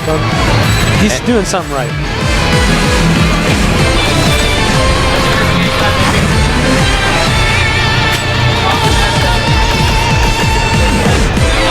Oh. Click him with the down tilt. Ooh. yeah, not quite able to make it back. So we're back to an even game here.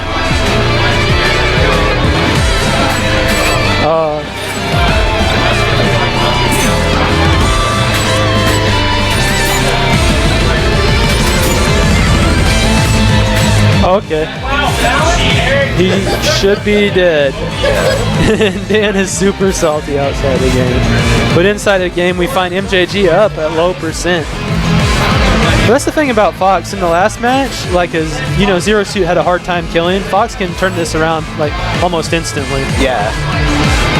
Like, Meta Knight's basically at kill percent right now. Yeah. From up air, not quite up smash. A little bit more. Oh! Gives him the suck with that tornado. See, that's where I would have smashed too, but maybe I would have missed, or maybe it was bad for some reason. Yeah, that actually saved him though. I think that's like a habit that MJG has from playing Meta Knight in Brawl. Is that like tornado? It's just super good. Yeah, it's like a good offstage option. Well, it's just a good option all the time. Yeah, yeah, you can just tornado.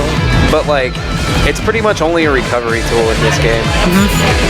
Like, Diego would have been in a worse position had Averill just like not done anything and just held ledge. No, but what I was talking about earlier is like when he came onto stage, like he backed up and like grabbed him to get the punish, but I would have just like charged an F smash or something and hit him as he came onto the stage. Sure. And got the kill. In two of the situations that have happened in this game. Yeah. Where he opted for grab. I agree.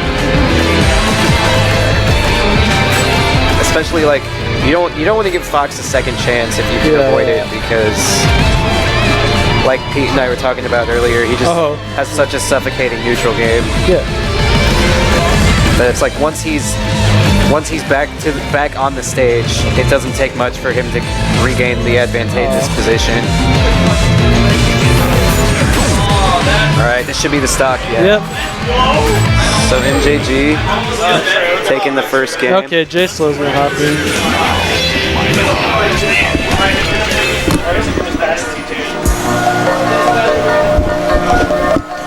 What's up, stream? Oh, I get to commentate a match, maybe. What's up, dude? I got the energies. Oh, it's gonna be a fun set. Well, yeah, I mean, they're mad that they have to play it, but I don't care. Well, I mean, MJD didn't care. I mean, I wouldn't care as much if we weren't streaming, but that's just lame for the viewers, you know? Yeah, it was funny. Diego's like, he was talking during Losers Finals to me. He's like, man, me and Averill just might like split the money. And I was like, oh, so you're gonna collude? And he's like, what's that mean? I was like, damn it. It's like, that's what colluding is. Didn't even know what it's called. Freaking kids, man. What are they teaching them in school Them these damn days? youngins and their tech skills. And their spaceys. Alright. So back to Battlefield. So I didn't even really see much of game one, so like how'd that play out? It was like really close, but Averill won, which like when they played in winners finals, Diego like dominated all three games pretty much. So yeah. I mean, that's Meta Knight's hardest matchups in this game are basically Spaceys. Yeah. So I would say like Spacey's, Mario, Diddy, Samus. Yeah. Probably Meta Knight's hardest matchups. So yeah, I mean, if Meta Knight can get those, the Gimps, then you know it's over.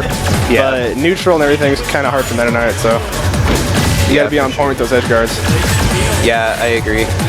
And it's like the other thing that I talked about with Spirefan earlier is that both of these characters have like such strong offensive options, but I would also give Fox an advantage in the sense that he has better defensive options. Yes, he can run away and laser as well. Yeah. And Fox is a little bit faster than Meta Knight, just a little bit. Yeah, and Fox like actually has a good reversal because of Shine. Yep. Whereas like Meta Knight, that was Meta Knight's best out of shield option there, up B, and it just traded. And one move that's really hard to deal with for Meta Knight is like when he down tilts you.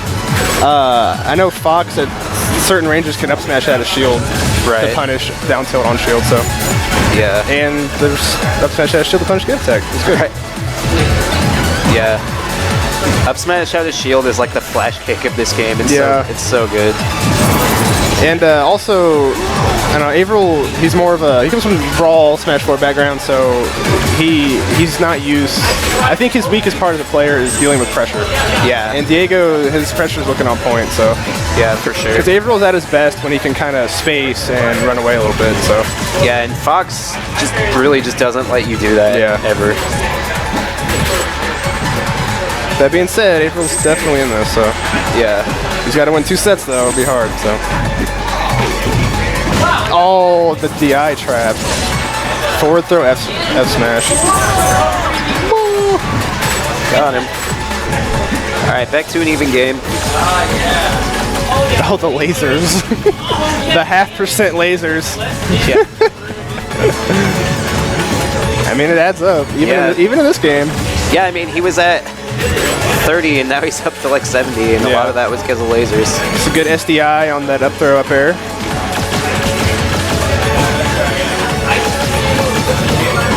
That'll really help out Averill in this match if he can SDI those up airs. Yeah, because Shine knocks down, so he can't get wave Shine up smash. Yeah. So his best kill confirm is up throw up air. Yeah, that said, in the first set,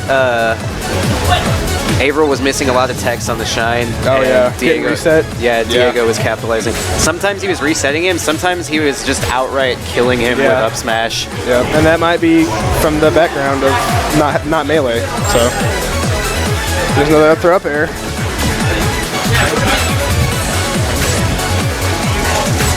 And now Unspecial actually running away. Yeah. All right, MJG with the tech chase here. Has him off stage. Diego fighting his way back on, though. Oh, the percent. Getting a lot of damage off Triple up air. Yeah. Yeah, Meta Knight very susceptible to that. That's why that SDI is so important. Yeah. And is that, oh, okay, there it is. Yeah. Gonna be, next one, probably gonna kill. It'll kill, yeah. Maybe not on the bottom of the stage, but the platform it'll kill. Yeah. Once he's up to like 90 though, like that's gonna kill for sure. And he's getting that extra percent with the laser. He's probably gonna look for a grab here. Yeah. Yeah, so there it is. Up throw up air should kill. Yeah.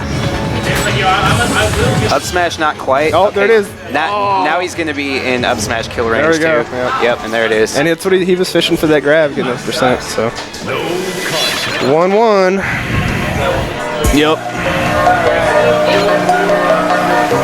All right. Where would Averill want to go? I think Dreamland. Oh, and he banned it. I don't know, like, back to Battlefield. The thing that I think is so weird is that Averill likes to go to FD, and most Meta Knights say that that's his worst stage. I think it depends on matchup. Against Fox, yes. Definitely. Yeah. But against, I'd say, like, Falcon, for example, I think Meta Knight wrecks Falcon on FD, because he can tech chase Falcon so easily. Yeah, I guess, but like, I don't know. You can only tech chase people for so long before you have to kill them. Yeah, I don't know. And I think Falcon does that better than Meta Knight. Well, like, maybe not in the matchup, but like Falcon gets more off of tech chases than Meta Knight does. Yeah. Because Meta Knight's not gonna like kill you off of down throwing you to death, you know? Like, yeah, it's annoying, but he doesn't really have any guaranteed kill setups off of it. Yeah. Whereas, like, Falcon, like, once he gets a read on your habits, he's just gonna knee you. I don't know if Meta Knight has any guaranteed. I think a certain percent up throw guaranteed, but I'm not sure. I'm not much of a Meta Knight expert. Run Shine. All right, he's getting about one more up throw up, or he'll do it now. Oh, hard read. No, I was about to say that nair was late. Good angle. Oh. Alright, even stock count. MJG is in kill percent, and this should be it, unless he gets the SDI. No SDI. Yeah.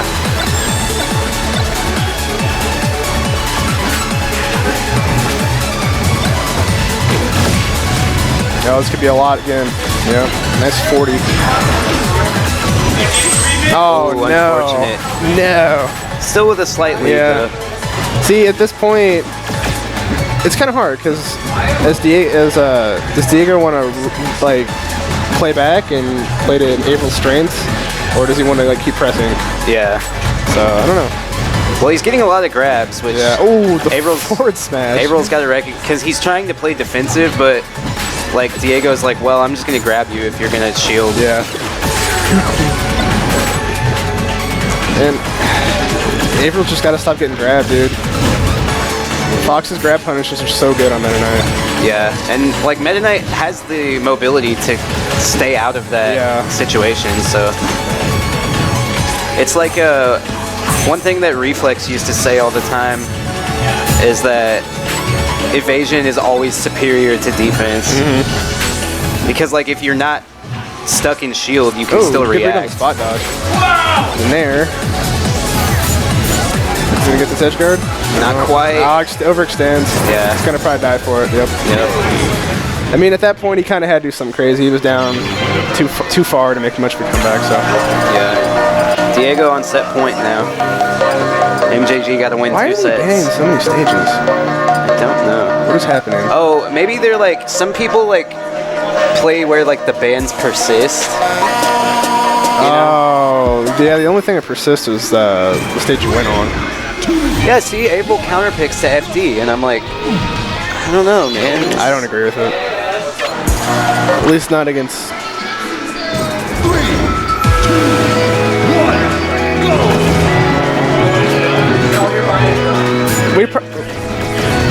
What's up?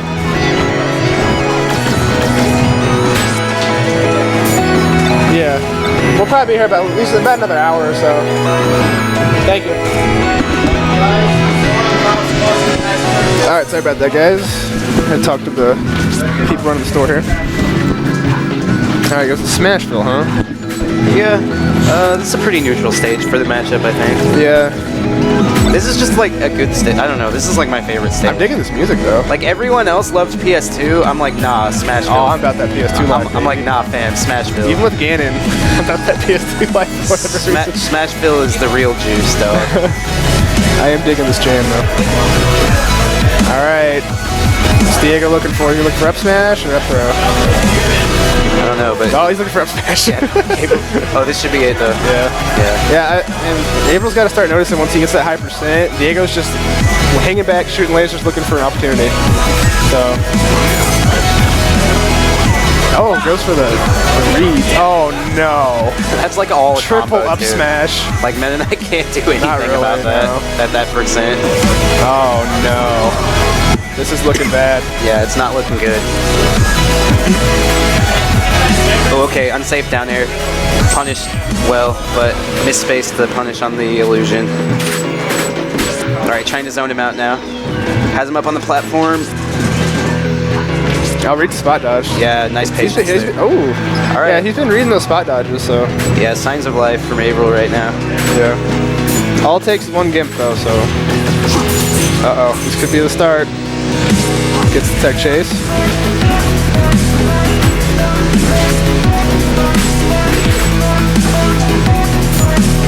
Big opportunity for April here. How's he gonna end it? Oh, up B. No, not quite gonna kill. Yeah. That would have killed most characters, but not Fox. Yeah.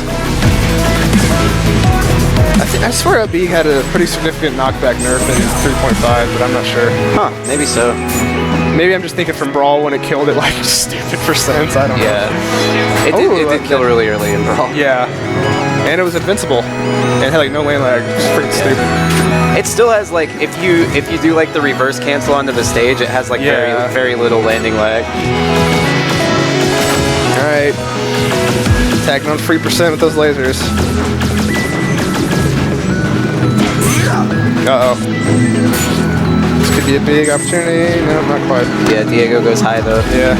It's the thing with Fox, he has so many different ways to recover. You just kind of got to guess to try to cover one. Yeah, and Averill had already committed to the low. Because there's sometimes you can't cover them all. You just got to guess. Yeah, especially not because since Meta Knight's a fast faller, like even though he has all those jumps, it's kind of hard to just get high enough to cover. And not only is he a fast faller, but his aerial mobility really isn't that good. Yeah. It's his ground mobility is like where he really excels. Which is kind of weird because he's such an aerial. Wow, what a punish. That was good. Good up smash out of shield. Yeah. It's like, can you imagine Meta Knight had like Falcon's aerial mobility? It'd be terrifying. No one would play anyone else. Like, there would be no point. Right. Up throw nair. I didn't. Oh, that was forward throw, wasn't it? Yes. Yeah. Wow. I guess it's just a DI trap, man. Must be. All right, last stock. April got to win this to stay in it. It's not gonna take much. A few hits and then up smash or up air. Yeah, we got a tech chase situation though. All right. April has control. Keeps it up a little bit there though. Oh, see that he doesn't tech that shine. Yeah. That was not true. That's it. Yeah, that's gonna be the tournament. Good set. Yeah. What's up? Yeah, we're gonna get melee on here. All right, guys. That was Grands. Top 4 for PM was. What? Unspecial, MJG, 3rd was Dan, 4th was Awall, and then the rest of the bracket you guys can find with the link wherever it is. All right, we're gonna get PM off here and get some melee, and then we'll be back.